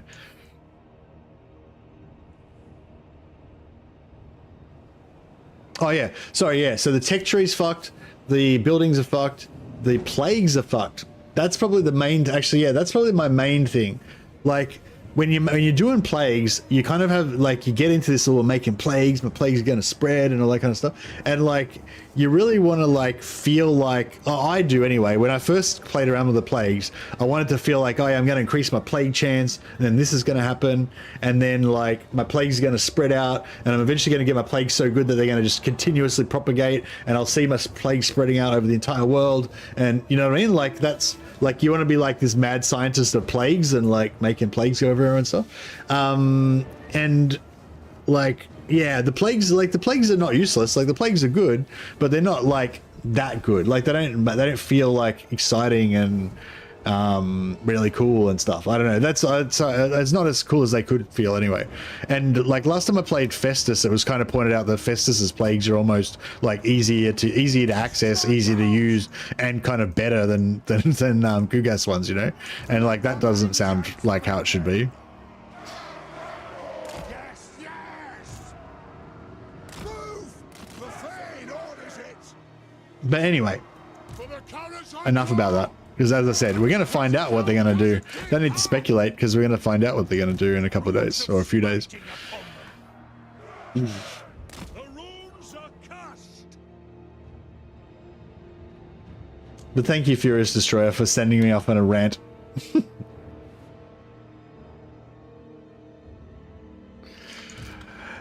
Yeah, it doesn't, yeah, that's it. It's not like you just kind of like use your go-to plagues, and you don't really, it's not like there's not much finesse to it. It'd be cool if it was more like you could interact with it more and like do things, like actively do things and strategically be like, I'm going to use this plague here, I'm going to use that plague there, I'm going to give this guy a plague, and I'm going to march him into the enemy territory to put the plague deep in there. What, you know, like that's kind of what you want to be doing, I guess. Why is their artillery not firing at me? We don't have them outranged, do we? Oh, is it just pointing the wrong way? Seems like we've got them outranged.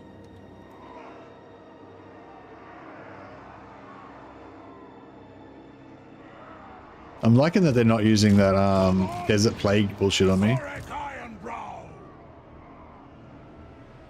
Yeah, oh sorry, Skevin. Yeah, oh crap, I guess we're in range now.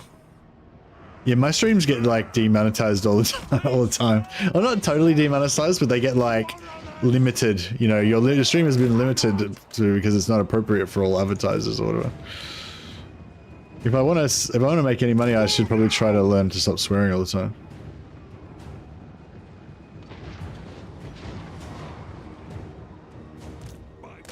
But I feel like when I swear, I don't swear like, it's not like abusive, aggressive swearing. It's like, you know, it's passion. It's just passion.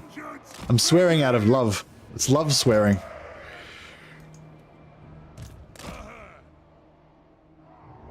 Bugger. Bugger. Yeah, that's pretty cool. I want to get these guys over here actually and hit this. What do we got over here? We got cavalry coming.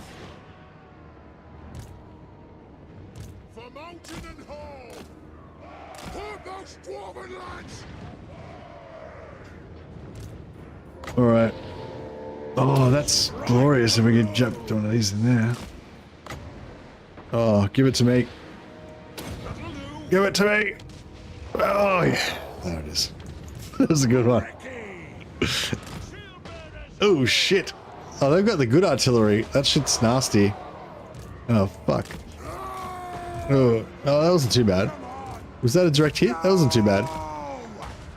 That was not a direct hit, and it was pretty good, kind of bad.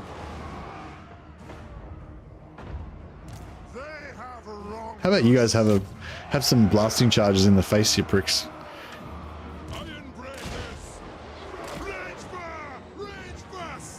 Can't see shit. Where's my rangers at? Oh, here we go. Yeah. That would have been better if we were on the water. I should have moved forward like 2 steps.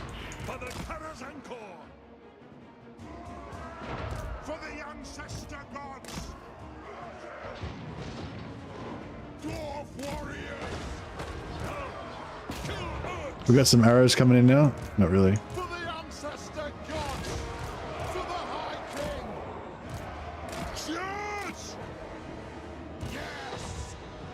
Dwarf warriors! Long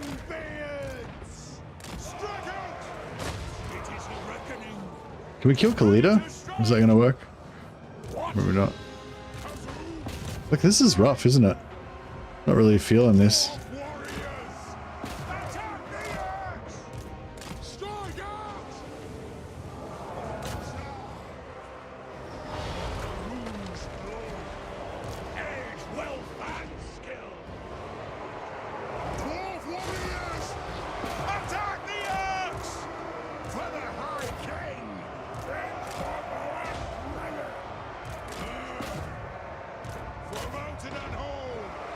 Why, oh man, why'd my Ironbreakers get wrecked so hard? They're getting shit by a sharp G. Oh fuck. Pump those dwarfen legs! Rage fire! Rage fast! Oh shite. Those cavalry got away from me. Find your targets! For the High King! Thorek Ironbrow! Wrath and ruin! Down! Vengeance!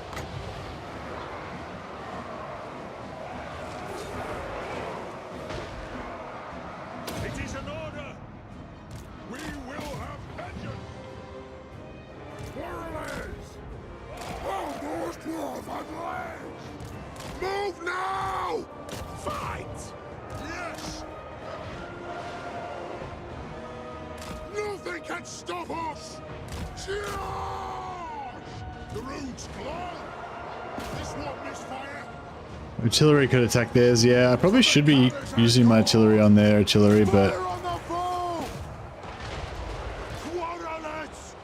Right home! I need some. Oh, For the ancestors! Yes, Lord! Move! Nothing could stop us! this is rough. Yeah, I didn't do a good job on this at all. Dwarf warriors! For the Karag's encore! Quarrelers! Get them! Cannot! Plow through! Move! Rush thrower! Stop! Down! Go! Reach fast! Yes, Lord! Valia Blessary! Plow through! Melt you fucks.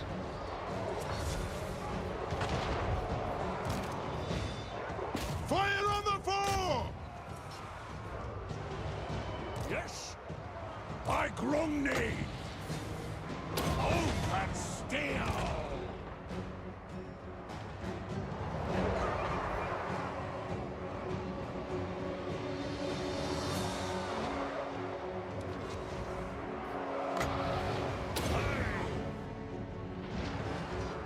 Quarrelers! We got enough artillery. Got enough ammo on that artillery, or what? Shoot the Wazzaks! We demand blood! I am to command! Dwarf warriors! Ready to strike!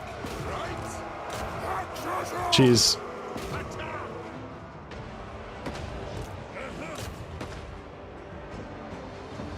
Fuck. Go! Let the vengeance begin! That was brutal. Bomb those dwarven legs!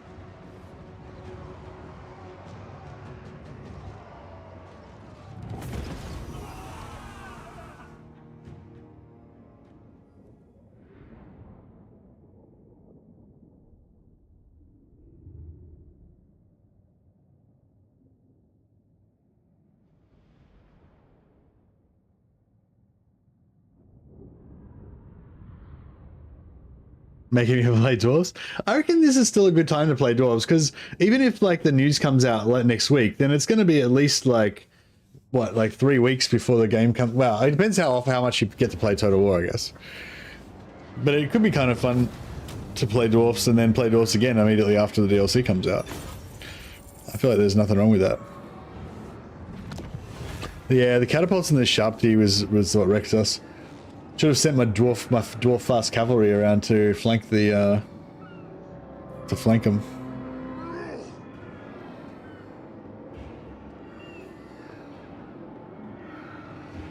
This'll do for starters.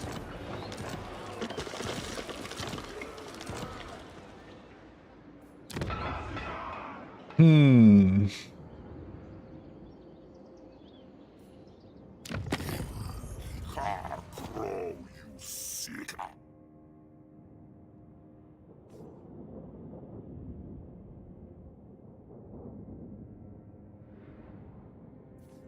All right. Well, we're doing pretty well on taking out. We get him to go to war with the Burris? No, nearly. Trustworthiness -11. So yeah, so we would have been able to get him to do it if it wasn't for that. It looks like we're still going to be able to do. We're still going to be able to do diplomacy. We're just going to have to trade a building for everything. It's like, want to try on a trade agreement? Trade a building for it. Non-aggression, trade a building for it. You know, it's going to be like a settlement for every trade agreement, but it's probably not worth it because they'll just cancel them anyway. But if we could get a one-off just to get the, if we get a one-off just to get the alliance and get Golden Tower, that would be all right. I'm not sure whether we should. Like, I'm not sure whether I should.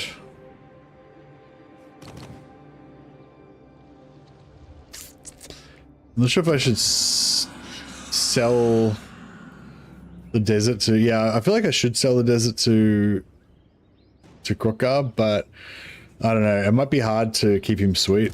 Thorek Ironbrow. For the wisdom of Valea, I suppose. For the Iron Peak.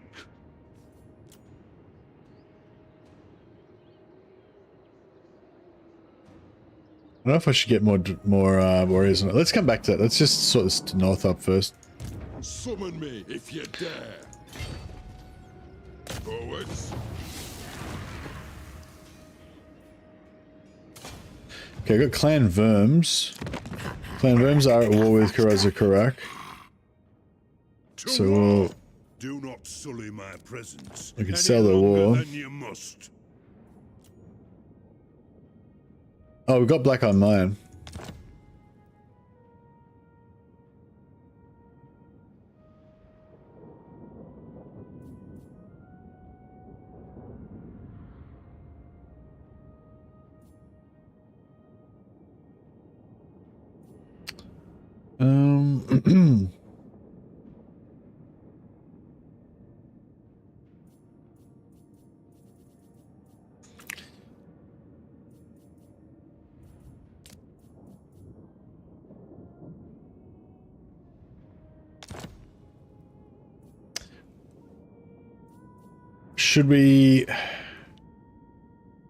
Should I put him?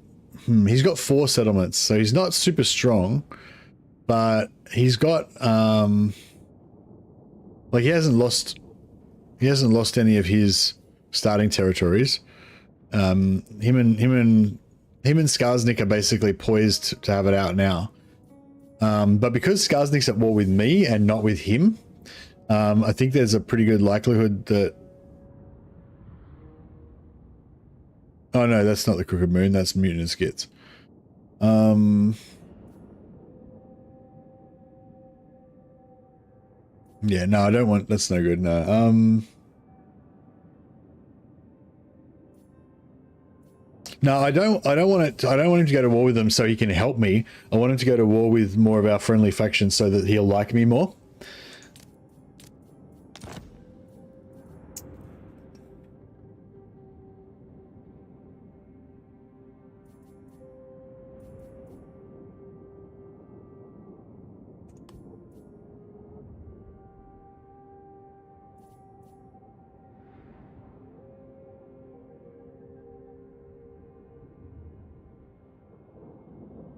All right.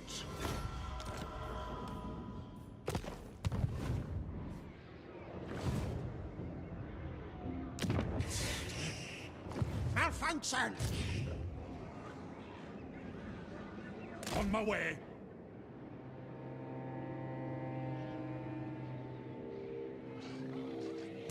The axe thirsts for war.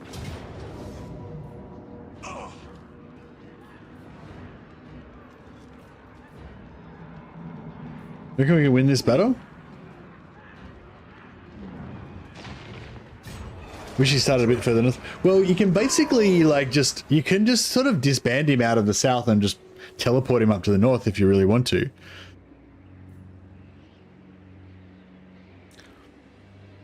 But the way that they space out his objectives and stuff, it's sort of like it's better if you kind of walk your way up here and take out Lamia and stuff. I think it's when you've done 1, 2, 3, 4, 5, 6. Is it when you've taken 7 settlements?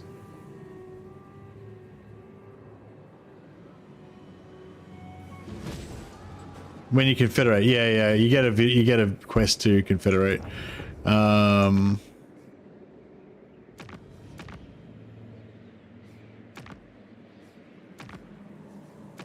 where is it? Oh, this one, yeah. Yeah, once you've got a total of 6 settlements.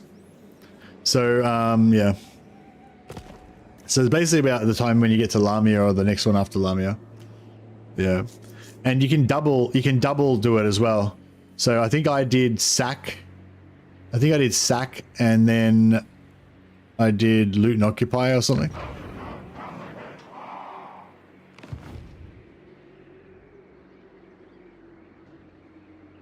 So I did the same settlement of Lamia twice.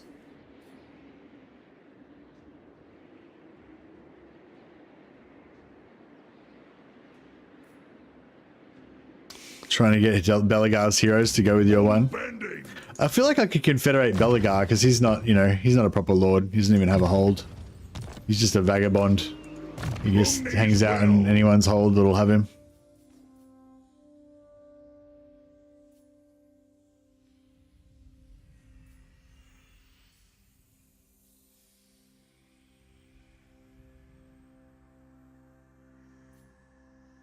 So if I do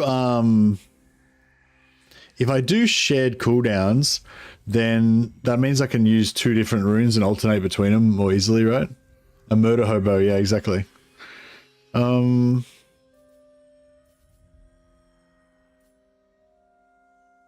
the Anvil of, I don't have to equip the Anvil of Doom to get these bonuses, do I?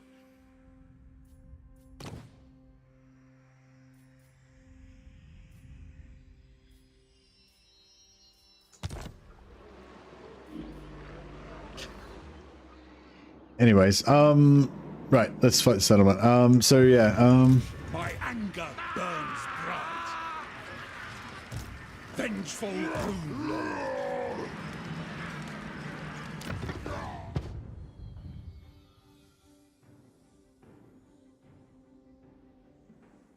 it causes terror, which is pretty hot. Yeah, you lose something when you don't have the mount on, but can't remember what.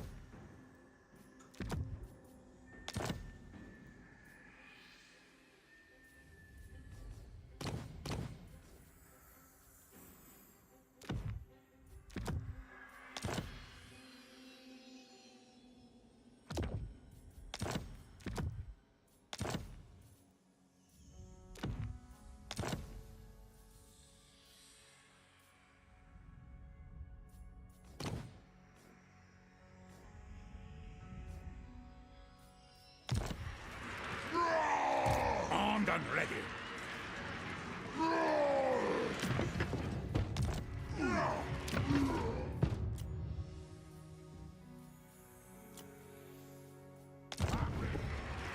Vengeful Rune Lord.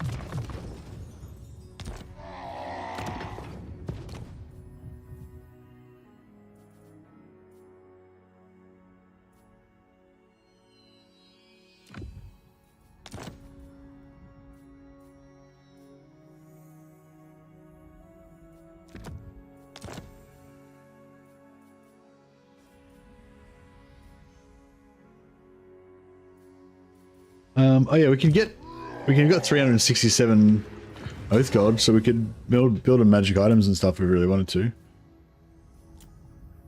What's the best like cheap items to get?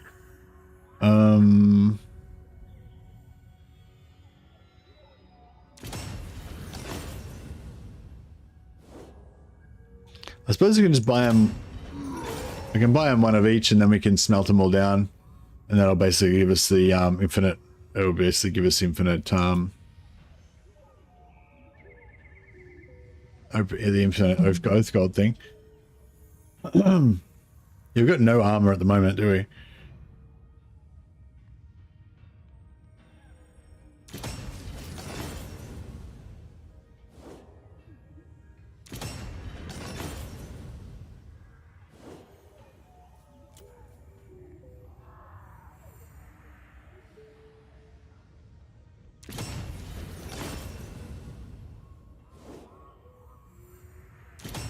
See, we don't need magic item drop chance. We just make our own items. The dwarfs. Physical resist. Or veterans gauntlets, perhaps.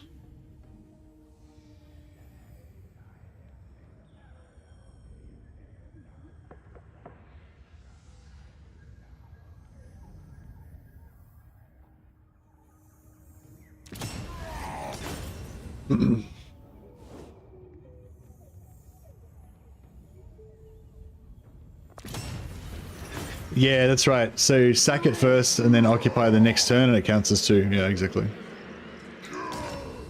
Yeah, so you could do it a lot faster than what we did it if you wanted to. Actually, that's a really good... Yeah, Confederate turn 5. That's a really good idea, actually, John. Yeah. So like I was saying, if you wanted to just start Thorek campaign but higher north and not worry about his special runes and stuff, just kind of play normal dwarfs but with Thorek, then yeah, you could just sack the first settlement, then just recruit a new lord and don't occupy it. Then second turn, occupy it. Then, actually, I don't know. Maybe. Hey, thanks, Francesco. Did they fix the TAA blurry bugs? I'm not sure. I'm not really a big graphics guy. I don't really pay too much attention to that stuff.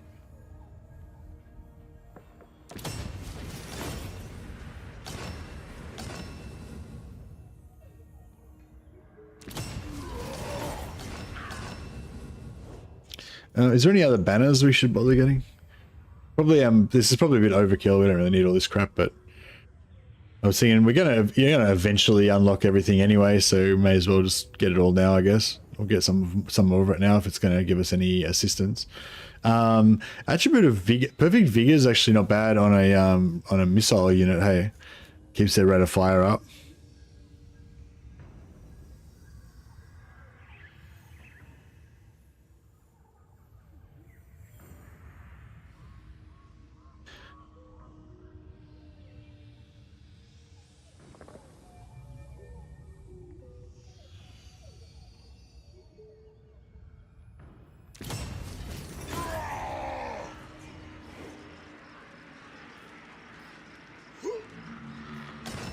I hate on the intro videos how they're really blurry when they're moving.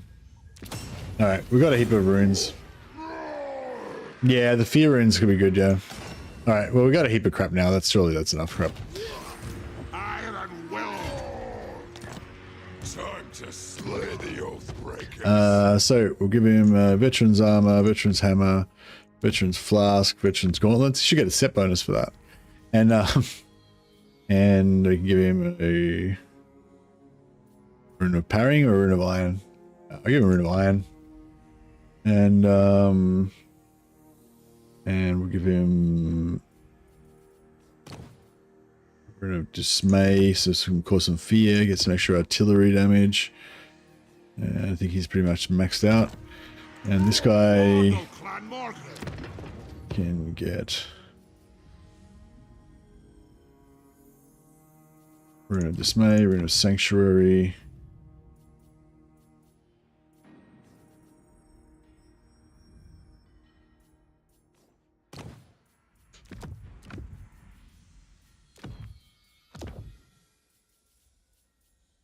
And Rune of... Oh, he's already got 197 armor, so we'll give him a Rune of Parrying.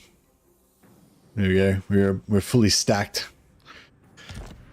Has this guy got Rungni, Stoicism, Sanctuary? Yeah, he's got just everything you can possibly get, I think.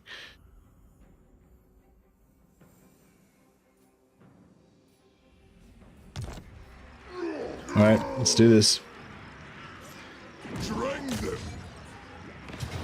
But yes, I mean, that news that we got today was just about the pricing, nothing special, you know, but it did at least confirm that the rest of the news is coming next week, so we don't have to wonder when the news is coming. But it is like, even though it was kind of nothing, at the same time, it's like, I'm kind of excited. Like, it is like, it's like, it's beginning, it's coming soon, it's happening. Like, I don't know, that's how I feel anyway.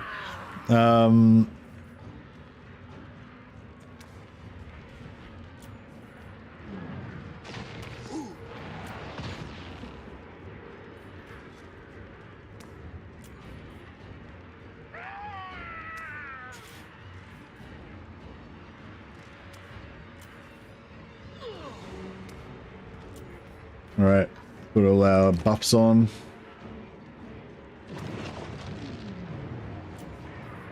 Get some fear in our front lines.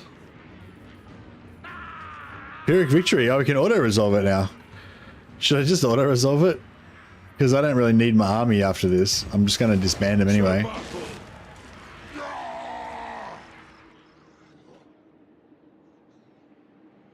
So my plan was to kind of like disband my army and just give everything to Thorgrim. But I don't know. I mean, that might be a bad idea, but yeah, we'll just auto-resolve, get it over and done with. I can definitely. I'm pretty good at cheesing Skaven battles now, so I'm sure we would be able to. We'd be able to ski. I'm sure we'd be able to cheese it very effectively, but yeah, we'll just do that.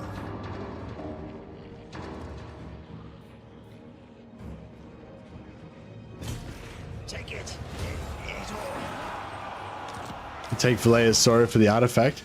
I mean, If you say so, we probably could. Oh, I probably shouldn't have auto-resolved that battle though if I was going to do that. Good advice, Big Boy Jeb. I didn't read it until a little bit too late. Which one is it? Valea's Sorrow. Which one's the one that's in Valea's Sorrow? I shall punish the thieves who Can you took it. can you like select it or something to see what it is? It's half the healing one. It would be see, it would be nice to just get it now. Time for a reckoning. I'm done ready. It's going to take us at least 2 turns. No, it's going to take us at least 3 turns to get it though. So we'd have to like, so next turn we move to there. So it's this, yeah, this turn, next turn, and then turn after that we'd be able to get it, maybe, if it's not guarded. I suppose it's worth. I mean, I guess we can afford it. My anger burns bright. Lord of Clan Morgan. Higher miners. Why not Dwarf Warriors? Because of their potency.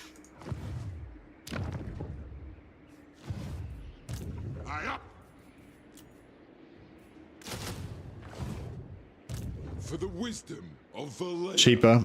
Yeah, I just want to get as much auto-resolve power as we can get, you know. Onward.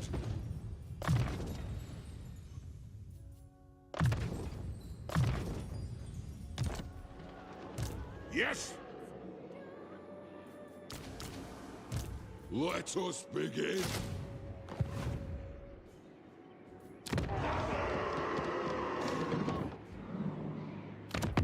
Greetings, honorable ally.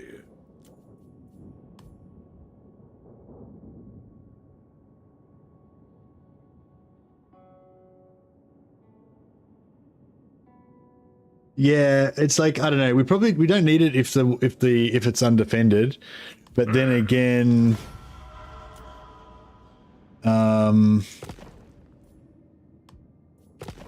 If it is high elf, not really. Like, I sort of like chaos, but it doesn't have enough variety for me. That's why I like chaos dwarfs, because chaos dwarfs is kind of like chaos, but like better, because you got like more different, more variety of players, and like, yeah.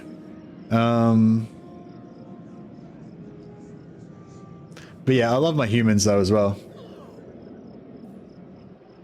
I suppose so. Can I help you?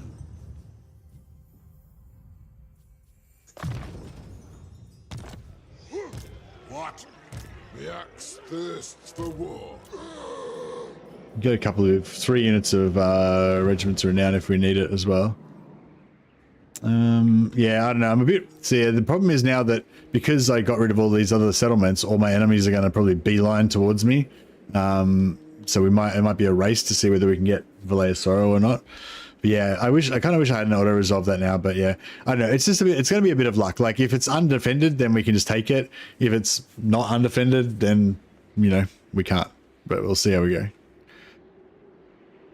And also, if we can try not to get if we can try to get Dragon Slayer not get killed while he's got like every single piece of my gear on him, that would be pretty cool as well. Master of Runecraft.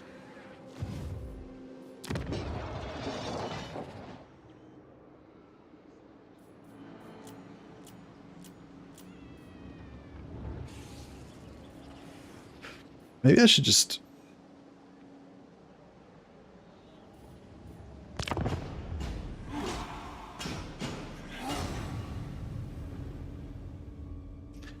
Chaos Dwarfs, Humans, Underworld, and Tomb Kings for me in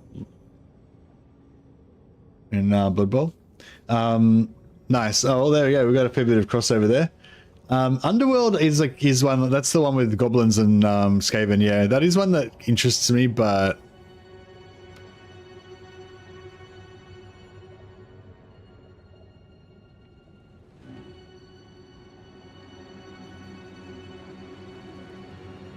yeah, I wonder if it would have been better for me to like wait a bit and let them take some of my settlements first, rather than because I gave him all my settlements. Then that's kind of why Queek just declared war on him. Probably, like I don't reckon Queek would have declared war on. Queek wouldn't have declared war on Karag for another few turns at least. I reckon if I hadn't have given him all this stuff. Ah, see, this is yeah. Nah, I think I'll leave this because I'm gonna once we sort this Southern Realms situation out, I think I'm gonna go north and I'm gonna conquer Queek because I'm gonna have to take out Queek before he wipes out Thorgrim. So I think I don't think I'll bother with this because yeah, I don't think we can win that. I mean maybe.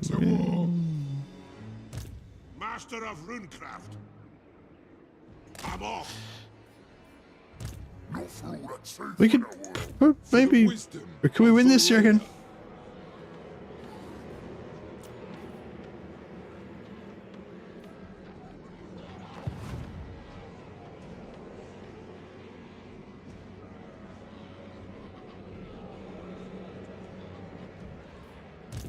One rug.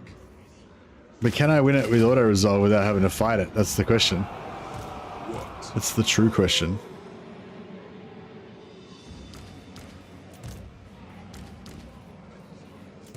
My anger burns bright.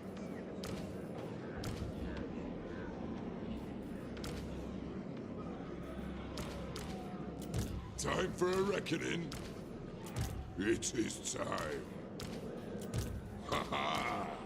The axe thirsts for war. Let us begin. Necromantic is fun, yeah. Let us settle this.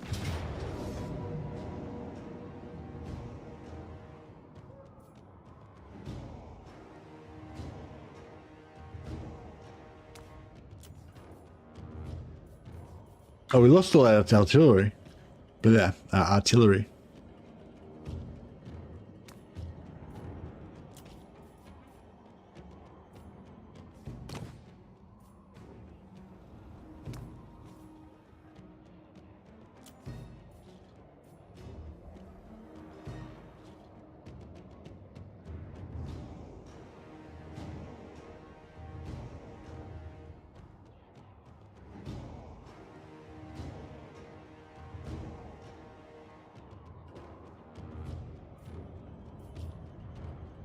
Should I?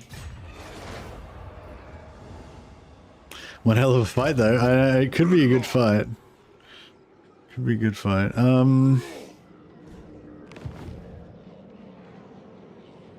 Just playing some Dwarves. Armed and ready. For the wisdom of Valea. Let us be about this. Aye. I give him the Rune of Spite. Oh, he's got the Rune of Spite already. Oh, okay. Fuck, I didn't realize he had it. Yes. Right. Okay, let's give it a shot, eh? Now, if one of the lords is going to die, then we need to concede the battle because I can't lose all my items.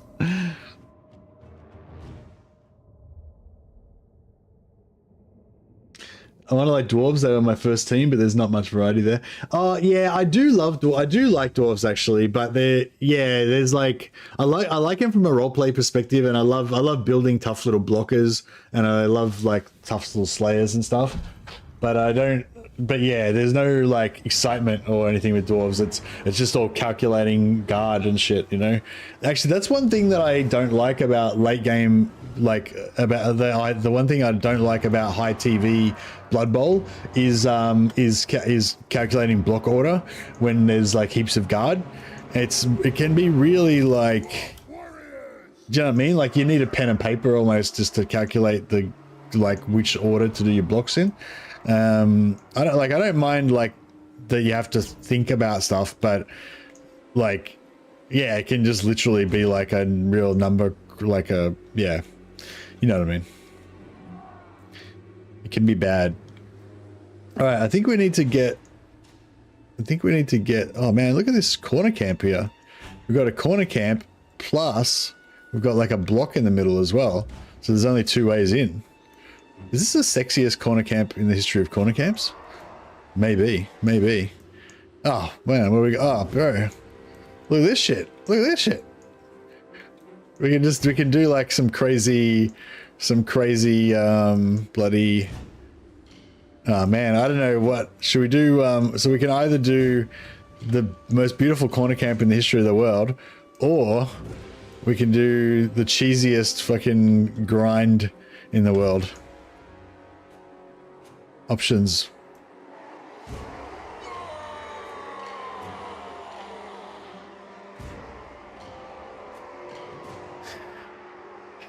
I'm kind of leaning towards cheesiest grind in the world.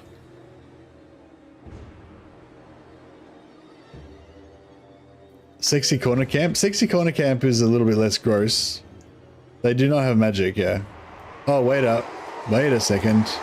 No, that's a big boss. Melee specialist. No, they do not have magic.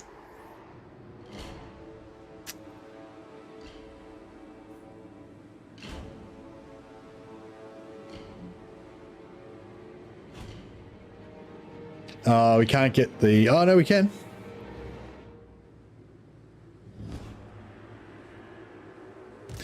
All right, let's just... Oh, just set... Okay, well, let's... We'll get ready for potentially going for the sexy corner camp. Unless they don't move. If they don't move, I'm thinking about going for the gross cheese blob.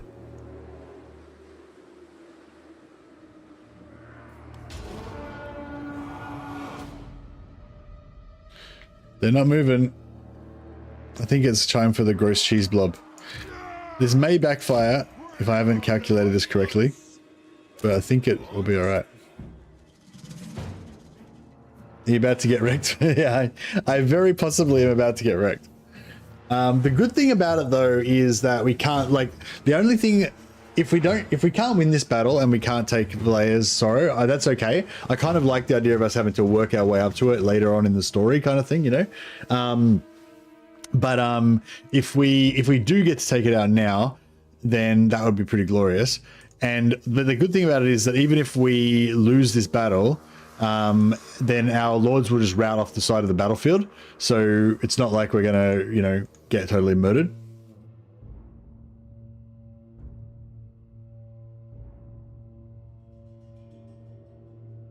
Yeah, like even if we lose, we don't lose all of our items because our lords will rout off the side. So I feel like it's pretty much like it's all good basically.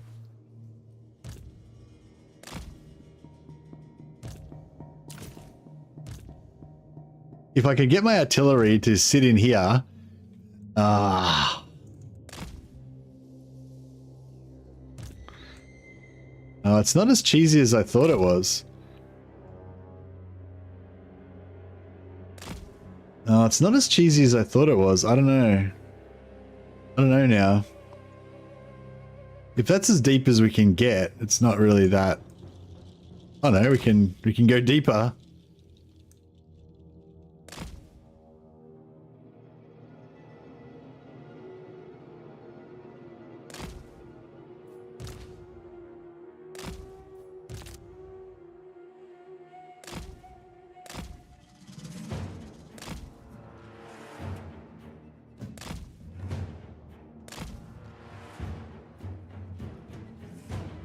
I'm gonna try it.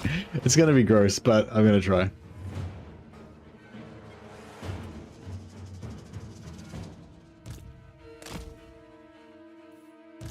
Oh, I don't know. Maybe this is not the way.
I don't know if this is gonna work, but I'll give it a crack.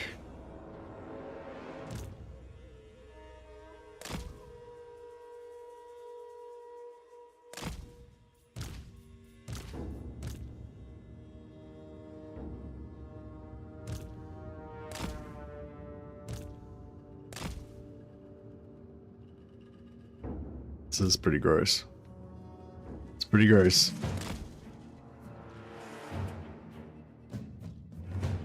Oh, I just realized that we need to activate them. So like they aren't going to come over here unless I activate them first. I don't think we actually need the grudge thrower. So if we can't do it with this, we'll do it with the grudge thrower, I guess. Check out the range on this thing. Pretty cool. Dwarf orgy, yeah, pretty much.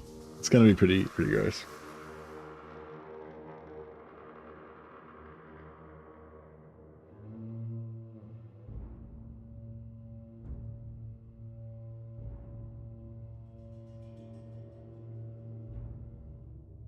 Yeah, if we could have got in behind there, it would have been even cooler. But I think this'll work. Maybe it may backfire, and if it does backfire, then I totally deserve it because I'm trying to really do the dirty on the AI right now.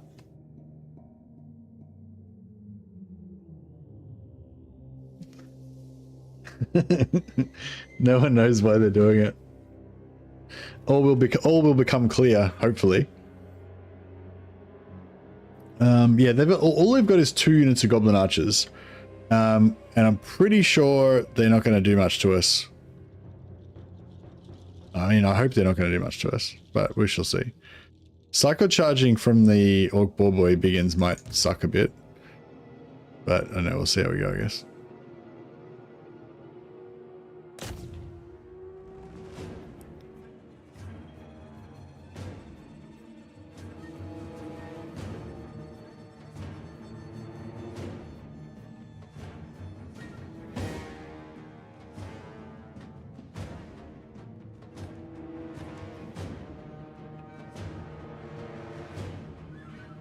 All right, it has begun.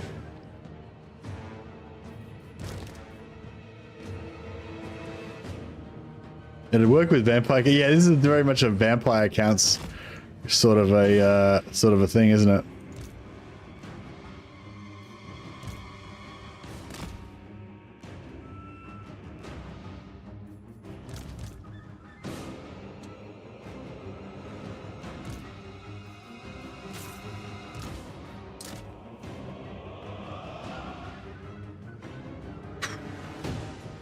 Oh, is the grudge thrower firing?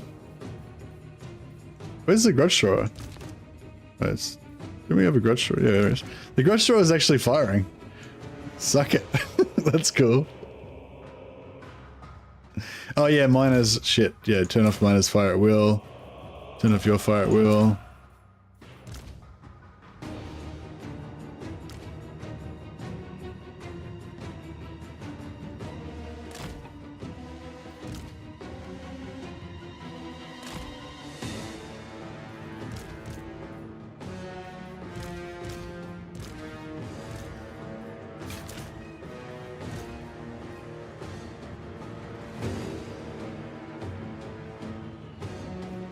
How's that going? No damage. Beautiful. Actually, you can come back in here maybe.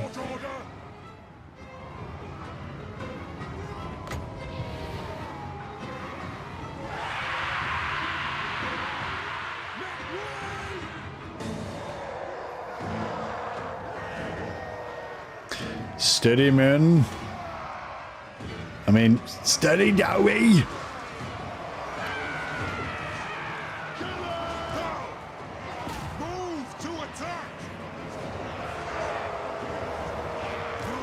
Steady.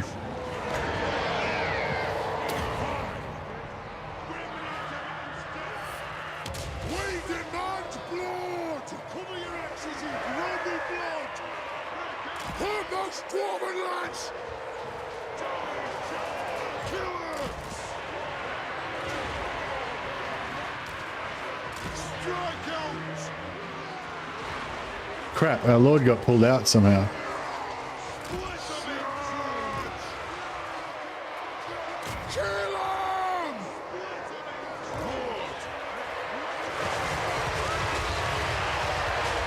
Bombs away.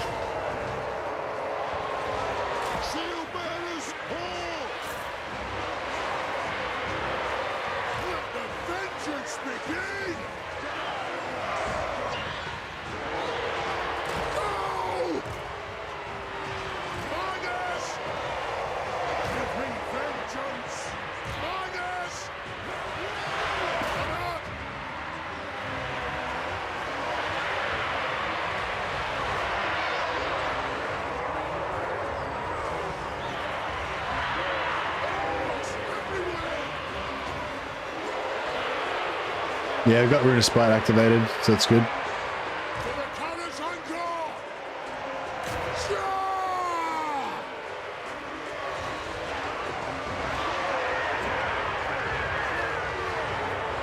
Good job.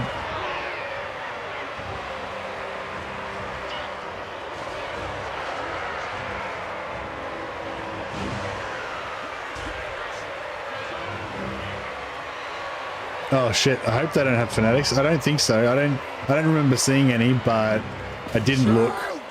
Gotta be honest, I didn't look.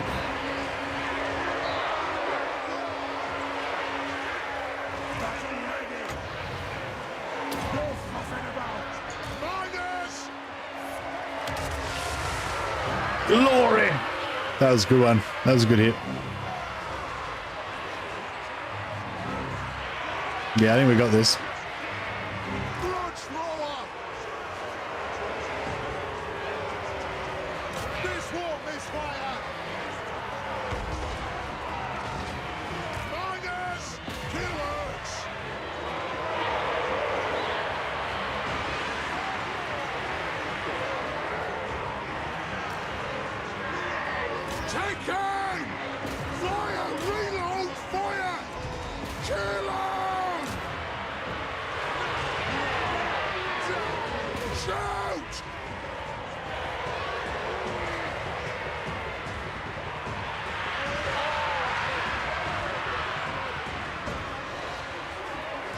ancestor gods!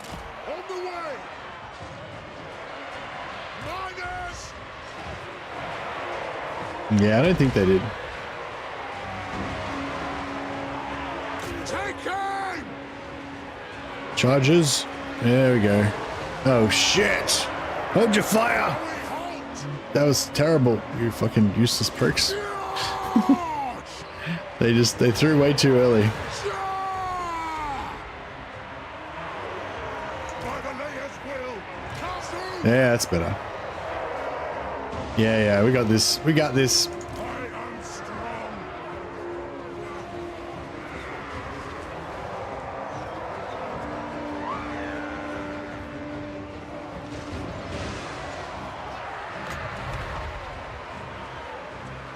I am ready. Do we attack? Attack the Orcs! For the ancestor gods! Bring them down!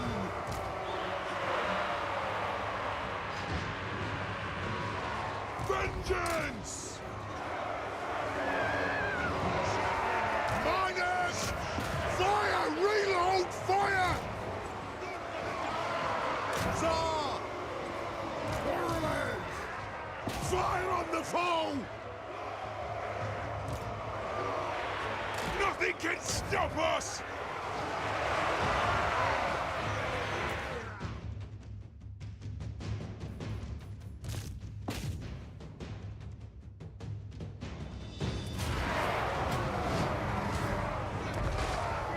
Rune Lord!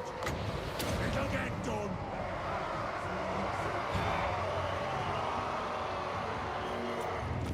All right, the disgusting cheese worked.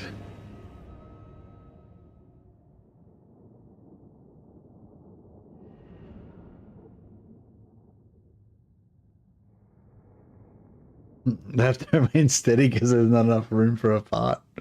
Indeed, indeed.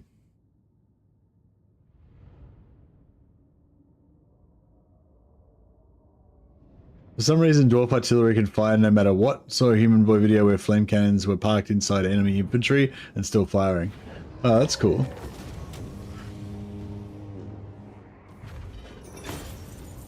Is it just Dwarf artillery or is all artillery kind of like that?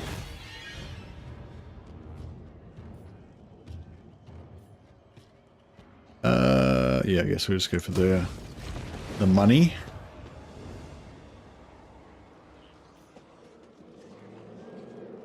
Lord of Clan Morgan!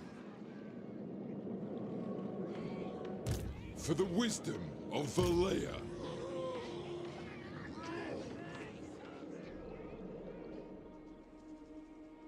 By the Forge Father!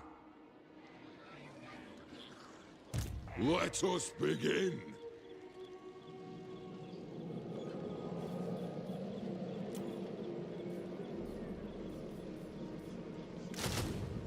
Alright, yeah, if we can, I guess if at this point, like, if we can push on and get Valea's Sorrow next turn, it's worth, you know, I don't know how likely it is, but Jog off!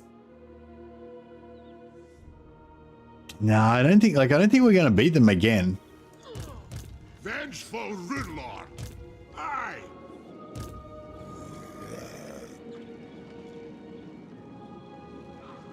Yeah, I don't think we'll beat them again though, that's the thing. The axe Maybe. war. I don't know, see they're recruiting over here as well, so it's like, Not for all that's safe in the world. Bryn Ricky! Iron will. so the thing is, I don't want to, like, I don't really want to risk all my rune, all my items and my master rune of,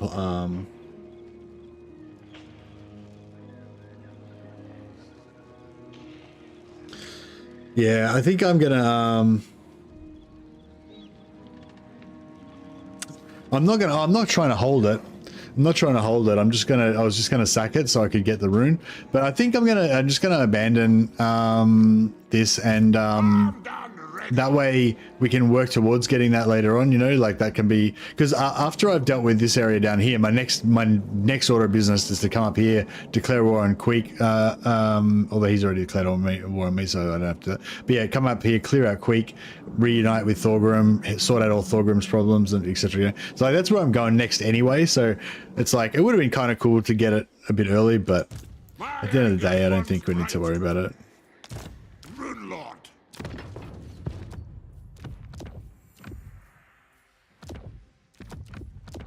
That was a fun little cheesy battle there, I guess. We'll respec them out so that they can come back a little bit quicker. If we need some spare lords. I refuse.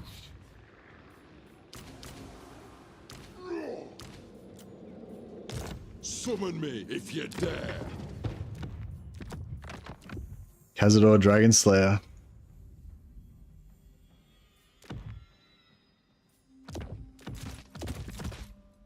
Why won't it let me take his runes off?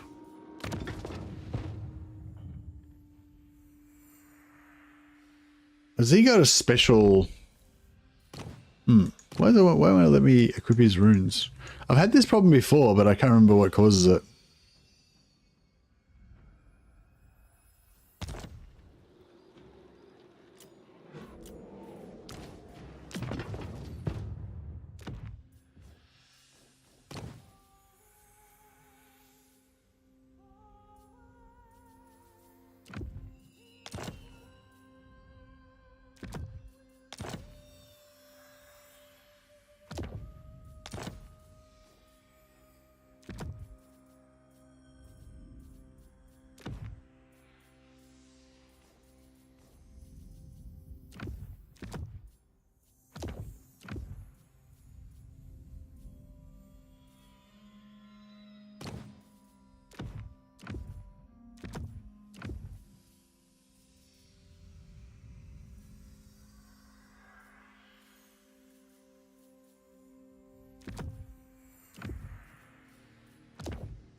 Got all the stuff we can possibly get.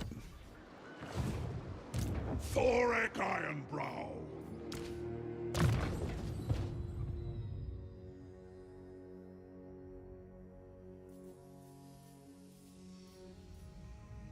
Looks like there's Stones of Decay news. Yeah, there's a new blog post. I linked it a little while ago. If anyone hasn't seen it, there's a new blog post.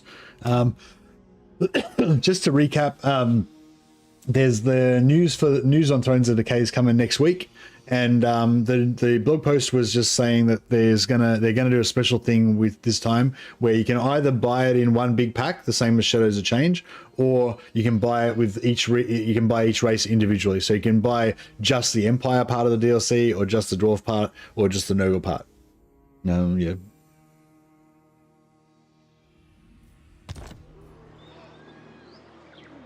But there's a link there if anyone wants to have a read of it yourself. We already went through it before and talked about it for about half an hour, so yeah. But essentially, all the only real facts that were in it was just that they're changing the pricing of the next DLC, and they're going to split it so that you can buy 3 parts separately. You can buy it all together as one as normal if you want, or you can buy one part, and if you buy one part, you just buy like the Empire or whatever.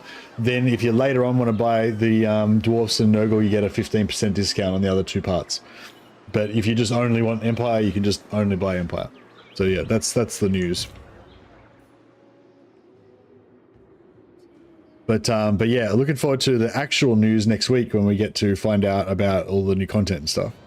That's what I'm excited about. Okay, we can hit that in 2 turns. So let's do that. For the ancestors. Looks pretty safe. For clan honor.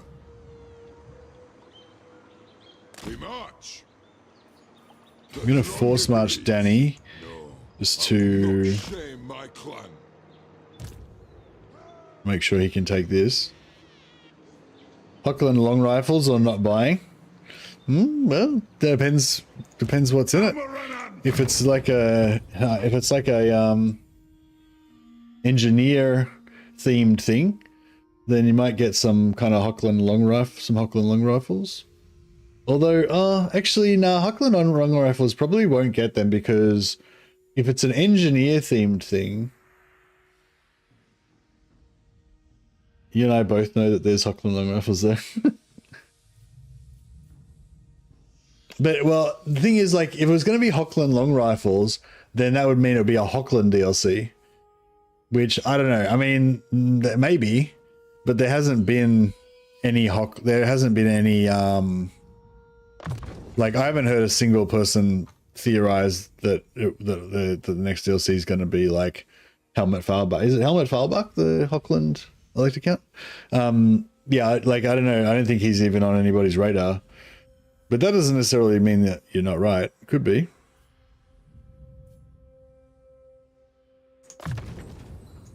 Let's get our rune casting game up to the next level. Do not betray your king.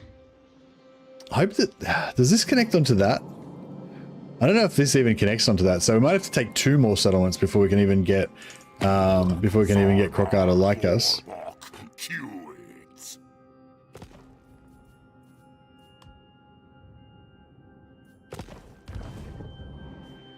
Oh no, Hochland. Sorry, I was thinking about Talabecland. Hochland's, yeah, I can't remember the name of Hochland's electric count, but yeah, I mean, I'm not saying it's not, but yeah, I mean.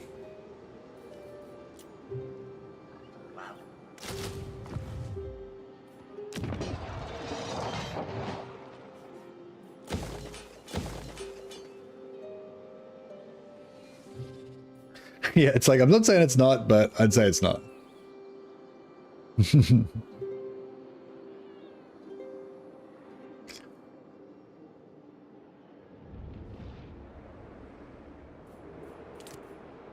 Well, yeah, I don't know. I mean, pretty much the only, like, oh, it's not even like a rumor, really. It's more like speculation. Pretty much the only speculation that I've heard is that it'll be,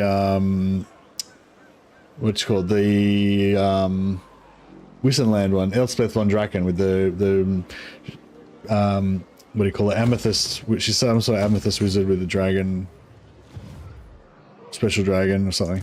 That's like the only, that's pretty much the only lord that I've heard speculated about. So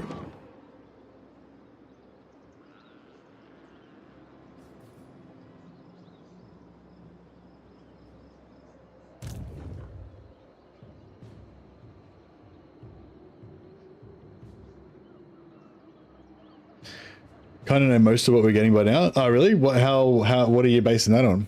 How do we know that? For glory's Pretty much all I know is what Lawmaster Sotek speculated in his stream that he did about the speculation.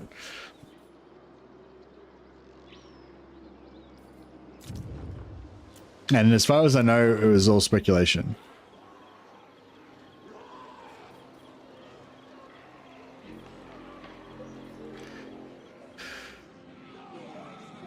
Ready.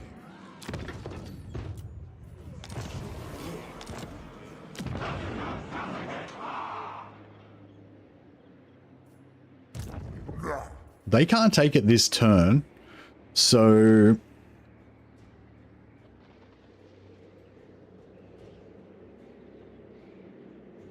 don't see much deviation from what's been claimed. Okay. Well, what's been claimed? So if you, based on your speculation that you've so far observed, what are we getting? retake the realms.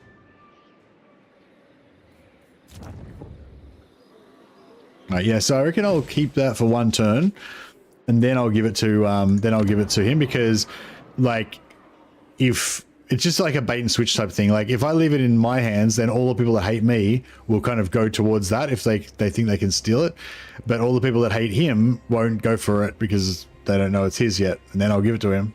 So I figure it's, yeah, if it's safe for one turn, then as long as I don't forget to give it to him, then that might work out. The only problem is Queek's at war with us already, and he's at war with and he's at war with Thorgrim as well. So we need to kind of resolve our business down here and then get back up there ASAP. Armed and ready. Master of runecraft. There's no stuff that you can build in the forge that gives you public order, is there?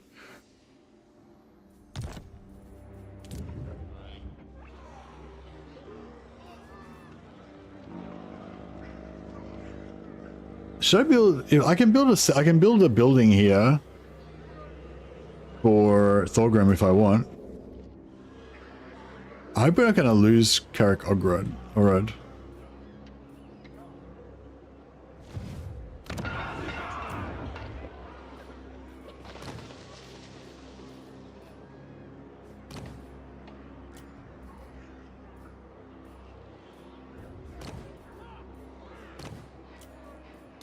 Time for a reckoning. The axe thirsts for war. Hello, do you remember the graphic posted by CA just after the Warhammer 3? There were Chaos and Demon units. One of them was Black Kings. Nah, I don't remember that at all. But Black Kings are one of the coolest Nurgle units. I hope that they get them. I hope that we do get them. Rune Ricky. Especially if this is like the only DLC that we're going to get for Nurgle. And if Nurgle isn't like that popular, then maybe we won't see much more out of Nurgle.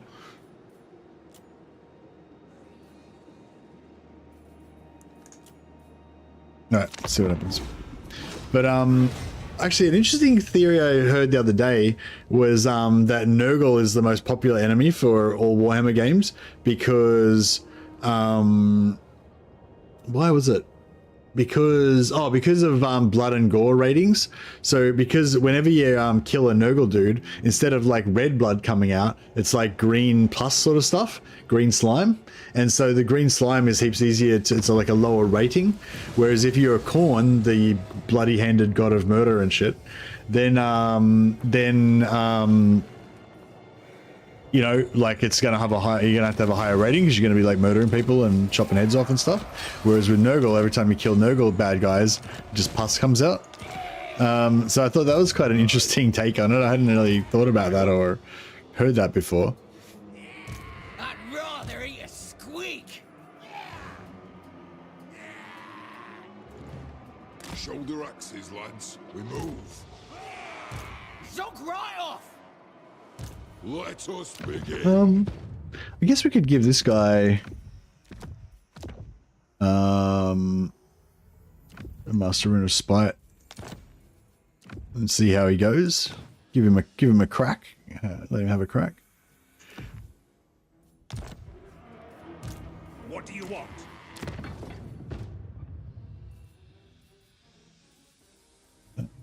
We want the Master Rune of Growth of One Eye. And Rune of Sanctuary, and it's causing fear. Fear doesn't work on. Nah, whatever. I'll just chuck some random runes around.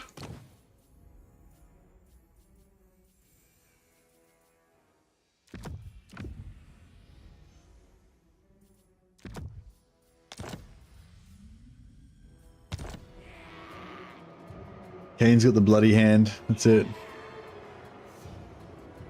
Yeah, I hope Nurgle gets a lot of good stuff as well. Volley Fire gives us more rate of fire for our holy quarrelers, which would be nice. Alright, let's see if we can defeat these guys with our little squad. Oh, it says we can auto-resolve it. Should I just auto? I should probably just auto-resolve it, shouldn't I?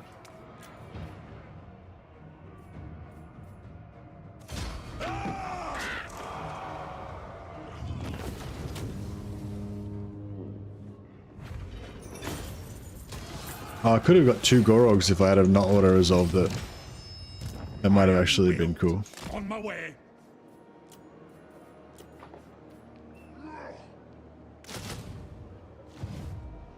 For the wisdom of Valea.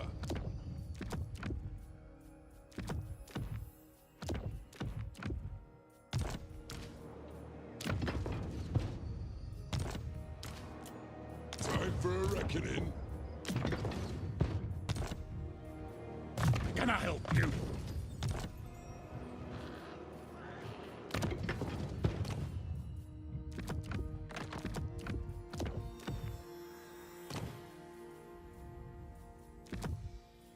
Alright, cool.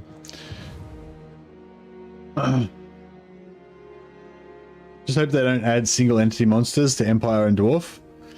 Yeah, I didn't really want that either, but I sort of feel like it's inevitable because everyone seems to love that shit. Kazuk!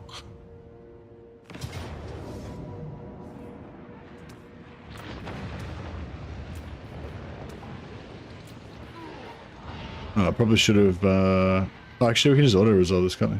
Oh shit. Forged in battle!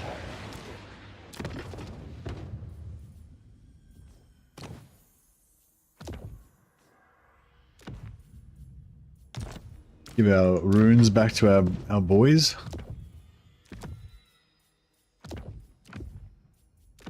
Yeah.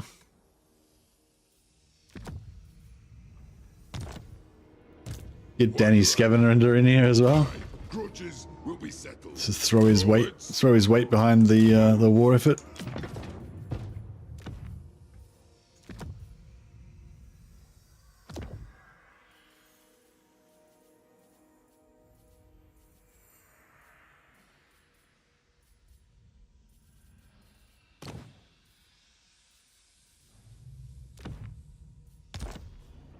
Did I put the Rune of Fear on we get armor, spite, melee defense? We should give him Rune of Fear as well, so they break quicker. Melee defense or armor? Armor's probably a bit over the top. Fear. Make them pay! Alright. They got a Shabdi.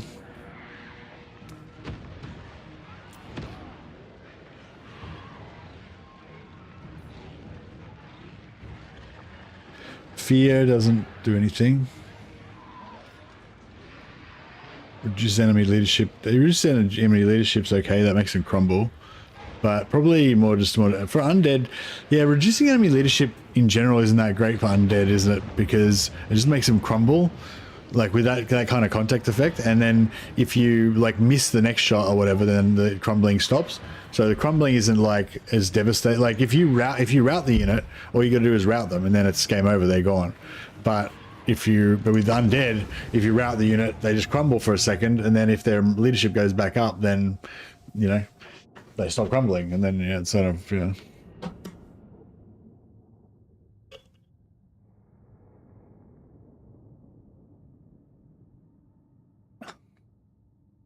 Hey, Disruptor.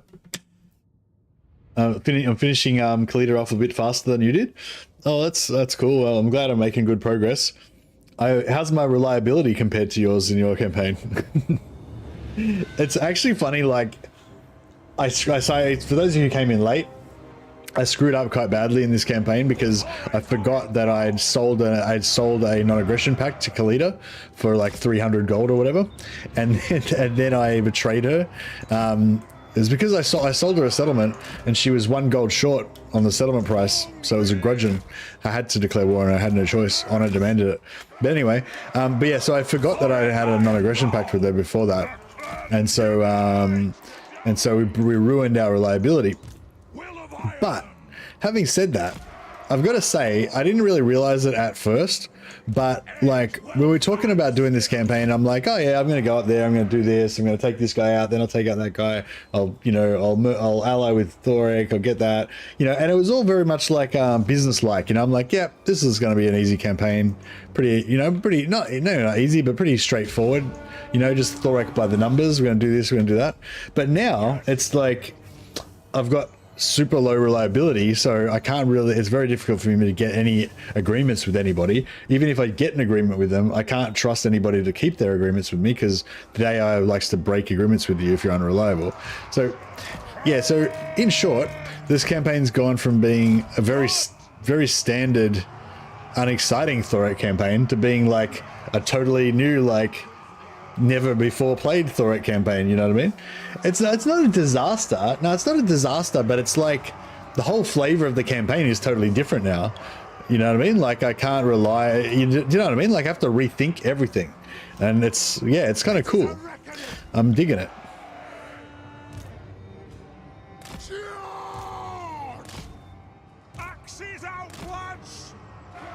Are you excited for the Nurgle rework? I am excited for the Nurgle rework, Westport, for sure. Yeah, no, Nurgle's definitely one of my favorite bad guy factions. But it's sort of hard to be excited about Nurgle because I'm like so excited about Empire and Dwarfs.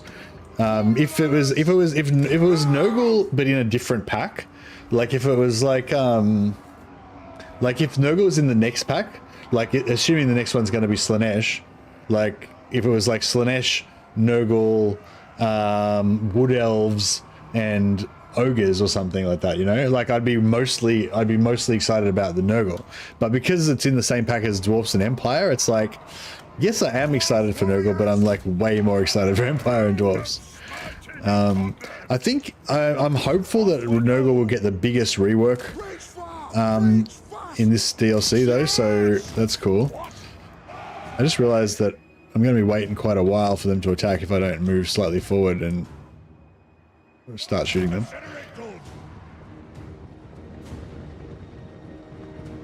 If each phase of the cycle was one turn, then Nurgle would be fixed. Yeah, that'd be not bad, wouldn't it? That would improve it, wouldn't it?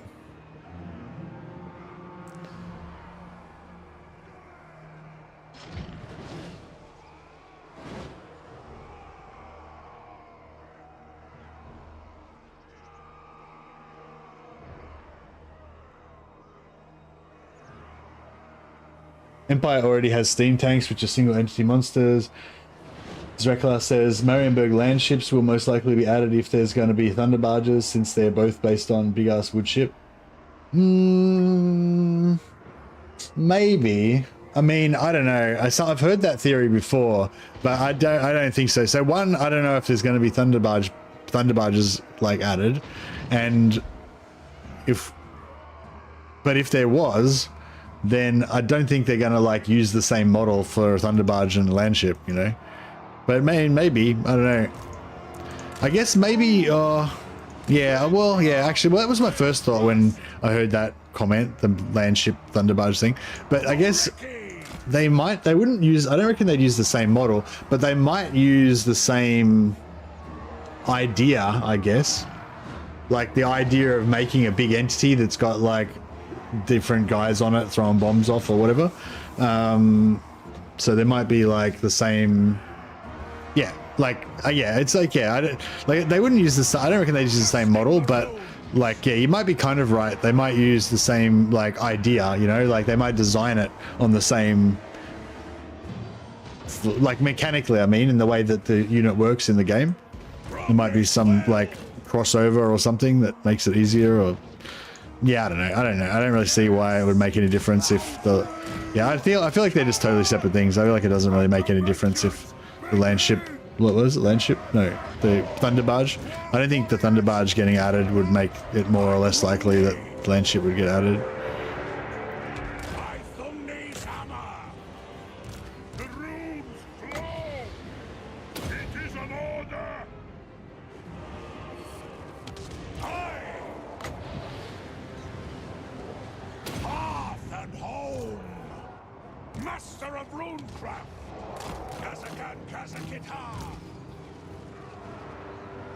Oh, we could stay there actually. Okay, let's stay there.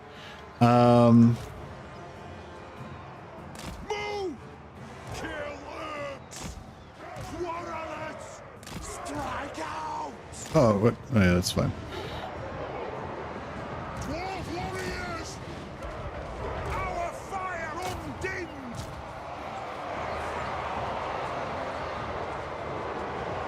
Oath and steel! Thorek Ironbrow! Oh, where's my longbeards? Oh, bro. Get around there and start wrecking some shit. Oh, shit. We got Sharpties. Sharpties are in the house.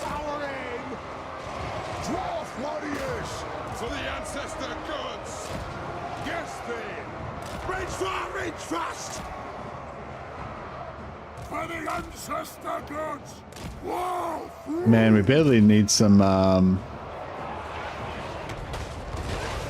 What? Romney's hammer! Runes of spellbreaking! Dwarf warriors! Is a Shopji going down or what? Maybe. Attack! With those busted, Clans unite! where'd that busted unit of archers go? Are they dead or what? Quarrelers! Dull! Thorek Ironbrow!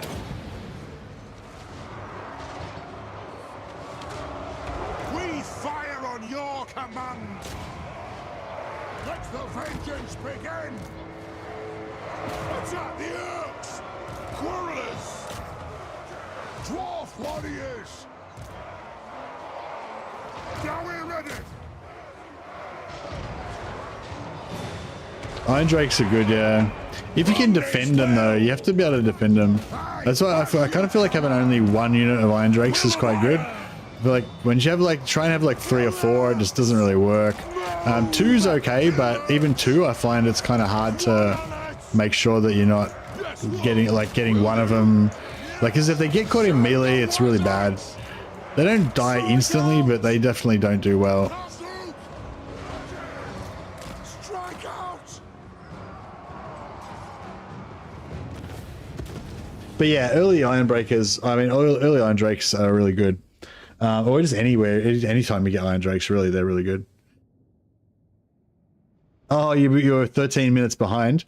Oh yeah, sometimes my internet gets a bit laggy or crapped out or whatever. So if you've been watching the stream for a while, you might want to just hit stream reset, hit refresh on your browser, just to make sure that you're live still.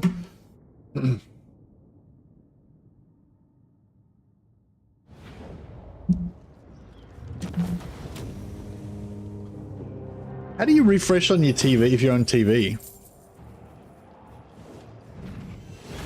I've never actually tried to refresh a YouTube video on YouTube stream on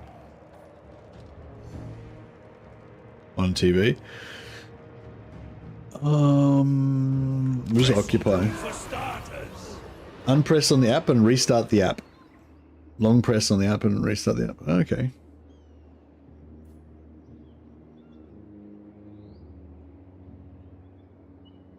Push forward on TV. Oh, you can push forward on the TV. Yeah, that's right. Yeah, because it'll show you where you are on the red line. So you can just use sideways arrow or whatever. Yeah. Glory. Now I still don't think we've got contact. I think we still have to take another settlement. Oh no, we're good. All right, we can get a defensive alliance with him. Do we need a military alliance or just defensive alliance to get sweet with Krogar? Hammer and anvil. Old ways are best. Old ways are best. I'm not sure if I should go anvil or just go on foot. Anvil's cool, but it's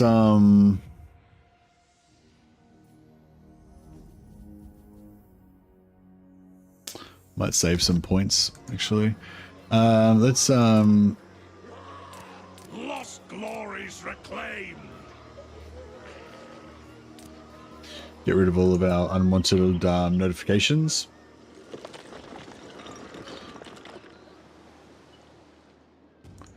Military alliance, you reckon? All right, let's give it a shot.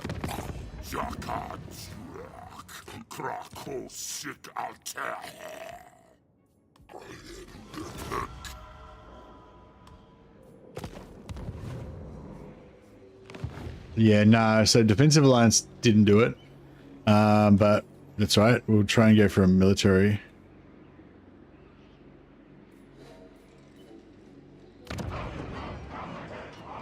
Labaris probably won't do it either. Lamia will probably do it though.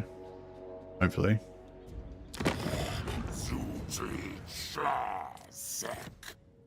Oh, nearly.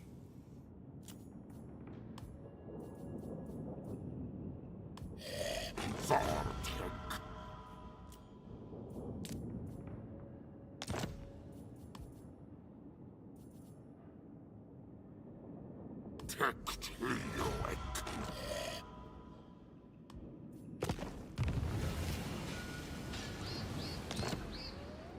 All right. Raton's collar will soon be reforged at last. All right. Well, he's going to be pretty happy with us.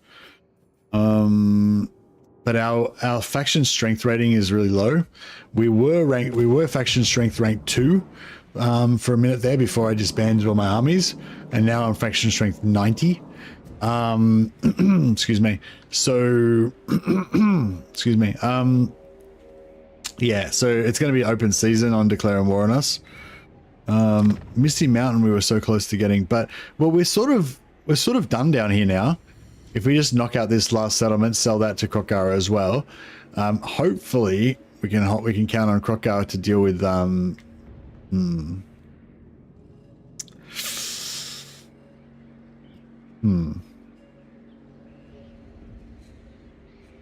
What do you guys think? Should we go north? Or should we go south? Go south first. North to help Thorgrim, or south to kill Manfred and secure our lands. North first.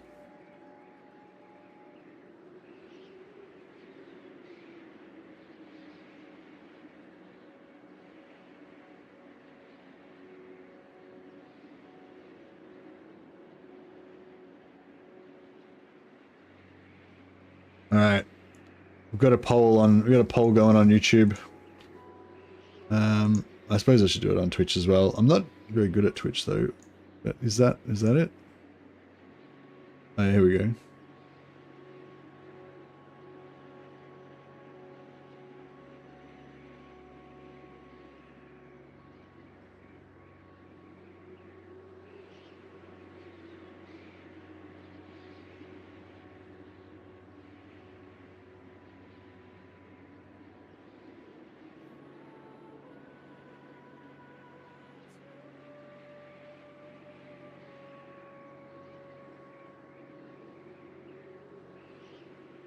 All right, let me know what you think on the polls.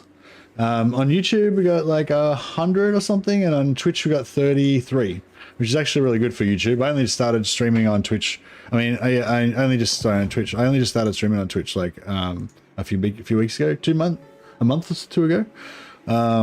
So yeah, but it's been really good. Like Twitch has been growing really fast. So thanks to everyone who's joined on Twitch, and everyone who's been supporting me and stuff. It really helps out.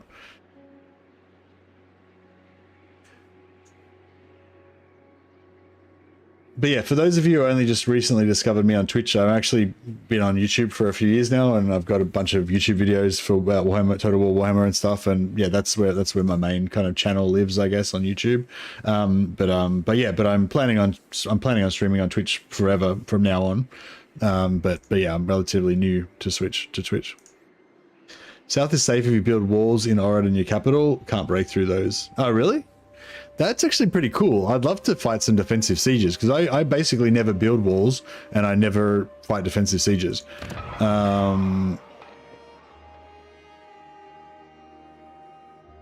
Okay, that's pretty interesting. 68% say we go north. We go north first and help Thorgrim.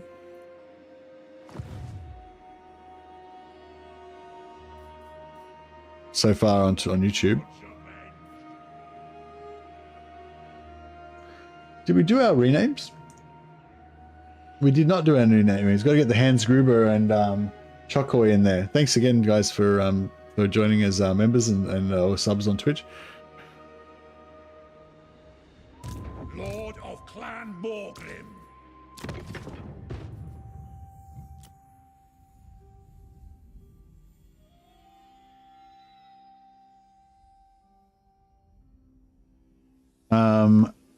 Hans Gruber? Oh, Gruberson. Hans Gruberson. a good dwarvish name if ever I heard one. And Chekoy. How are we going to make Chekoy into a dwarf name? It's a rough one. Oh, I don't have any other lords at the moment, do I? Consider it done. If you want something done right,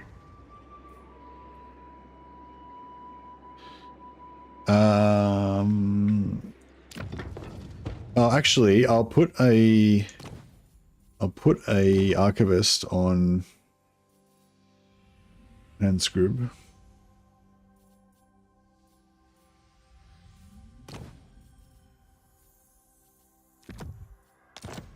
And then we can switch him out for Lord of Clan Morgrim. Aye up.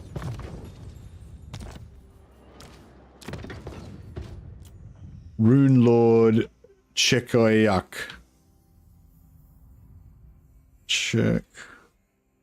Chekoyak.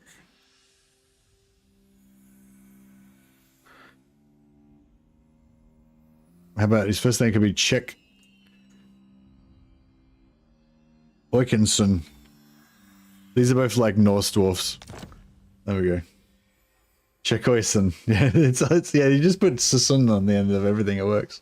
Later just gifted 5 tier 1 subs to Mercy the Mad community. Thanks so much, Later. You're a legend. I'll have to put you on. I don't think we've got any more characters to rename right now, but I'll put you on the Roll of Glory. Actually, no, you can be in charge of my, I'm going to put you in command of my Iron Breakers. I'm listening.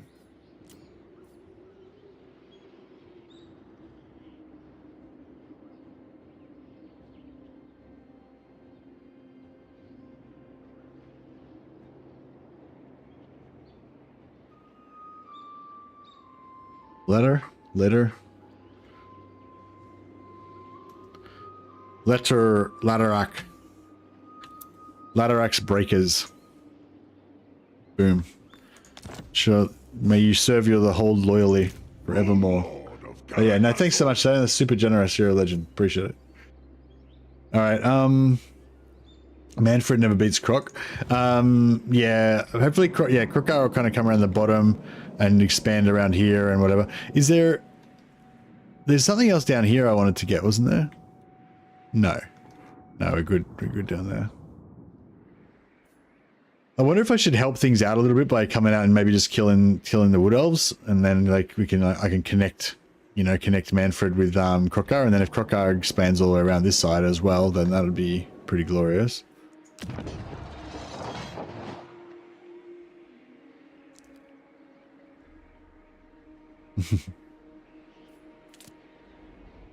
Oh yeah, Black Crag, got to sell that to a man. Friends of the Dowie. I don't really want to make him too broke, but he's strength rank 18. Like, he's doing pretty good, right? But I don't want to ruin his flow, you know. So I'm just gonna give it to him because he's the High King. He's the rightful owner of Black Crag. Maybe we give him.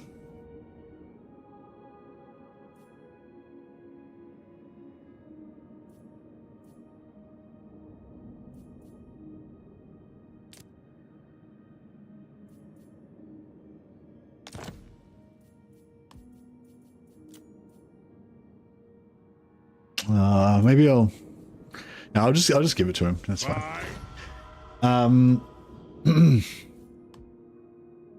Yeah, I'll probably take it so I don't really expect Thorgrim to go gangbusters and take over the world and stuff. If he does, like, hey, I'm not going to argue. dwarf master race and all that. But yeah, my expectation is he's gonna crumble and withdraw in, especially because I've given him so much land. Like, I've given him all this land, but I didn't give him any armies, so all this stuff is totally undefended. He's at war with Queek, who's already taken Spite Peak and Dringerkrats off him. And he's probably going to take Sumpit and Azul next, and so I'm just giving him more lands to give him a bit more buffer zone, to keep the enemies back, hopefully. I'm gonna have to go and reclaim all that shit later, I'm sure. Victory for the old ways.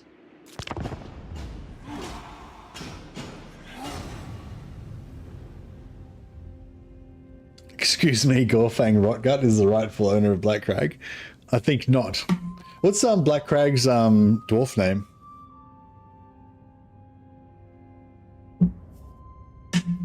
Yeah, we need to retake the holds. So like my my kind of mission in this campaign, which is sort of my mission in every campaign, is to reclaim all of the ancestral dwarven homelands, rename all of them to their proper Khazalid names, and also to either bring back to life or confederate every dwarf faction. So yeah, I prefer not to confederate them, really. I prefer to like just have them. I prefer to just kind of bring them back to life and have them as my buddies, But Vengeance awaits. On to glory for the ancestors. But it's often not possible, You often just have no choice but to just confederate them. But I bring faction back. You make a rebellion. If you make a rebellion in a faction's settlement, then that got wiped out. Then the original faction will come back. There's a lot of exceptions, but basically that's it. Yeah, a lot of them don't have their revive location in the same place as their starting location, but most of them do. If you say so, Beardling. On it.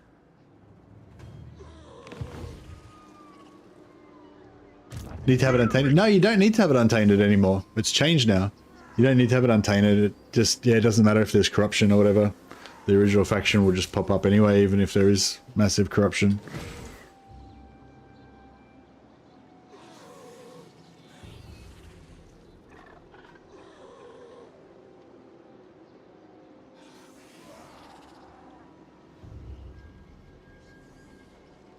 Who's messaging me? Memes channel. Damn it. Should delete that shit.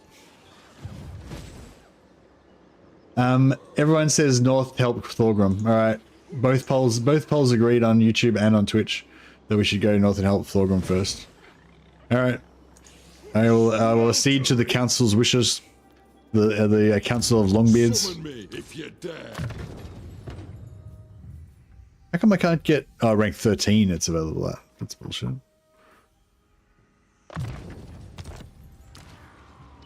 As you like.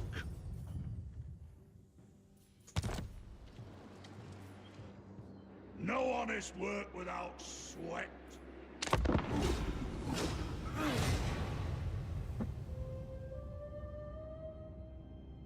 Do you have to own it to cause rebellions?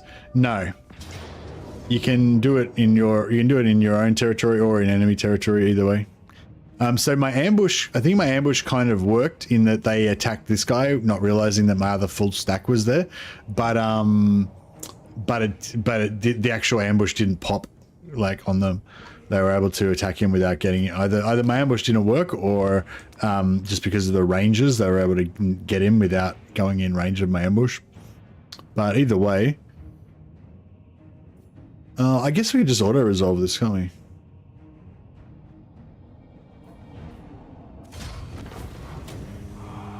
$38 losses. Yeah, that's pretty good. That's pretty good. I'm such an anti-auto resolver. Like, I just always want to fight it manually, like even if it's the easiest battle in the world. Going north means kill Imric and his smug dragons.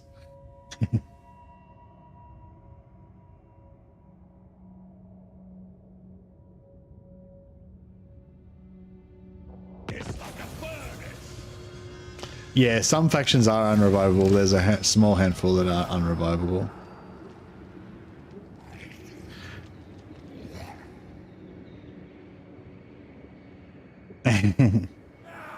What's going on now?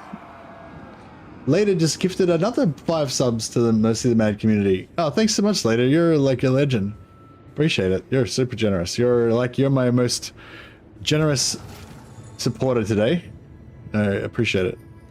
But yeah, I only do maximum of 1 unit per campaign, so. But if your unit of Ironbreakers dies, then you can have another unit. But you can only one at a time. But yeah, appreciate it though. That's awesome. All right, so we smashed their petty force. Now we'll occupy this.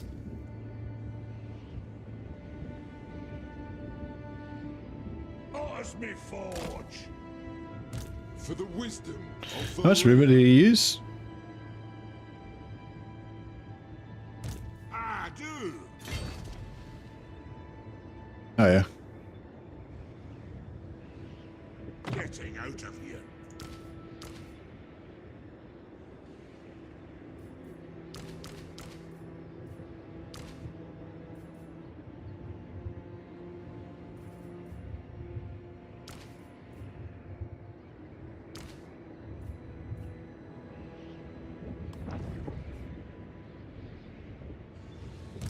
Runelot. I'm leaving. All right, beautiful. All right, so we'll take this settlement, and then we'll Let us begin. and then we can head back north to rescue Thorgrim, as per the council's orders.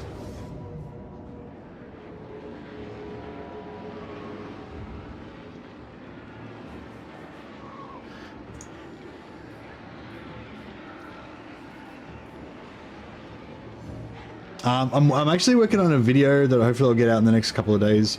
That's all about reviving factions. Just so, yeah, it's not going to be like anything too in depth or anything. Just basically how do you do it, where do you revive them, etc. So yeah, hopefully that'll be a good resource for people and also draw more attention to the Black World map and stuff.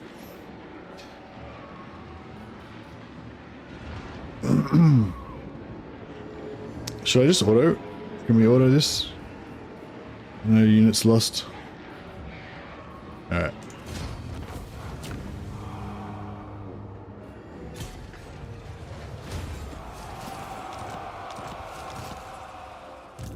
Glory. Alright. I'll cast the runes. Is that attrition there? That's not attrition there though. I'm off. Cool. What? We push onward. Very well. Time for a reckoning.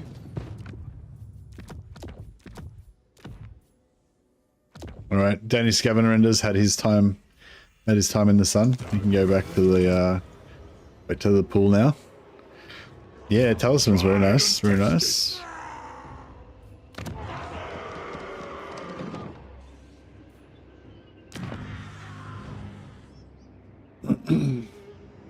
And yeah, maybe I'll keep Resetra. Should I keep Resetra for a couple of turns and then trade it to Krokar later on? Or actually, I might just build a barracks there and just tax Krokar some cash, because Krokar's, you know, I mean, like our lands are basically protecting most of his lands, so you know, he should be pretty safe and not really need all of his money. Is my thinking.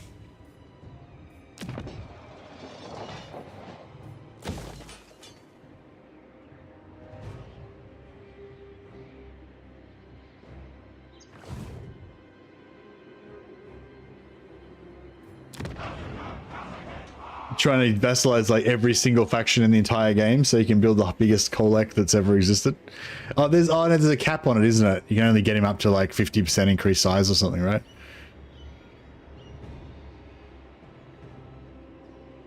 Should charge in protection money. Yeah, that's right. Which we're going to be. What's it called when you charge protection money? There's a word for that. Even though it's a completely honest profession, it's got like some really nefarious sounding word.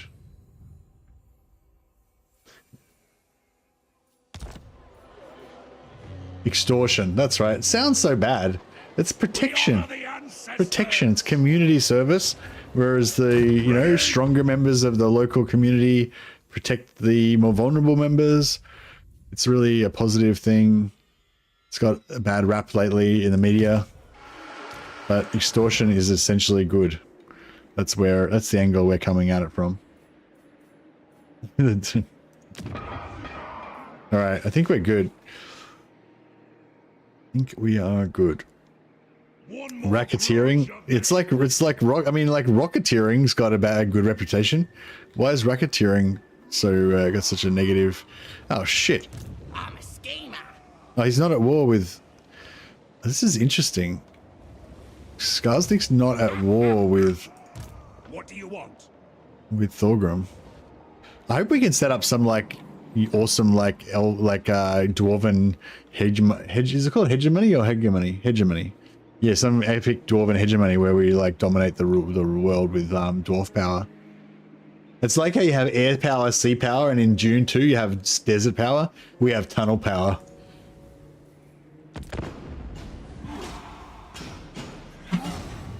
We will unite the land with tunnel power.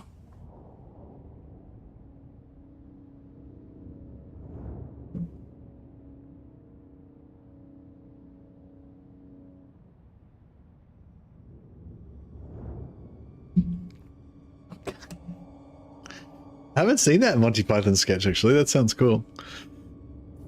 Enter war on the sword of my ally. Yes, I do indeed concur. We should attack this random tiny faction of peace-loving rats. They should be exterminated from the earth. Like all of their foul kin.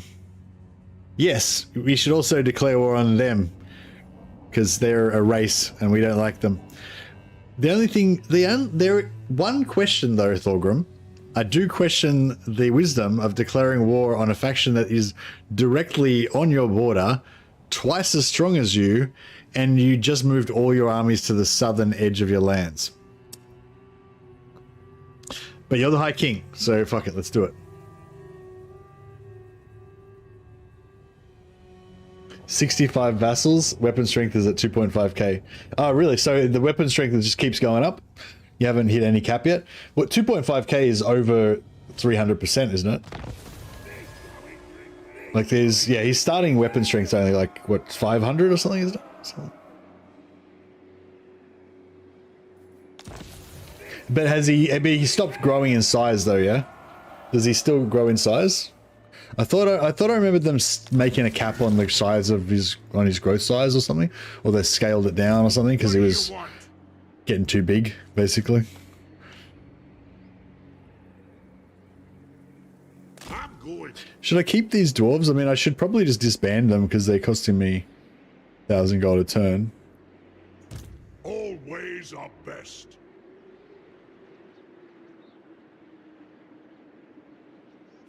Yeah, hoping to make him so big you could attack flying units.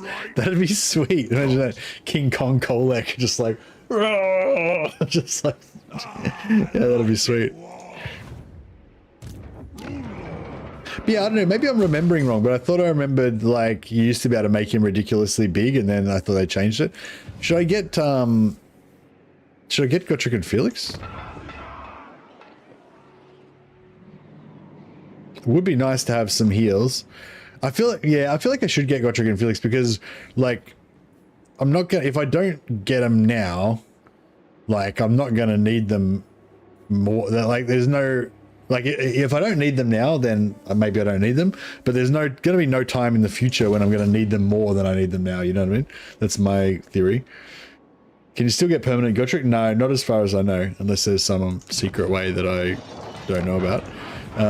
But no, I think the closest anyone got was they confederated a faction that had Gotrek and he joined them without having the timer, but then the next turn he just automatically got cleared and deleted and was not in their faction anymore. So that didn't. So it didn't work. Essentially, is what I'm saying.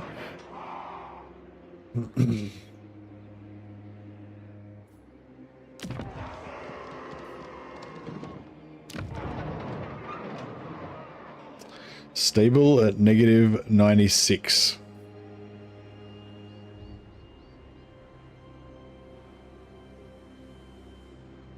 How are you getting back after 30 turns is up? Well, I don't know if it's changed, but in Warhammer 2, a guy did a guide about it. Basically, he stays with you for 30 turns, then he disappears for like 10 turns, then then another faction will hire him for 30 turns, and then he disappears again for another 10 turns, and then you hire him back again.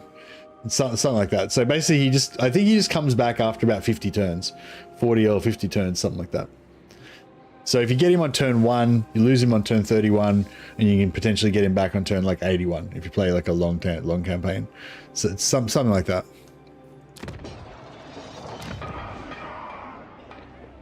But yeah, I really hope that they, I've been really hoping that they'll rework Gotrek, because like I don't think that the way they did Gotrek is like an atrocity or whatever. Like I think it was an interesting mechanic that they tried and all that, but yeah, it's not. I don't think the current version of Gotrek is very good, and like I feel like they could do better, you know. Still at plus 61. I might just do a bit of chicanery here.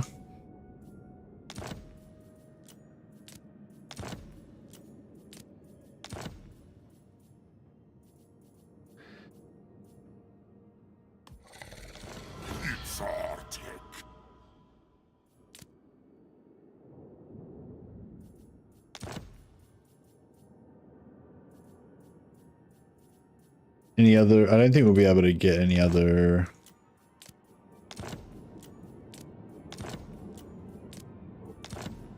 Oh yeah.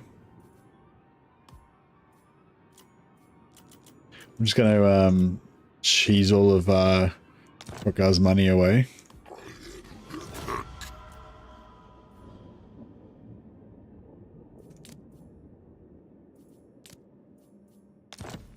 What was the one I was just doing? Serpent Coast and Temple of Skulls?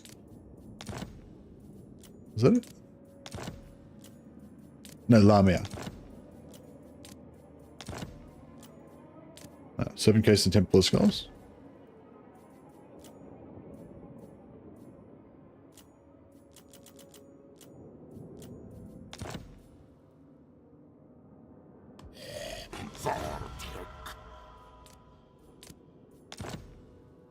I think we ran out. Sometimes it changes in weird ways because the AI wants to complete areas and stuff, and also depending on how close there's a threat or whatever, and how much they like you. So yeah, so the one that was -5, you could probably, if it was a different situation, that would be like equal, and you could probably be like +5. Maybe if they were really friendly with us and there was no enemies nearby and our reliability wasn't shit for shit. Actually, no, reliability doesn't come into it. Oh, that's actually cool. So reliability is not included in the calculation for trading settlements. If you try to trade it for an alliance or something, then obviously you will have to then obviously reliability will come into it, but yeah. All right, so now we're going to have plus 325 relations with him, so yeah, hopefully he won't backdoor us, but and also that would have weakened him a little bit as well. He's going to be in debt for the next turn or two. I don't think we stole too much off him. We stole like 10 or 15,000, so he's going to be in debt for probably like, you know, 1 to 3 turns or something. But after that, he'll be able to just carry on as normal and buy, you know, recruit more troops and be happy. But that got us out of our little financial hole that we had, so that's good. If we recruit another lord,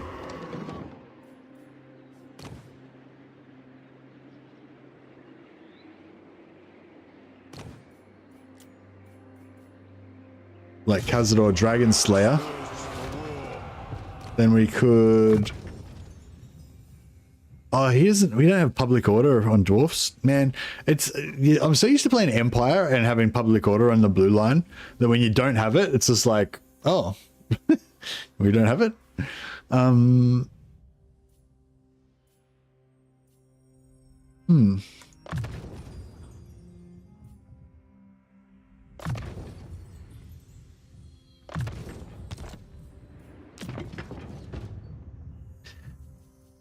Yeah, I don't know if it's worth... I could put... Yeah, I thought he... We're probably better off just... Yeah, I've only got one. Yeah, no, you don't really. Not with dwarfs. With other factions, like with elves, there's one that gives you +4, one that gives you +4, another one gives you +2. You get all of them pretty easily. And with Empire as well, you get heaps of public order ancillaries as well. Plus, you have traits that give you plus public order. Like it's just all public order, fucking falling on you like a fountain when you're playing as high elves or Empire. But with dwarfs, you only get two. You only have two. Public order ones. There's Choir Master and there's another one. They both only give you +1. So yeah. They're not really that good. But yeah, I don't think it's worth it.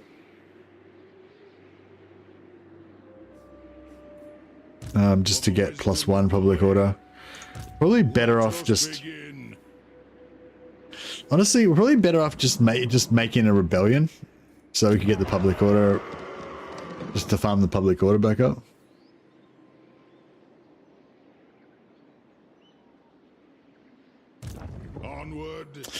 Yeah, I don't know. Maybe we'll Summon me if you dare. maybe what I'll do is I'll wait till there's I'll wait till like there's an army nearby, and then like an enemy another army, neutral army, and then I'll try and set off the rebellion like when the army comes. If you're gonna have a rebellion, then get rid of the barracks. Actually, that's a good call. That's a good call. I might wait on that though, just in case we want to do some global recruitment to finish off our, because I'd sort of like to have, I don't know, do you reckon that's a good idea? We should just leave the army like that? I kind of would normally probably get rid of the 3 dwarf warriors and have another 3 quarrelers. I mean, maybe get rid of everything, just have like 18, like 17 quarrelers or whatever. But it is kind of useful having some artillery piece to pull with, and it's kind of cool having, it's good having some elite iron breakers. And a little bit of variety in your units just to give you a bit of tactical flexibility. Like with all the melee buffs and everything that you get, it's actually nice to have, you know, a unit that can actually do melee that you can actually buff. Iron weld.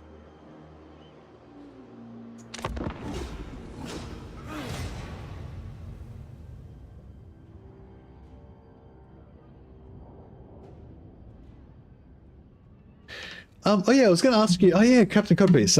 Not on an off topic, but I was going to ask you about Chaos Edition. You were saying that you reckon that's the superior version of Blood Bowl, blah blah. I was just wondering, is there an active community? Like, are there other people that agree with you? Or like, is it just you that likes the Chaos Edition, or what? Like, if I was thinking about getting into Chaos Edition, like, would there be like other like-minded people for me to hang out with, or what's the deal? I pity we couldn't have bought Lamia at the right time. If we could have bought Lamia now, then I could have gotten the free movement through there. That would have been really nice. Arcane wisdom. But alas, I did not. All ways are best. Dumgrong. Setting off. Hammer and anvil.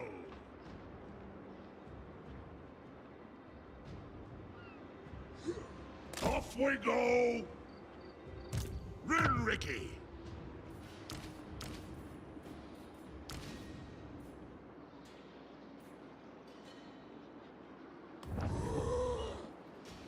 I'll get on it! Thorek Ironbow!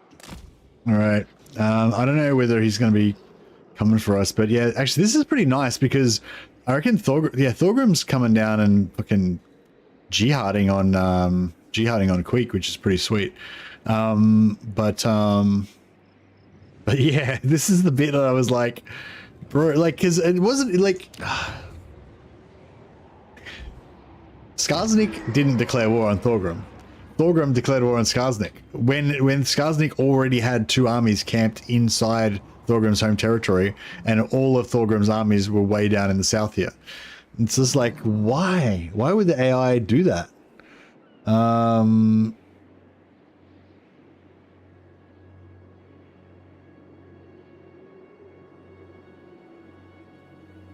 Chaos Edition's mostly single player now. Oh, okay. Yeah, well, I mean, I don't have a problem with Chaos Edition, like Blood Bowl 1 and Blood Bowl 2. I feel like they were both like equally good. Yeah, like, oh, I've already got it. I played the shit out of it already. But like, I haven't played but I don't think, I'm not sure if I played Dungeon Bowl. Yeah, no, I played the shit out of Chaos Edition and Blood Bowl 1, and then I played the shit out of Blood Bowl 2, and then I got Blood Bowl 3 and just was like, ugh, and just didn't play that at all. But I don't really know why they brought out Blood Bowl 2, because I feel like it was just pretty much the same as Blood Bowl 1. Just had slightly more higher graphics, higher resolution graphics, but like the art style was pretty, like the art style was good in both 1 and 2, I thought, but I don't like the art style in 3. Should I up these to...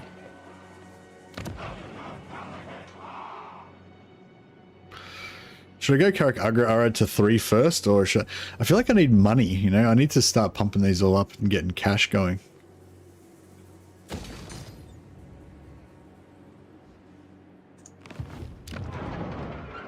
Yeah, I was like, normally I like to, you know, kind of rush for tier 3 and 4, but I might just go tier 2 and everywhere just so I can get money.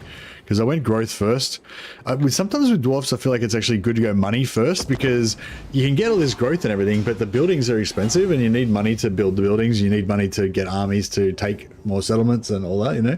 So yeah, sometimes I feel like it's actually cool to just go money with dwarfs first, but...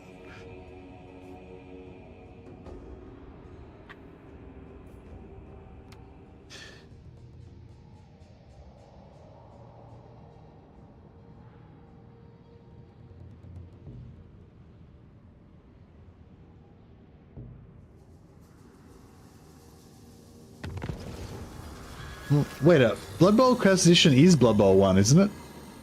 I thought the Chaos Edition was just like the pack where they brought out the pack where they brought out with all the races connected to each other. Hey, Wolfspaul gifted 1 Message Man membership. Thanks so much, Wolfspaul. Thank you, Marty. I know, you know, you're not rolling in cash these days, so I really appreciate that, man. Thank you. I will put you on the roll of glory. I don't think I've got any lords ready for your sponsorship right now. For the wisdom of the layer. Growth's going to take ages. Sometimes better to save a war chest to take a settlement from someone else. Yeah, that's it. Yeah, they don't need to grow. They're supposed to be short anyway. No. Yeah, I thought Chaos Edition was Blood Bowl 1. Am I confused? I don't think there's going to be a Skaven here, but just in case. Go! Seeking knowledge. Come on! With Skaven settlements, you can't see... Oh, you can see. Oh god, that's so bad, isn't it? Like, even if it's a Skaven settlement where you can't tell whether there's anyone in there, if you just zoom out, you can see there's an army garrisoned. You're gonna start your own campaign and see if you can catch up to me. I'm sure you will be able to. I chat so much, so I tend to be pretty easy to overcome. Ooh, is that Queek I see in the background there?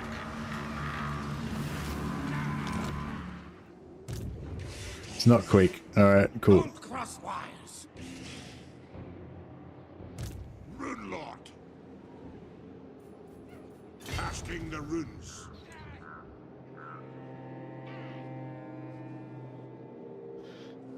Shut up, John.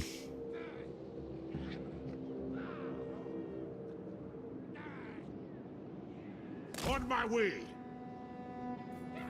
It's as good as done.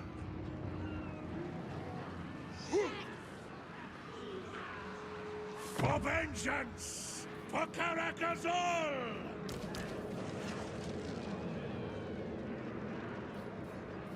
So it's Yeah, put all the correlers. Put all the correlers in Thorek's band. I clearly do know your job. It's auto. Your nickname's Auto Resolve, John. Yeah, AR John. John of the Auto Resolve. That's right.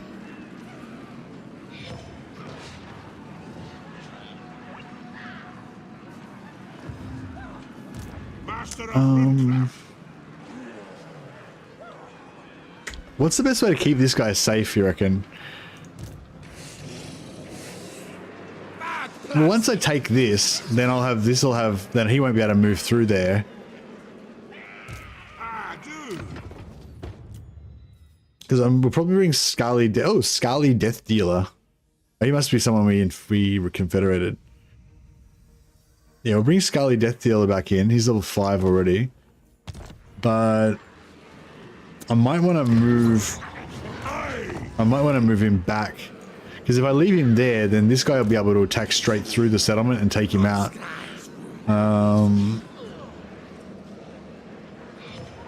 If he wants to.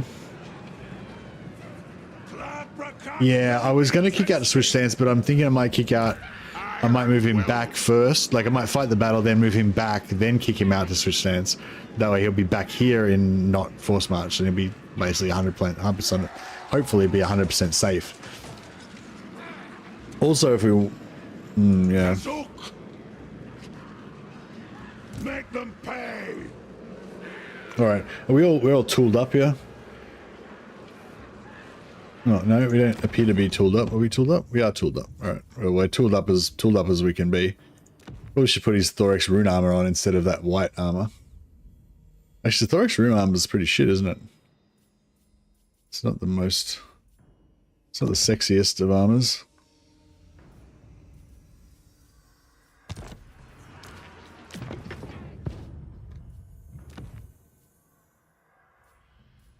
Alright.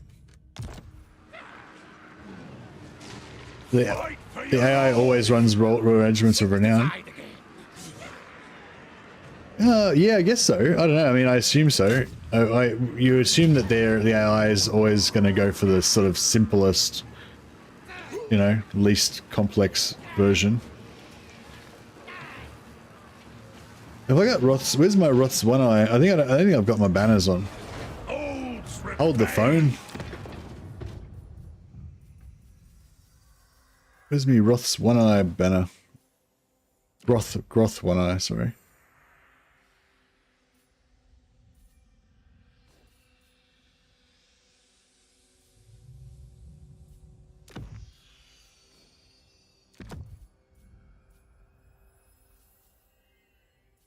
Alright, you're good to go. Avenge the ancestors! Oh, we just finished the technology as well. So this is when we can get, we can potentially get some more students now because we've got 3 heroes here that can, or two lords and a hero here that can potentially level up. I like to put Grot's One Eye on one of my quarrelers so they can shoot. Like, because I usually use my quarrelers to to try to route stuff. Like when I see units about to route, I'll direct my quarrelers to shoot it, so they get an extra leadership penalty from taking ranged fire. And so then if you've got a Gross One Eye on there, they take the extra leadership penalty for having ranged fire, and they take the extra leadership penalty for having Gross One Eye on there.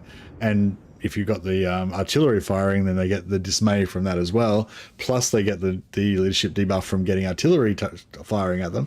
Plus the damage lowers their leadership. So yeah, so pretty. I feel like those two together with the is it called immolation? The rune on the artillery and the rune on the quarrelers is pretty cool to put together. Oh, I didn't see how many underways have we got in this?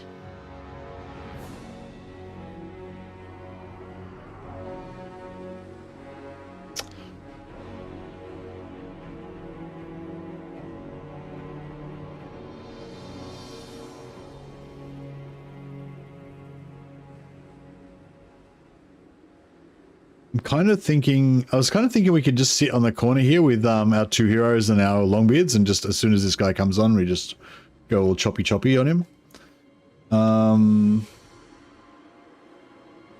Blood Bowl Legendary Edition. Ah, Blood Bowl and Legendary Edition. That might be what I'm thinking. So what's the difference between Blood Bowl Legendary Edition? Oh, so there's two different. Oh, so there's Blood Bowl Legendary Edition and Blood Bowl Chaos Edition. They're 2 different things. Sorry, guys.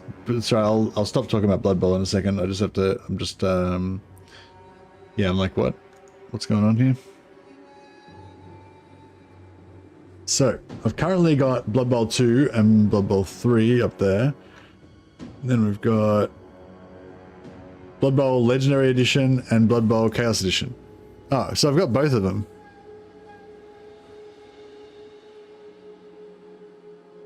Apparently I've played 96 hours of Blood Bowl Chaos Edition already, so I guess I know what I'm doing there.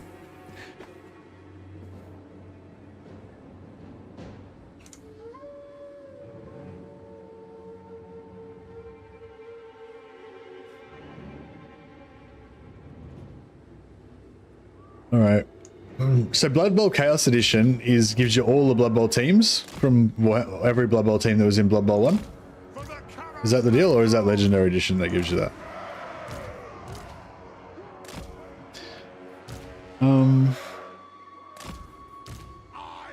Alright, so I'll put the Iron Breakers on top of the artillery with their fire wheel turned off, so they don't accidentally kill my stuff. And we'll put the artillery in the middle, and we'll put the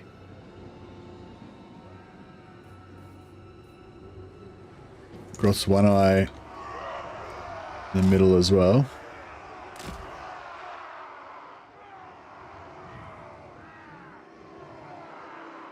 Oh, so Chaos Edition is the one that has all of the teams.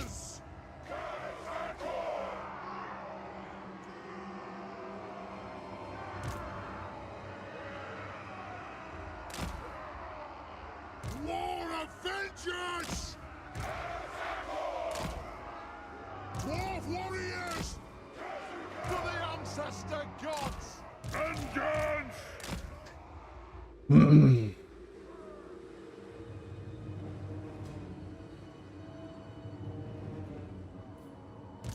Runesmith! Aye! Hurry!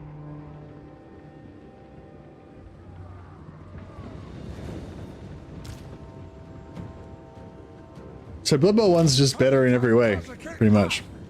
Except for the graphics are not as high res. Does Blood Bowl 1 have more different cosmetic options as well? Because one thing I like about Blood Bowl 2 is that you've got enough heads to have, like for a human team, you've got 11 different heads, I think. So you can have like, so every single dude in your team can have a different head. Even though you can't see the heads anyway because they're wearing helmets on the field, but... But here we go. They have wronged us. Shoot the wizards! We are relentless. Should I go and kill this guy? I don't know. Kind of think I should.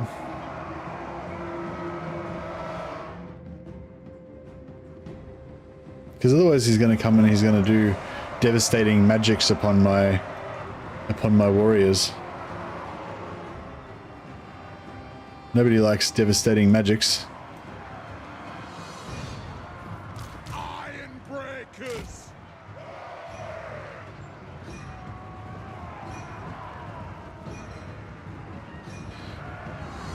But then again, we're probably going to get stuck over there, and Strike out! that won't be cool. Put those dwarven legs! Where's the Fear Dwarfs? Charge! Dwarf warriors!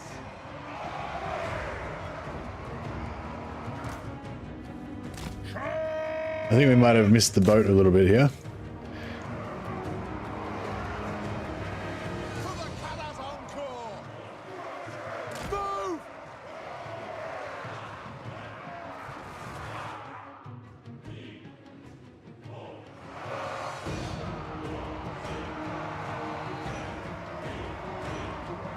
Yeah, so I've got my two of my strongest melee units and plus a unit that causes fear. And basically as soon as these guys come up, they've got pretty low leadership. Just jump on them straight away, and the fear helps just break them faster as well. I could shoot, if I shoot ranged into it, that would break them even faster. But yeah, I don't want to do that. Thorek Ironbrow. Yeah, we'll kill that caster because that lightning and stuff isn't much fun. Warriors, strike out. Moving out. Go. But yeah, the main thing I just don't want to happen is I don't want the menace belows to pop underneath my artillery, because your artillery has like really bad combat stats, not as bad as some factions. So they say even our artillery crews have 50 armor. That's why it's cool being a dwarf. But yeah, like the main thing I just don't want to happen is I don't want our artillery crew to just get annihilated by a menace below. So as long as that doesn't happen, I'm pretty happy.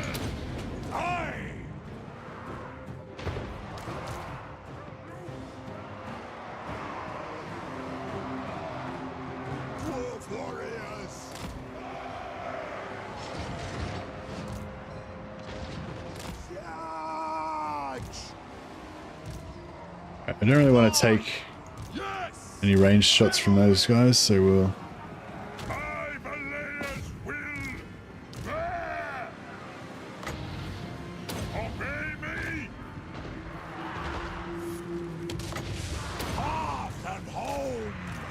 So they're keeping those, he's keeping that magic away from my infantry, which is good.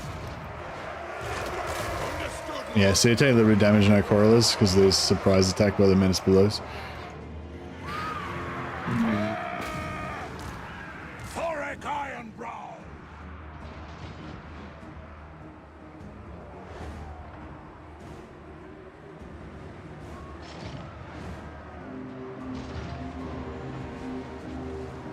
Unbending. Help me. Ball of vengeance. For the ancestors! Let the vengeance begin! Reach fast!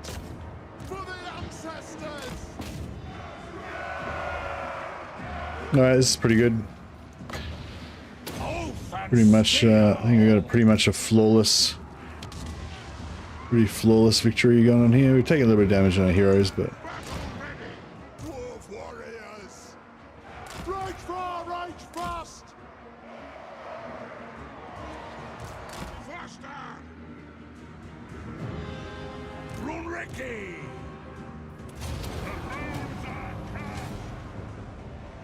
Hey, Yuan Pedro Kleist. No, not really any crazy objectives, just the standard one that basically I want to try and like ally with every dwarf faction, and you know, if any dwarf faction dies, I want to kind of bring them back to life, and reclaim the holds, and I want to take over any traditional dwarf holds that have been lost, and rename them back to their original Khazalid names. So yeah, pretty much just the same. Just the standing order for all dwarf campaigns that Mercy plays.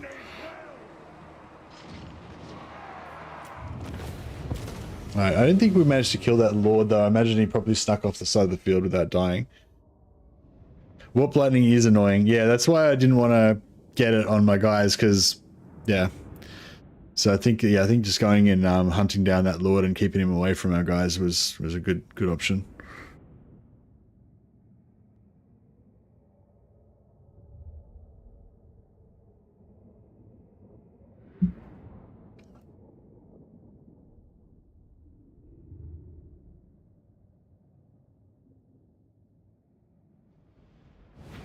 Oh, that's right. Yeah, when you level up, you get different. Yeah, that's right. Yeah, that's right. When you level up, your armor gets more badass. That was the cool thing about. Yeah, so Blood Bowl 2 is actually like less good than Blood Bowl 1 essentially. And then Blood Bowl 3 is even more less good than Blood Bowl 1 and 2. They're just going backwards. I do need some money, but I think we're gonna just occupy. Yeah, this isn't just a slash and grab sort of smash and grab sort of thing. This is us reclaiming the holds. Claim it for the throne!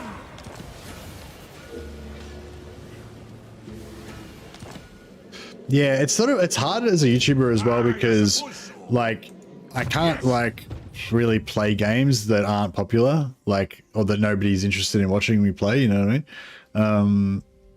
So it's like if Blood Bowl 3 was good, or if well, I mean, I'm sure a lot of people are enjoying it. It's probably good, whatever. But like, yeah, if I wanted to play Blood Bowl 3, then that could be potentially something good for my channel or whatever, if it was good or whatever. But yeah, it's sort of weird playing an old version of the game when there's a current version. Like with Necromunda, I mean, with Mordheim, it sort of works because there is no new version of Mordheim. Like Mordheim is the pinnacle of Mordheim. There's no other, you know, there's no better version of Mordheim. Like Mordheim is Mordheim. But with Blood Bowl, it's like, yeah, it's the community's diluted, and that's probably the worst thing that can happen actually when a new game comes out that's worse than the old game. Because then you get most people will play the new game just because it's the new game, but then the core, like hardcore people, a lot of them will play. A lot of the hardcore people will play the old game because it's better, and then that kind of fucks it all up, you know. I'm done ready. All right, let's respec out Czech Oikensen. Thanks again, Czech. And we'll get in Wolf Paulson.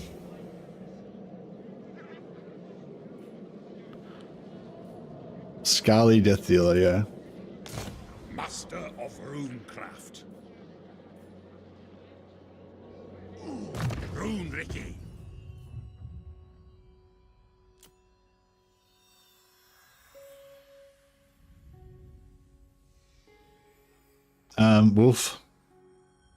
Wolf Paulixon.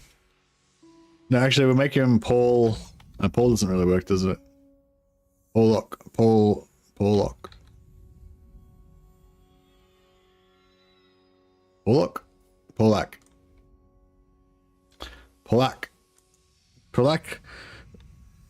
Wolf Smiter. Boom. Back when he was a dwarf ranger in his younger days, Polak smited a band of wolves that tried to rend him limb from limb. And thus he got his name, Wolf Smiter. I'll cast the runes. Thanks, Wolf Paul. Sad thing is, all Blood Bowl 3 did was stop people watching Blood Bowl 2. Yeah. Oh, Blood Bowl lets you swap teams between single player and multiplayer. Ah. What? That's a slur where you come from? What, Wolf Smiter? Or Pollock? I hope. Wolf Paulson. Wolf Paulson? Lord. Alright, how about we make it... I don't wanna slur anyone.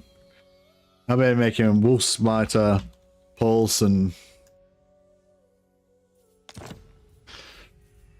His name was Paulson. In death, he has a name.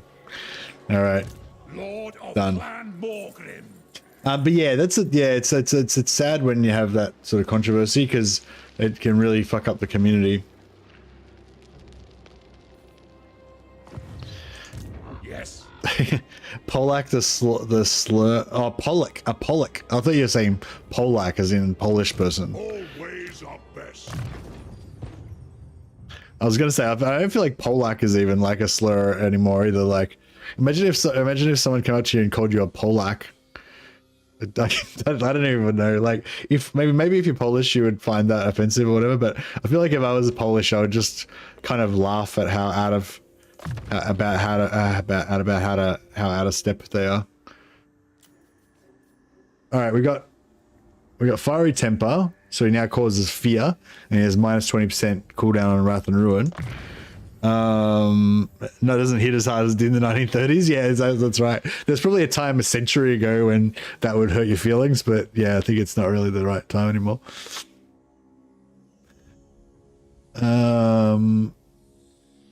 Passive ability, Master Rune of... Oh, that's pretty cool. Actually, let's get the passive... should we get the passive Rune of Smite, or... Which one's the Ronny? Oh, right. That's for the whole Lord's army. So everybody in my army, like, has an aura around them that gives everybody else +5 melee attack. Is that right? That's kind of cool. And more shared cooldown reduction. Yeah, I might actually take that first. Actually, do we have... Oh, actually, no, I should take Proven Tools first, shouldn't I? So we get the Quarrelers going. Yeah. So first things first, get our Quarrelers going. 50% AP from our Quarrelers. Does that 50% AP applies before Old Ways of Best? Oh, Old Ways of Best doesn't apply to Quarrelers. It's only for melee damage, right?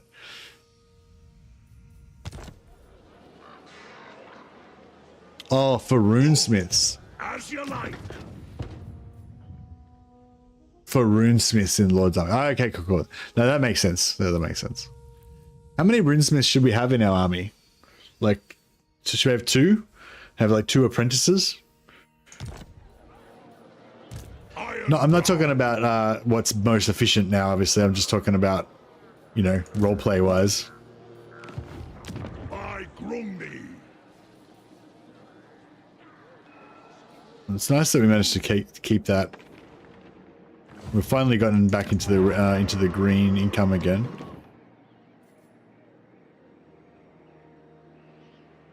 Not sure if I can afford to upgrade Malrak.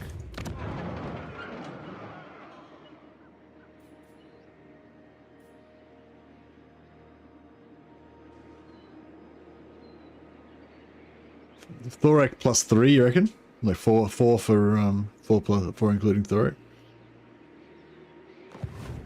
Yeah, now I'm like, damn. The thing is, like, although most of, if I was like the Blood Bowl content that I have been doing and that I plan to do, mostly is the single player thing, like kind of like the story of the team developing and everyone can see my different guys like dying and leveling up and all that kind of stuff. But like the thing that makes it like more legit fun is like knowing that you can actually play against somebody every now and again in a friendly game. So yeah, so in Blood Bowl 1 I can't take my single player team and have a friendly match against anybody. Like, it doesn't have to be a competitive match. I just need like I just want to have a friendly match.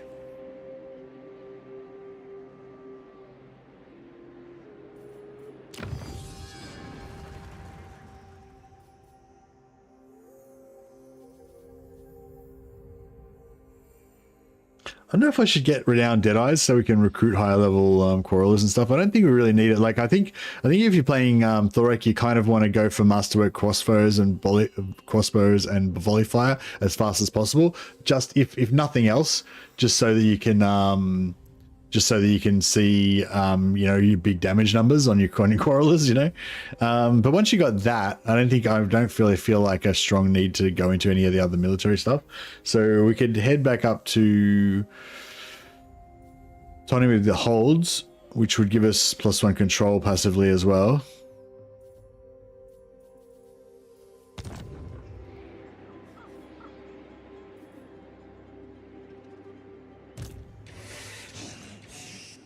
Think the tide again.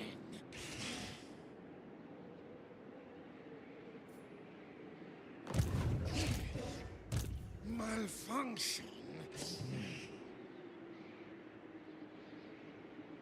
It's going to be such a pain in the ass trying to My anger. deal with all this, Skaven.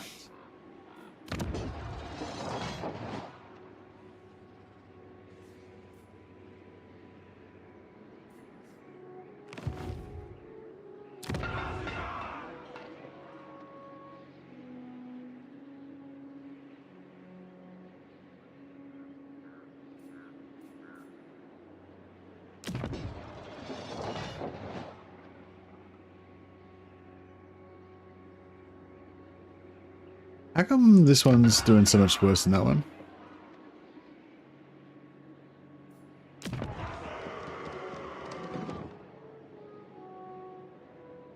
Oh, military crackdown because there was a rebellion there. Yeah, yeah.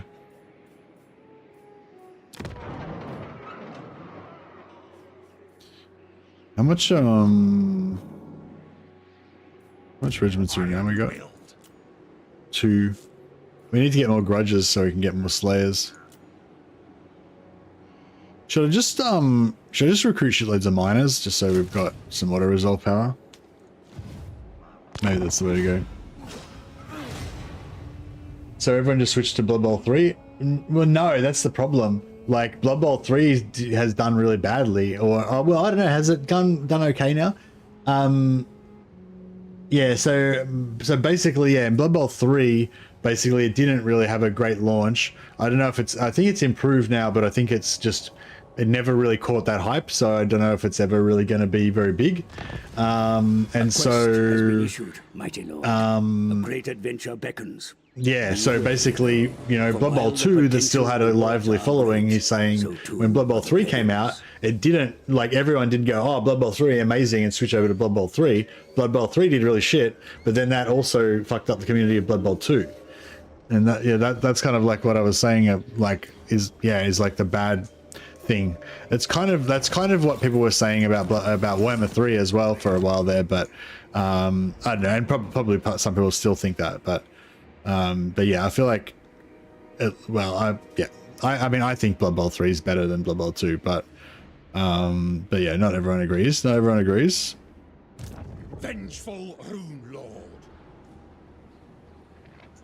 If you Blood Bowl want 2's, something done right, you know, there's some things that are worse in Blood Bowl 3 maybe, but I just think the overall package, you know, you get so much more stuff in Blood Bowl 3 than Blood Bowl 2 that it sort of makes it better. Like, yeah, I don't know. Maybe better's a weird word, but like...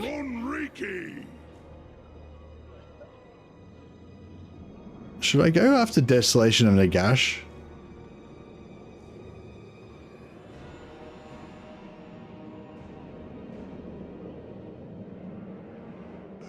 This is the how many times can Mercy say Blood Bowl stream? Yeah. And Thorik's like fucking taking Squeak to town.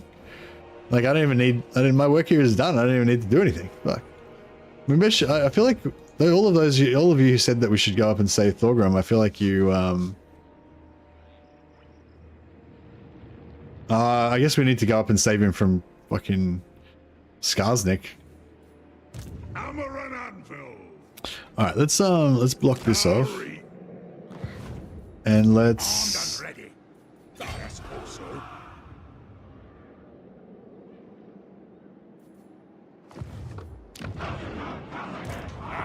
if you say so, beardling. Might sit him here and try to... Should I try and global recruit 3 crossbows? Or should I just wait till we take out... Nah, I'll just accept... I guess I'll just accept that... How come I've only got 19 units?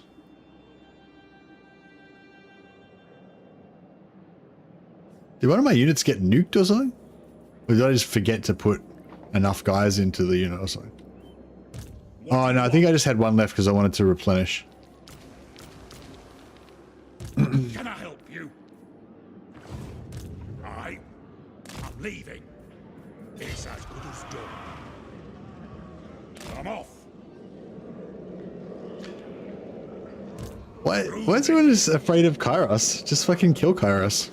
What's he gonna do about it? Pussy.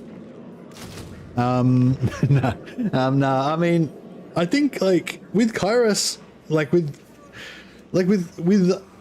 thing with Kairos is like, if you don't want to go to war with him, then it's stressful having him on, your borders. But if you just wipe him out, like, you know, just sneak up on him when he's not ready, wait till he's like in a bad position, and then just fucking wreck him. You know, especially the earlier that you do it.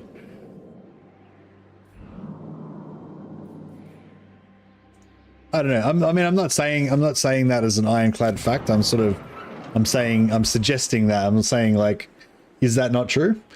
Like, wouldn't Kairos is not that bad if you just kill him, right?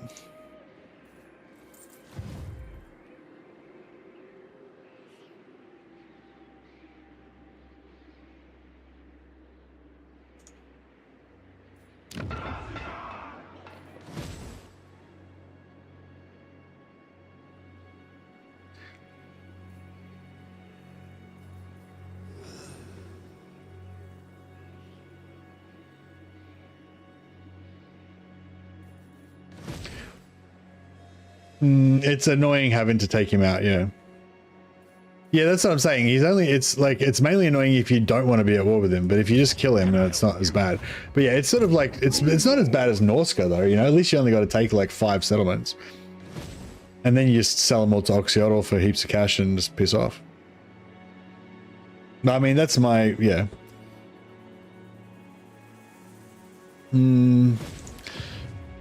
Yeah, no, I get what you mean now. It's not so much like it's an inconvenience and a time waste, yeah. Because that's the you could be going a different direction, take 5 settlements, and then they belong to you, and they're building up your infrastructure. Whereas if you go after Kairos, then you're going to take 5 settlements, sell them to Oxyotl, and then you're going to have nothing apart from maybe 20 or 30,000 gold of extra or whatever.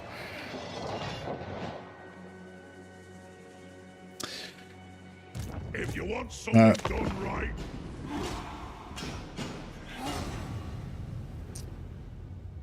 I don't know if he's going to ambush me or...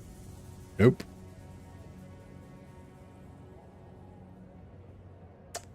I feel like I have to chase this army down and kill it, but I feel like it's... You know... I'm not sure if it's...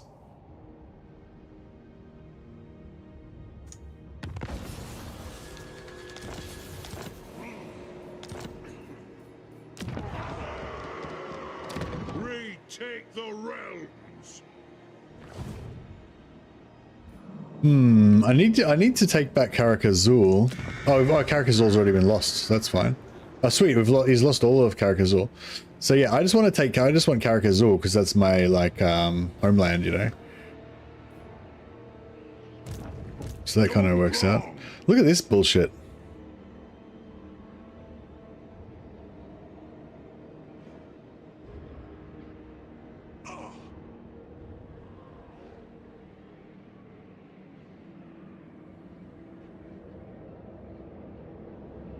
Attack!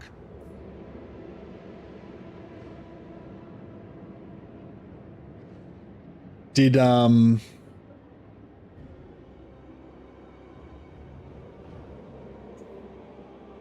are you talking about, Sarah? So you're saying that Legend just said there's only one DLC? No, you're saying Legend said that Thrones of Decay is the last DLC for Warhammer. They just put out a statement today saying that there's going to be more DLCs after Thrones of Decay. Master of Runecraft. Or that they're working on the next one or whatever. Something along those lines.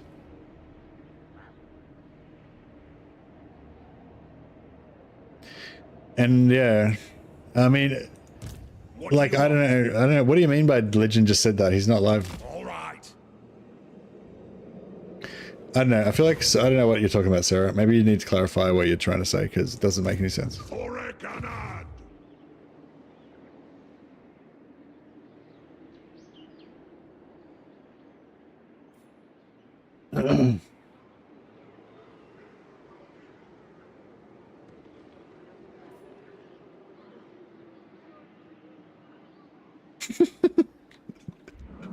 Standing right next to a Skaven army in normal stance with a raged army is pretty ballsy. But look at it. It's just shit though. We could, my quarrelers could beat them in melee. Bring it, Skaven. I'll just make I'll just make a giant blob and just drop AoE melee attack buffs on my blob and we'll kill them in melee. Fucking Skaven. The only thing is we might lose our grudge thrower though. What?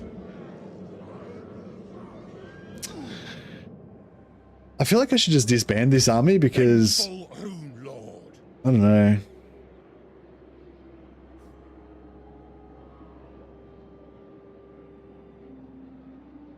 There is a hidden tier 4 army, tier 5 army and ruins nearby. You mean these ruins in Nagash's are, not these ruins in Desolation of Nagash? Oh, you're just joking.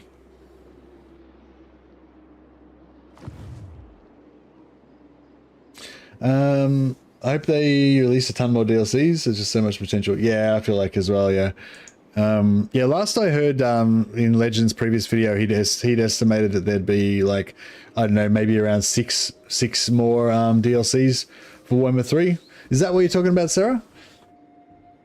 That was the only thing I heard Legend say about it. He was just saying, he was just estimating, but he was estimating there'd be maybe around 6 more DLCs for Warhammer or something. That's what I heard him say. I had never heard him say anything about there being only one DLC. And yeah, it's be weird. It doesn't really make sense because they just released a statement saying they're bringing out a DLC and they're working on the next one after that. So, fuck! I hate Skaven. Does this belong to Quick or to? Maybe what I should do is just sell Misty Mountain to.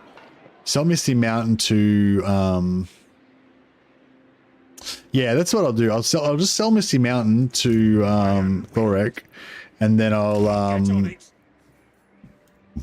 excuse me, and then I'll just retake Karag Azul. We'll go up this way and fight Malefic and Queek.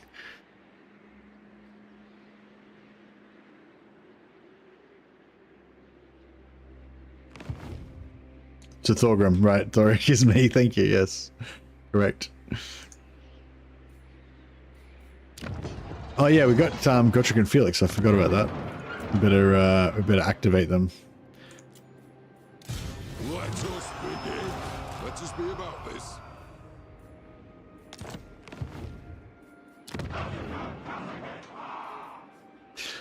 So this is yeah. So it's going to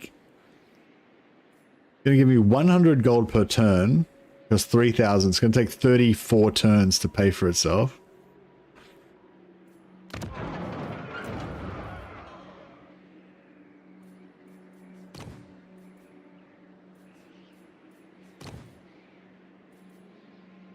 Did I just recruit the one? Fuck. I just recruited the one Grundy Lord that I had in the wrong place.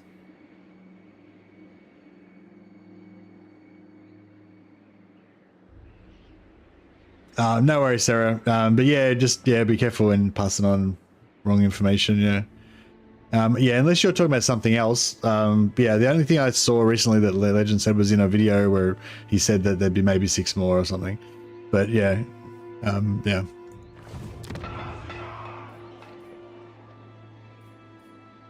Yeah, we're pretty broke.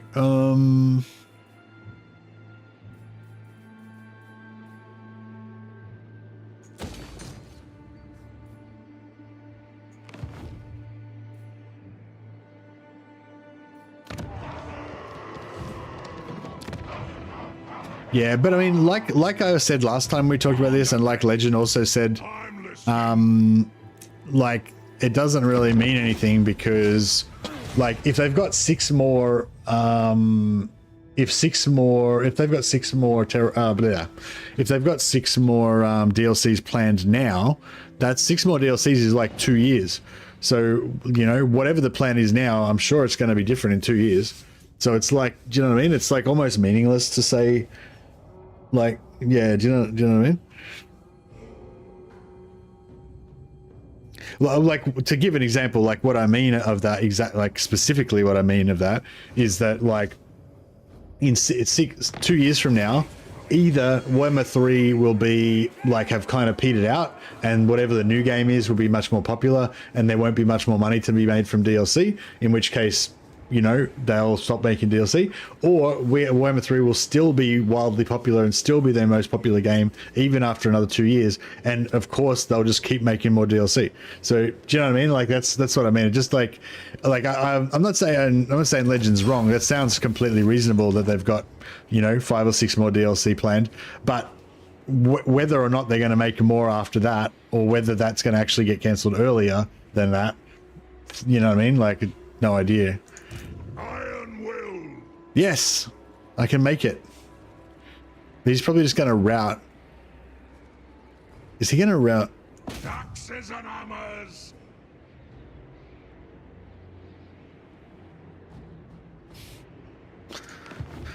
Dragon shall wake. You will pay for your follies. The Prince of Dragons swears it. Can I trade him Misty Mountain in order to get him to declare war on this guy?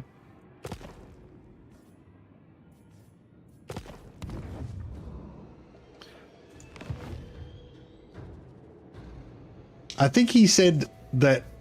Oh, I don't know. Actually, I can't remember what he said now. Fucking hell, this is just a total like nightmare. We just wasted like 4 turns like on nothing. On the chasing this stupid fucking army. Don't cross wires. Ugh. Lord of Clan Borgrim.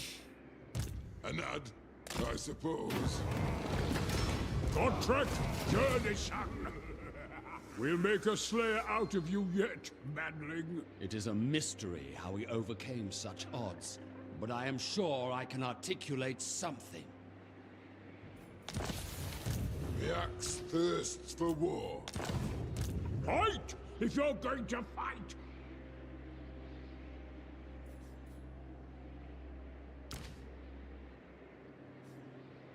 Contract Jerdishan. 1, 2, 3, 4, 5, blah. Contract Jerdishan. On the beaten track. Yeah, maybe I shouldn't have bothered raising these guys.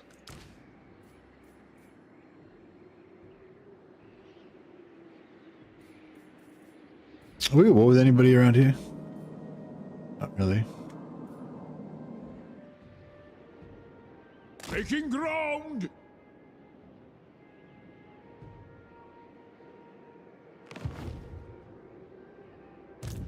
Oak Slayer.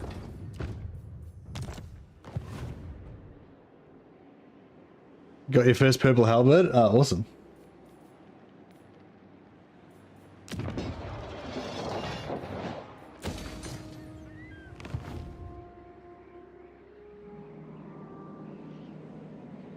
Yeah, this is kind of not really working out exactly how I wanted it, but it's still good. Fellow Dowie, it is an honor. No, so I want to take Black Mine or whatever. Ready?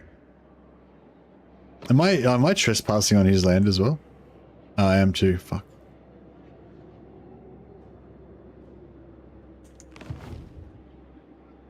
Master of runecraft. Casting the runes. What?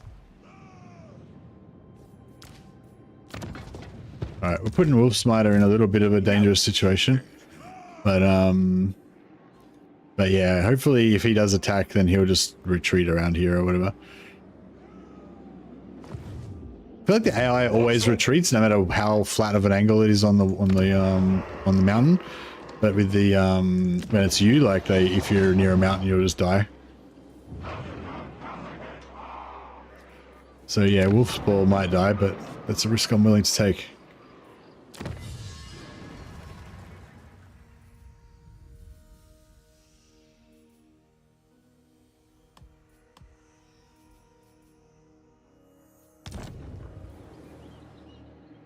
All right, glory. So yeah, basically what I'm trying to do here is I'm trying to migrate up north, but I don't want to just abandon all of our territory down the bottom here.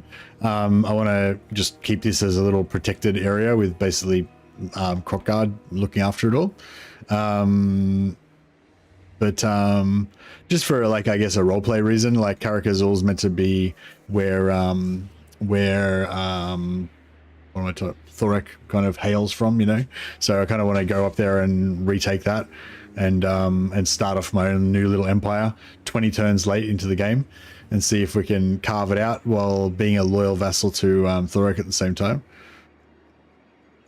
But yeah, I'm not happy that I just wasted 3 turns chasing this stupid Skaven army down here. I fucking hate mountains, hey. It's not so bad when you're playing as dwarfs, because did he just escape using underway stance after all that? What a massive douche. And ruin strike for you. Gotrek is voiced by Brian Blessed. That's right, he sure is.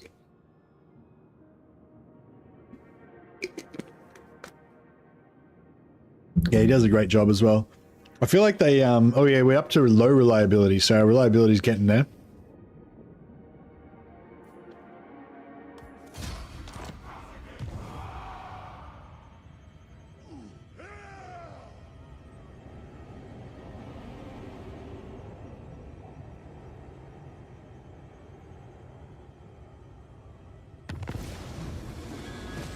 Manfred's gonna zombie blob me. I know, we need those, we need those iron, we need those iron drakes urgently, don't we? Where's the ale? Off we go.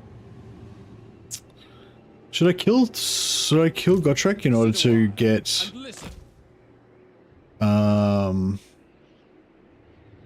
yeah, should I kill Gotrek in order to get his trade up, or just use him normally? I'll probably just use him normally, but if I want to disband him, I'll just kill him instead of... Where did that fucking rat go? Got any rat? It's impossible. Who goes first out of Thorgrim and, out of Thorgrim and the rats?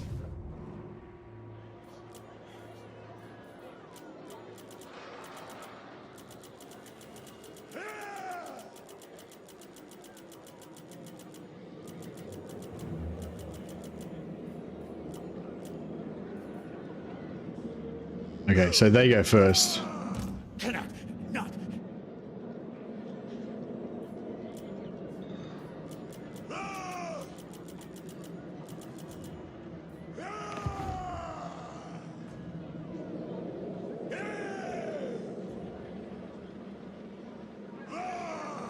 No, he doesn't keep. No, it's not the same Gotrek. It's a new one. That's like the worst thing about it for me. Like, if they just made him not go away for so long, like if he only went away for like 5 turns or 10 turns or something, and if he kept his traits, so it's like the same Gotrek. But that's the thing. It's like, it's not even the same Gotrek. It's like he goes away and then everything about him is just gone, and then he comes back. He used to, I don't know if he does currently, but he used to steal your items as well. And then when he came back, he wouldn't have your items anymore. And it's like, what the fuck? But yeah, no, do you reckon if I jump over here?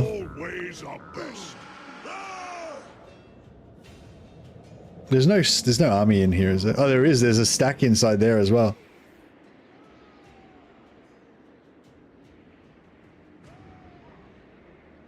I don't care. Fuck it.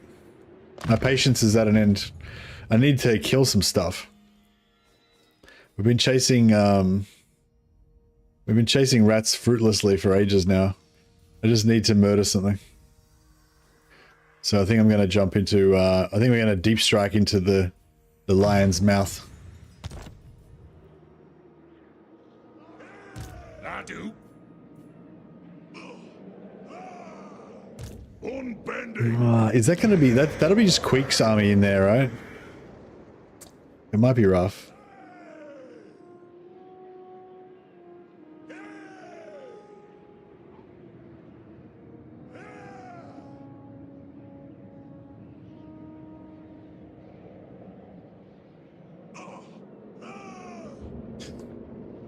Yeah, that's the thing. That's why I was saying, like, I think they'll just keep making DLC for as long as it's viable, you know? Like, why wouldn't they? There's like, I don't know, this is just a guess. I'm guessing there's like a quarter or a third of a stack or whatever of Skaven in here.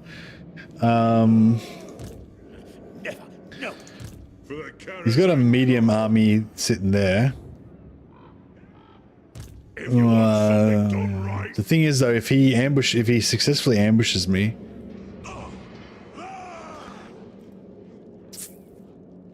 so if I land there, do you reckon we'll be in reinforced range for Thorgrim?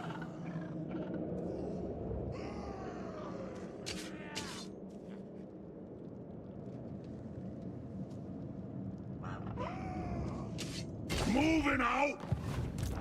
Foolish, stupid. Yep, just in reinforcement range. All right.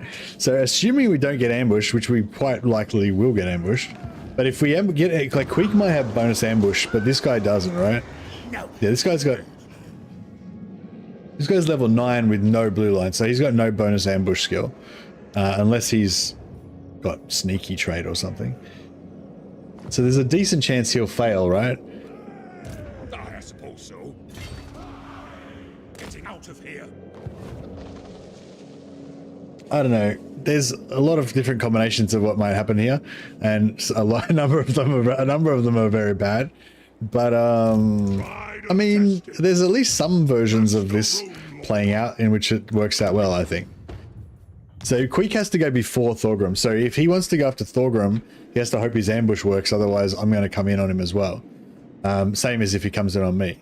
So I don't know. I think it's like, it's definitely risky, but I feel like, you know, it'll be fun if it works. If it doesn't work, it'll be fun as well. So it's good either way. I need some cash.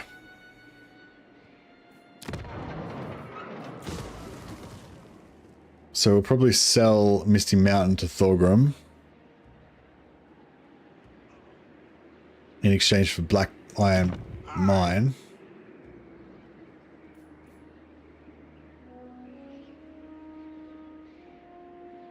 Where's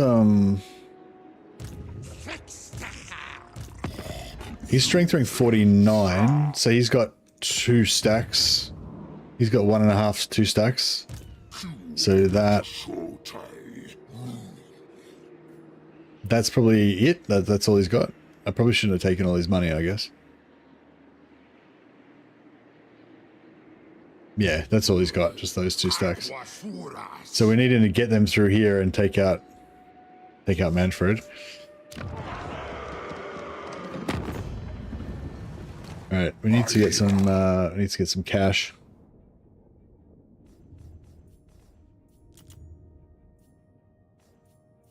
Onward. It Can is we, are they at war with anybody where not at war? No. to the Okay. Dowie. Karadrin, hey. Hail. Glorious, let's join your wars. Give us money. Drengi. They wish only to die in battle. Agreed. Thank you, cousin Ungrim. We welcome your contribution to our coffers. Those guys, yep, they're at war with them again as well. Give us war with everybody.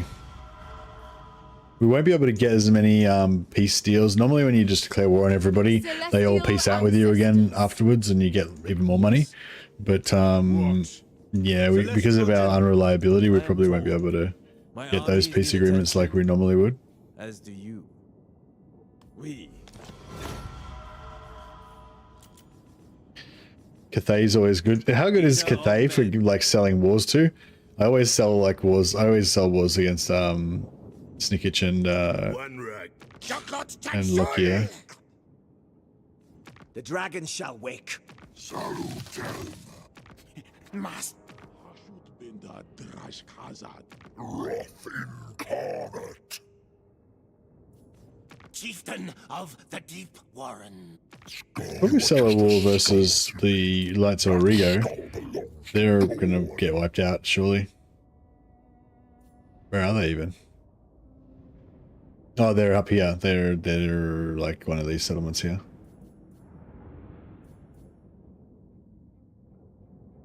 Oh no, the Knights of Origo, are they the blue ones or the red ones? Are they the red ones that are just oh, they're over here somewhere. No, they're far away and they're weak anyway.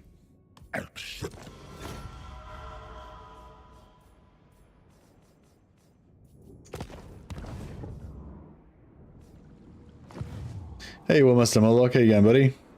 There's been a bit of speculation about the latest Creative Assembly blog post.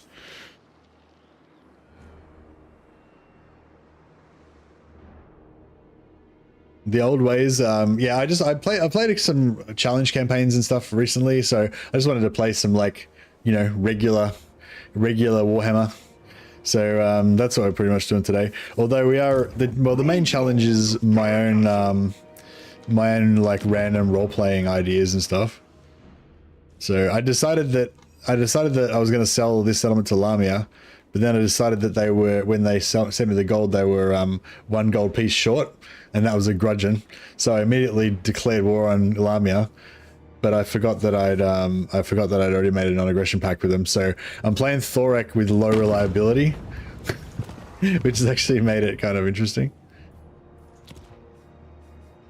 Very positive post, I feel. Love the idea of making factions available individually. Yeah, I mean, that was pretty much the whole post was just, we're going to sell these in 3 parts instead of 1. That was pretty much the only information that the post had in it, you know. And yeah, nothing wrong with that. I feel like that's a good idea. It's just providing more options.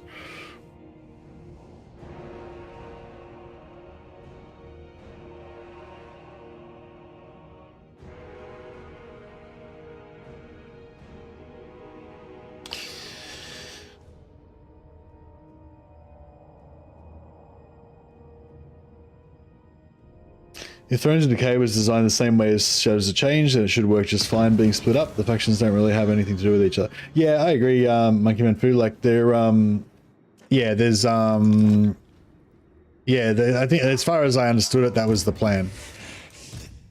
What happened there? Because this only moved and it went back or something? Not really sure. So Queek's in here, I think. Or there was, or something's in there, because we can see... Oh no, they're not there anymore.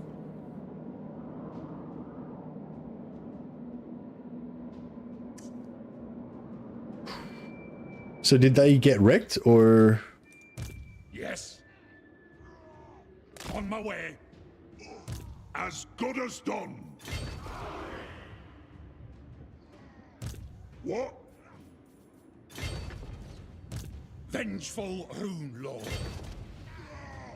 I'm going. Dumgrong. Rest, feast, drink.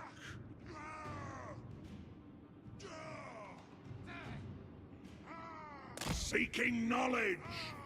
Hey, I'm a bit dubious that there's going to be an ambush or something, but no, it's fine. It's all good.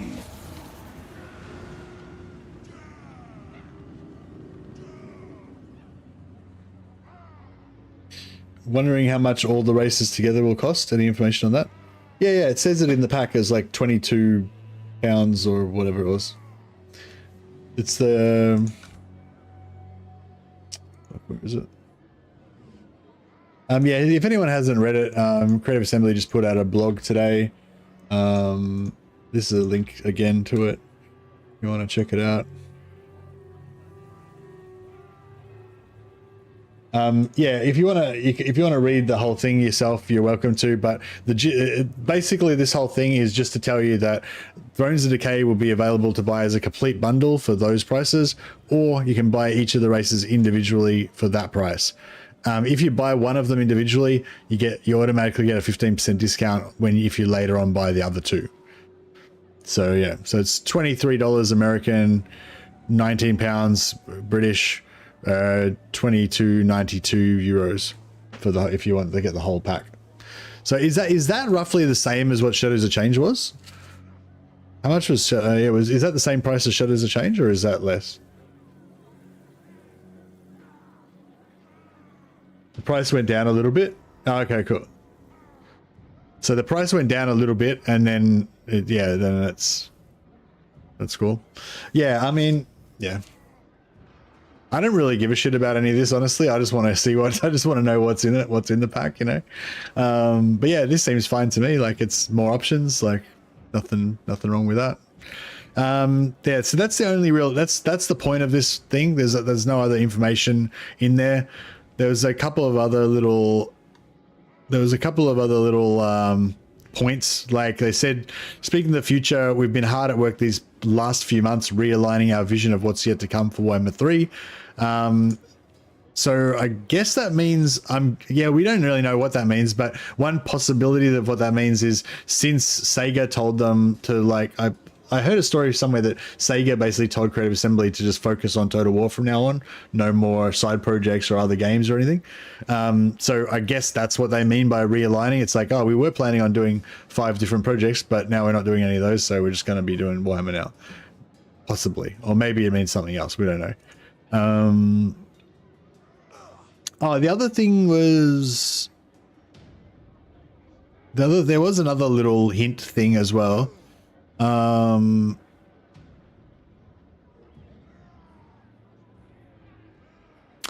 We're already deep in pre-production on our future DLC post Thrones of Decay. So they do have more DLC planned after Thrones of Decay. And the current intent is to avoid creating something quite so big in scope so that we can help keep both the value and the price point for you. So yeah, I mean, it doesn't really mean it say anything in specific, but basically I think what they mean is they're going to try to make smaller DLCs that are cheaper. So yeah. So this is just totally my own theory, right? But what I'm thinking that might mean is that the next DLC is like, you know how they said that they showed the like roadmap, and it had like Shadows of Change, Thrones of Decay, and then it had something else that looked like it was going to be a Slaanesh DLC, and we assumed that other one, the Slaanesh DLC, would be done in the same format. Thrones of Decay, Shadows of Change, Slaanesh DLC, all in the same format with like 3 lords, 15 units each, or fucking whatever. So yeah, I'm wondering if what it actually might mean is that the Slaanesh DLC will be just Slaanesh. So they'll just do a single Lord pack that'll just be like €9 or fucking what, it'll be $8.99, and it'll just be like 1 legendary Lord, 1 generic Lord, 1 legendary hero, 1 generic hero, 5 units or whatever, couple of regiments of renown, you know, just like that one, just the 1 Lord version. But the good thing about that is that if they make them smaller, they can make them faster.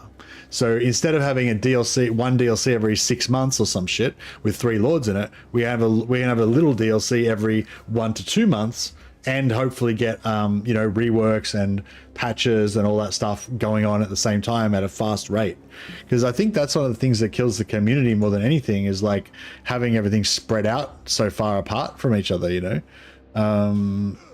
But yeah, I don't know. I mean, that's just my thought. I mean, that's just, yeah. But anyway, that's just a theory. You know, I don't know anything about it. You know, I don't know anything secret or anything. For Karakazol, my anger burns bright. Can I help you? Lord of Clan Morgrim.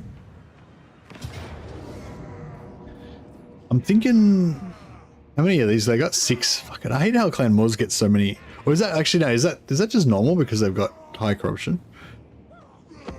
Does all of Clan Moors get extra menace belows, or is it just Queek that gets extra? Maybe even 1 lord. Yeah, that's what I'm thinking. Maybe just even only 1 lord. That might be the packed way to do it. And I like that. Actually is exciting to me, that idea. Like, well, not that we get less stuff in it, but that we get them faster, you know? Because like, yeah, every time there's a new content, it's like exciting, you know. You don't know what's going to happen. And I'm always really excited about the reworks for the old factions as well, or even if they're not even full reworks, just like little tweaks, like how the you know, how the Dark Elves got their slave stuff fixed up after Chaos Dwarfs came out and stuff.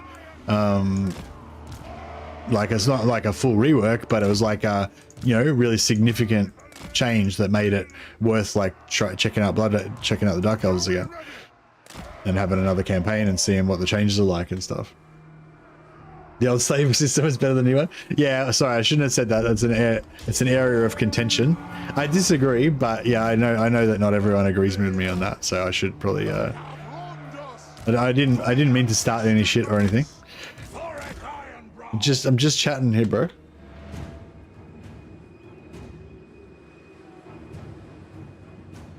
Just Queek is the one that gets the extra summons. So 6 is just normal.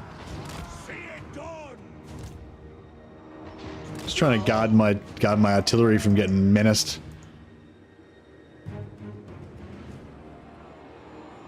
Just chatting about the pool. Yeah, that's it. I think it might be nearly Mordheim time though, guys. Like, I don't know. Maybe we should not have a Mordheim today because it's sort of like a start of a campaign and.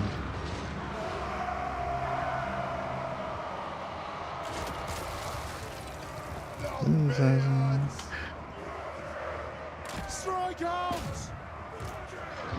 Charge! Move! Yeah, I don't know. I really like the new Dark Elf slave system. It's not as front and center as the Chaos Dwarf one. Like the Chaos Dwarf, the slave system is like integral to their whole faction, whereas with Dark Elves, the slave system's just, you know, just another little thing that makes them more powerful. But like they're already got plenty of other crazy shit going on anyway, so that doesn't really, it's not that much of a big deal. Whereas with Chaos Dwarves, it's a bit more like everything relies on, you know, the slaves. Attack the orcs! It is a reckoning! Roadsmith! It is a reckoning! Hearth and home!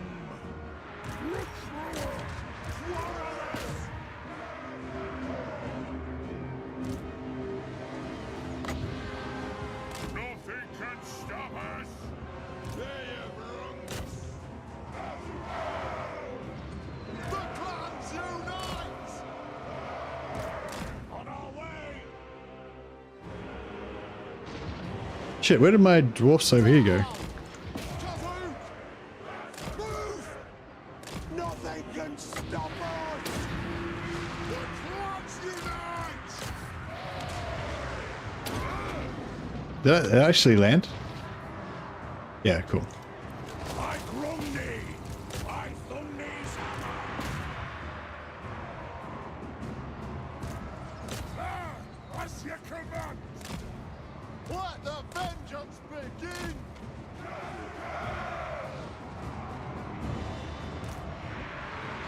Put those dwarven legs! Quickly now! Step to it! For the Karag's encore!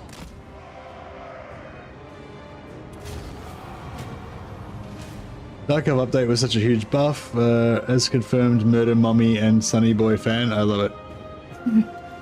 Yeah, I enjoy it. I feel like the new system's a bit more dynamic, and you can get, you know, you can get involved with it more. It's not so passive and shit.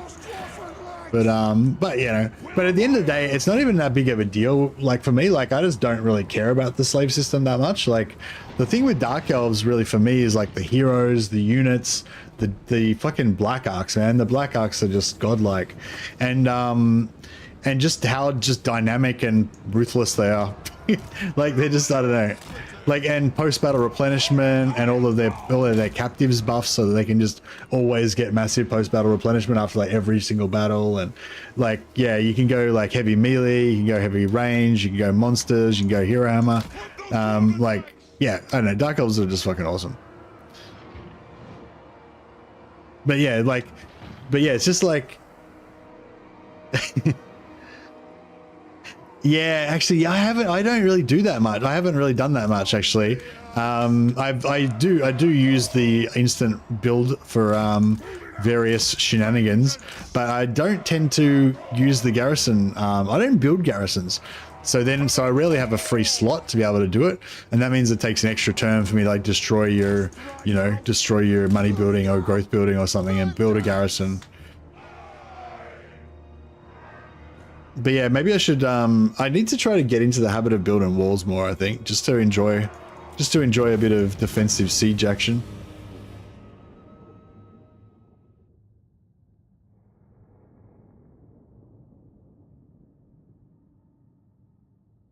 Yeah, I wish that you still had the ability to like choose which city that your slaves went to, just because it felt kind of more thematic. Like it felt more like you know, like it just tied you to the world more, like you're imagining like the little slaves being moved to different places and stuff.